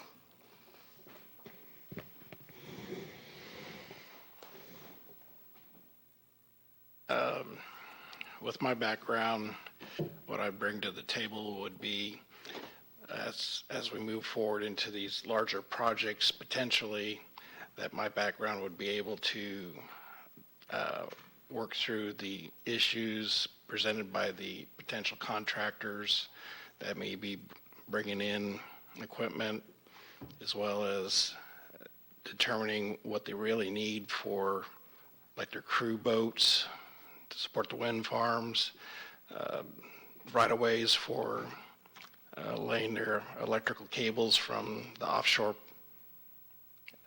wind farms to onshore, the type of infrastructure that's going to be required from the city.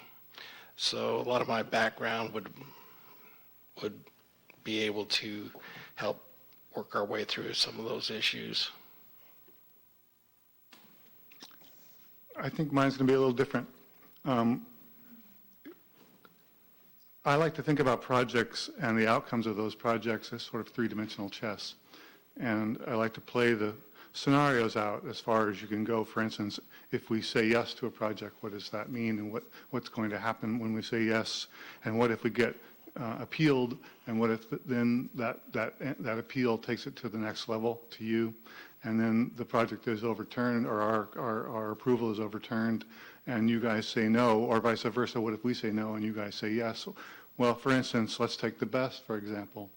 If the BESS goes one way, we have to condition the living hell out of it to get what we want, flood control issues, et cetera, whatever issues there are. But if we deny that project as a planning commission, and then it gets appealed and it comes to you all, and it gets overridden by you as a yes, then we as a planning commission have failed, because we should have conditioned that project either way. We should have drawn conditions of approval, even if we were going to deny, such that those conditions could then be used by you guys, and we could have vetted that project from all different sorts of angles so that you're not required to do that.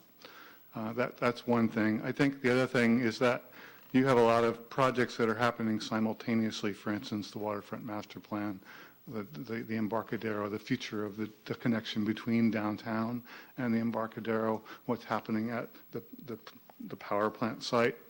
All of those things are intertwined, and all of them, there's many ways to see those outcomes and how they might play out. So I think that the ability to see in three dimensions is my best asset. Thank you. Councilmember Edwards, questions? I think I'm going to kind of pivot from that and ask, and I think we'll go around clockwise this time, starting with you, Eric, again. Okay. What do you feel are the two biggest priorities facing the Planning Commission? That's a pretty subjective question. I know. I would have to answer, where I met Scott actually was we were both at a housing meeting for what's that particular group called? The SLO County Housing Summit is what this was called in 2018. And I gave a speech on the future of housing in San Luis Obispo and what that meant. And I won't repeat that speech because we don't have time. And Scott was also giving many comments about his previous experiences as a housing provider in his previous roles. And so I think that housing and how that interplays with the density choices that we make and how those density choices should be conditioned. I mean, if we, for instance, upzone the downtown, we've already gotten to more height. What does that mean? Does that mean we're going to get affordable housing because everybody says we're going to do affordable by design? No, not necessarily. We may just get a bunch of condos down there that are $2 million vacation homes for someone. So how do we deal with that with our housing element? How do we create, for instance, C-cell communities? Is that a down there, for those who don't know, down there on South Bay Boulevard?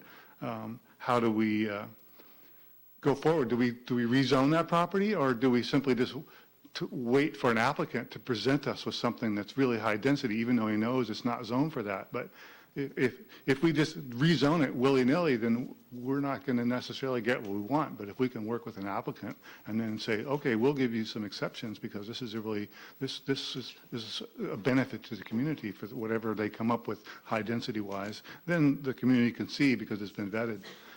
So housing, that's housing side. The other side, I would say, because it's my passion, it would be preservation, because I think Morro Bay has lost its identity to a certain degree. From the post-war, after the Embarcadero got built by the Navy, the fishermen of the world saw Morro Bay as this huge opportunity, and we had, from the 50s through the 70s, we had a relatively large commercial fishing and some sport fishing as well, pretty large. That all kind of died off, as we all know. But we still think of Morro Bay as a fishing community. We've lost some of the prehistory. One of your other, well, there's other people. The Salinan Indians have a lot of prehistory here. There's the art community that was here. I think if Morro Bay was able to bring up those prehistories, maybe through some charrette process at the Planning Commission that's been discussed, we could come up with a preservation ordinance that cherishes many of the aspects of Morro Bay that aren't very well known, but that could provide benefits. I mean, there's even a history of these old bungalow court motels, and there are a lot of really cute motels in this town, a lot of really cute owners of those motels in the history of Morro Bay, and they and the connection between the valley are part of our history. We should cherish it. I'm going on. I'm sorry.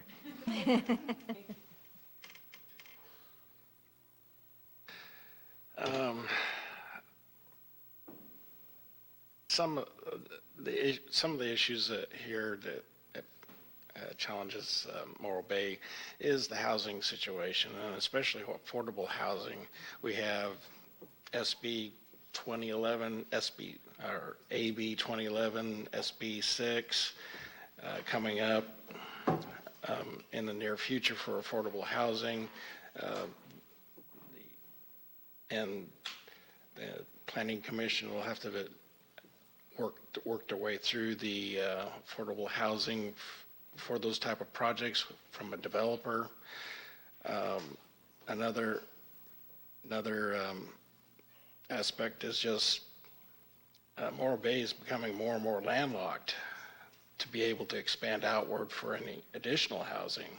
So there may be possibilities where we have to start walking out from the city limits to encompass additional housing for future people moving here, making their residence permanent here. And also there's a lot of properties in town that are just weekenders. You drive down the neighborhood and most lights are out. So that's some of the issues. Yep. Yeah, I know that housing, workforce housing, and historic preservation have been a major focus of the current commission. I think that being able to marry some of the state laws and requirements and state priorities that are coming down the line and ensure we can marry those with our local ethos is going to be the impact of a lot of the decisions and recommendations the Planning Commission makes.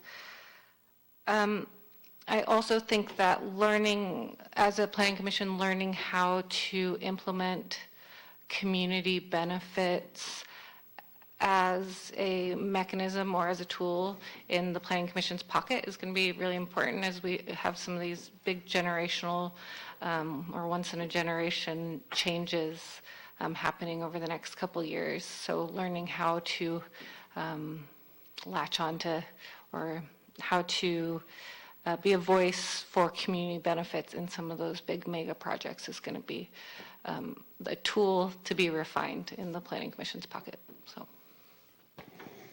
I would say that we are like many cities in California in which we struggle with creating a jobs housing balance, and so those are the two priorities, would be creating jobs and creating housing, and also creating a balance of both of those.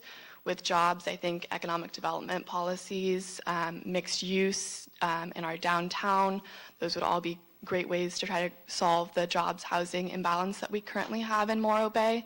As for housing, I would consider infill projects, higher density, and like Asia said, all of the state policies that are coming into effect and will continue to come into effect that are essentially taking some of the control out of local government to create, housing minimums, like with regional housing needs assessment, and figuring out what works for our city, what do we need for our city, and like you just said, marrying those two things. But really, there's a great book called Strong Towns by Charles Marone that I highly encourage you to read if you haven't yet, that talks all about how jobs housing balance is the key to both just having happy residents, but also long-term municipal finance, which is a concern of mine as well.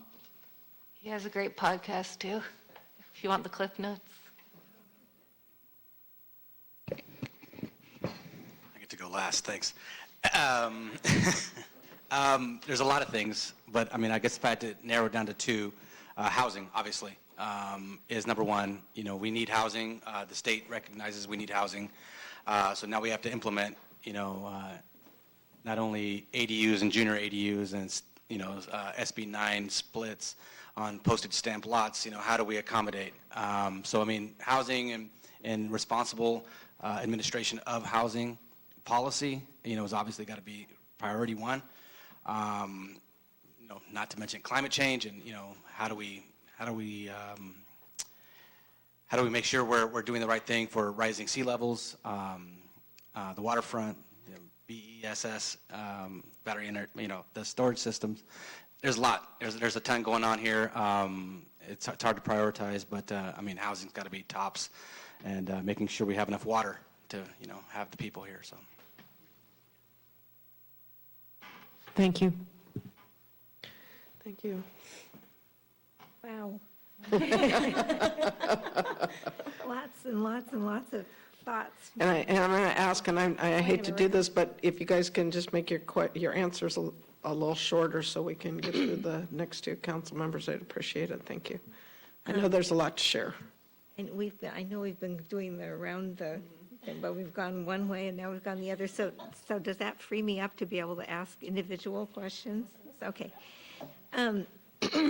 Asia, you mentioned working or living, I guess, near downtown and walking and with a stroller, and how we've had lately some discussion about taller buildings downtown and therefore denser, and I just wonder, how does that fit in your scheme of things? How do you see that?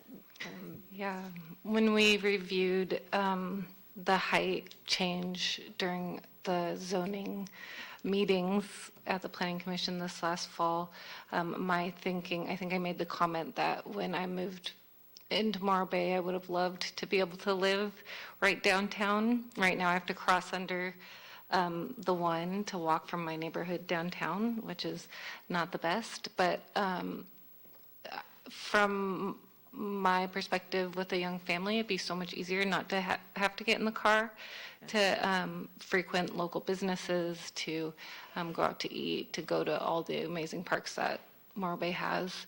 And so I was really in favor of the height, of extending the height limits, because to some degree, I believe that more housing eventually brings about somewhat more affordable housing, and that more housing in a downtown area would help businesses thrive.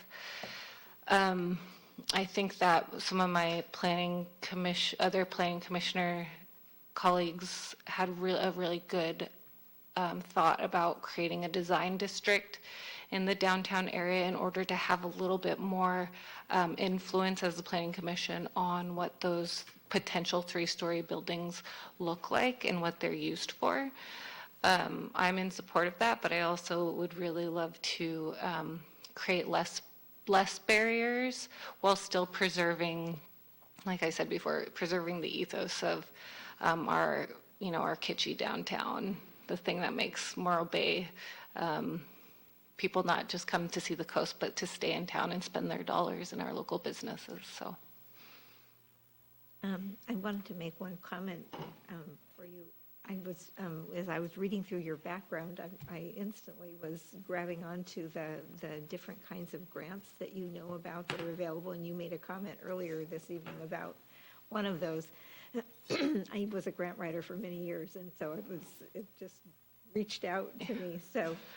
anyway, Yeah, I'm on the funding side, so I often Right. work in the federal offices that have to approve the grant. Right. So it's the knowing what's out there. Yeah, exactly. Knowing how to apply. And then helping communities get those dollars. That's a very helpful thing, so thank you. Let me think, do I have any more questions for individual? No, I think I'll pass to. Councilmember Landrum? When I was in Sacramento, I learned that, one of the things I learned was that, which some of you have mentioned, the RENA numbers, if you don't know, it's the Regional Housing Needs Assessment that's mandated, or I guess mandated by the state, that they found that those numbers are off by 50%. And I was just going to preface it with that. And I would like to know what changes do you think are necessary to provide workforce housing in Morro Bay? Where are you starting? Oh, sure. So I was on the SLOCOG board that is what allocates the RENA numbers to the individual communities here. And the way we allocate the countywide allocation is based on the transportation trends or commute trends. Where are the people living and where are the jobs? And if the jobs and the houses don't match, you try to get the houses closer to the jobs and you try to get the jobs closer to the houses. RENA has, there's different, there's very low, low, moderate, and above moderate. Above moderate is 42%, very low is 25%, low is 14%, and medium's moderate is 16%. In order to build anything other than above moderate, you need subsidies, and especially in a town like Morro Bay where the cost of land is so high. There's no way you can build anything without a subsidy in any category except above moderate. The studio, for instance, at very low income can cost no less than $132,000, no more than $132,000. Now, you can't buy a mobile home in this town for $132,000.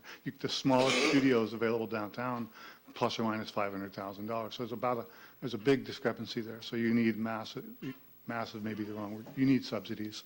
So the only way to do it is to work with whatever housing groups that can come in and give you additional dollars, or as a community come up with your own ways to get additional dollars. The cost per square foot to build these days, it used to be $250 would get you a dum-dum per square foot, would get you a dum-dum house. Now it's $400 minimum, I'd say, probably closer to $500 to build even the most generic of houses. And so you talk about, let's say, 1,000 square foot home is at $500 a square foot, is $500,000 just for the cost of the build, not the land underneath, and no profit for anybody. So it's basically all about grant writing and knowing the players within the state and federal level. And in all honesty, in coastal California, it's excruciatingly difficult. And I don't really have the answer. If I did, I wouldn't be standing here probably. I'd be building houses. Oh, building, right.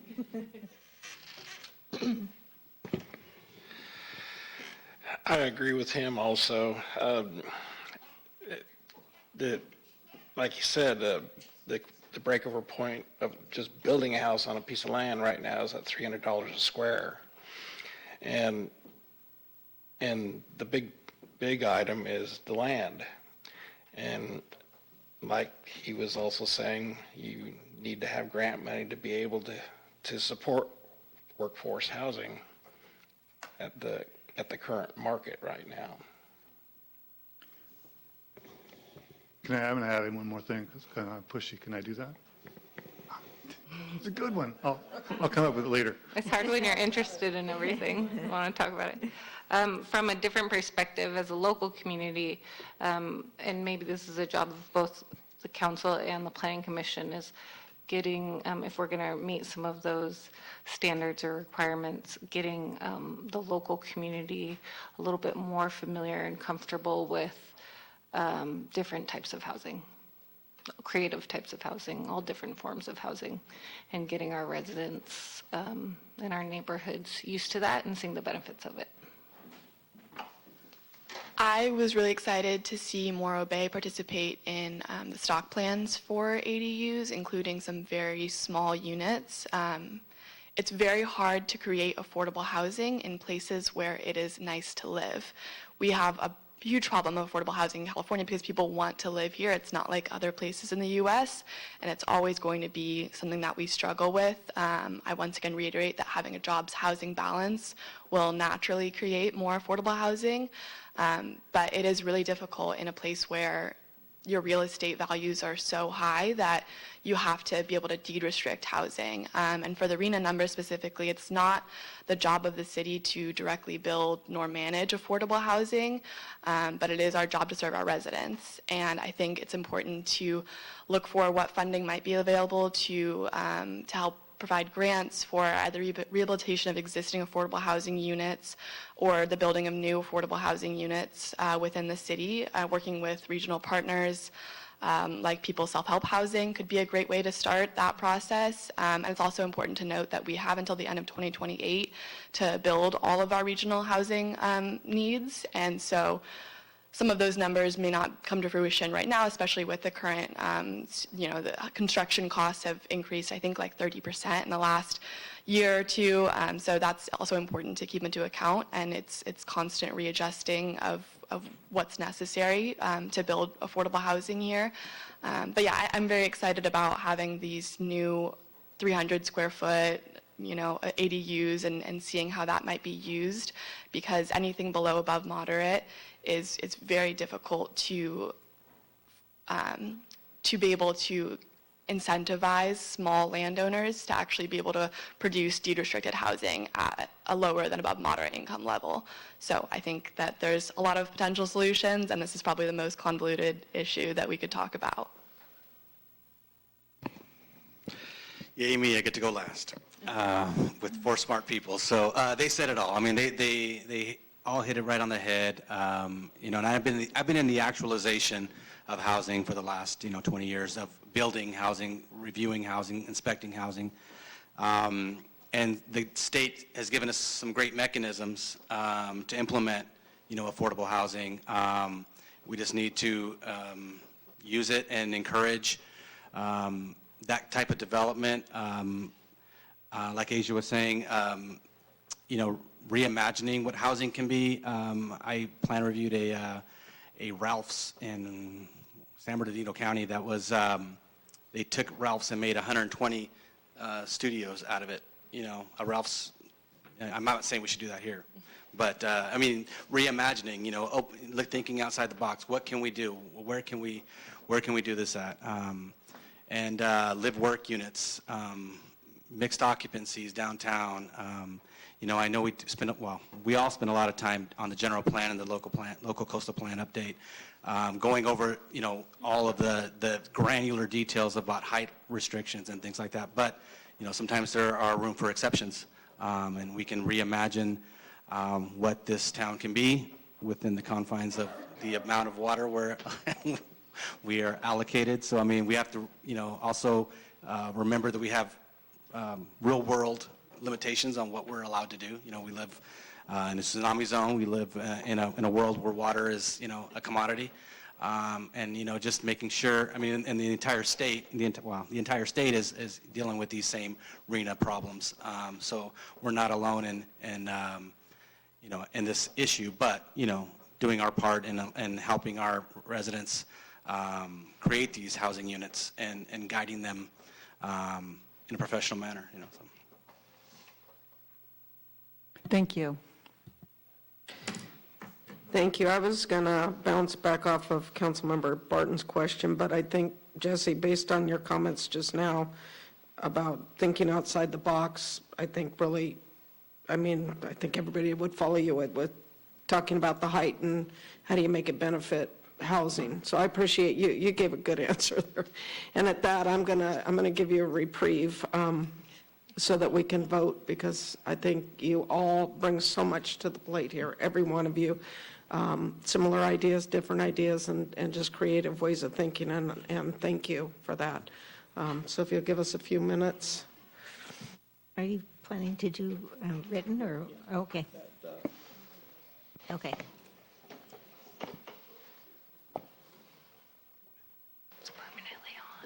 Just confirming you're voting to fill 2 vacancies.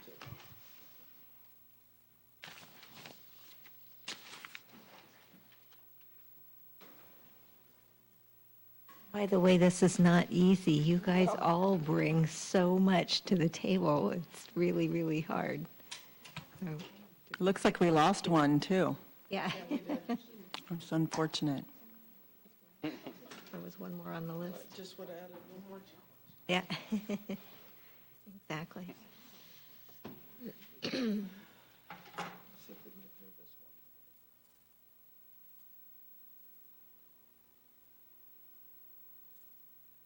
Does it work if you, or, here's, it's got a thingy over here.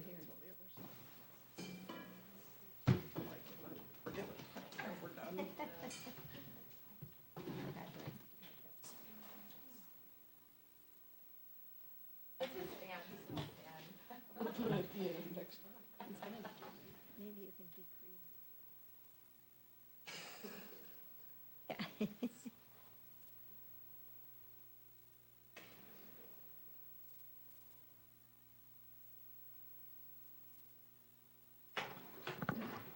Okay. Councilmember Barton voted for Asia King and Eric Meyer. Councilmember Edwards voted for Asia King and Eric Meyer. Councilmember Landrum voted for Jesse Barone and Eric Meyer. Councilmember Ford voted for Asia King and Eric Meyer. And Mayor Wixom voted for Jesse Barone and Eric Meyer. So in total, Eric Meyer received 5 votes, Asia received 3, and they are appointed to the Planning Commission. Jesse received 2 votes. Thank you all so much for your time. I look forward to working with you all. Thank you. Thank you. We do have openings on other advisory boards if anybody wants to consider the Citizen Finance Committee. Thank you all so much for being patient. This was really interesting. So many ideas. Pardon? So many ideas. Yeah, a lot of ideas. Very creative. Very creative. Yeah. Go to 7. Okay, with that, we are going to come back to council declaration for future agenda items. Anyone? Any takers tonight? Everybody's good. It's a very late night again. With that, I will move for adjournment and see you back here February 14th, 2023 at 5:30. Meeting adjourned. Thank you.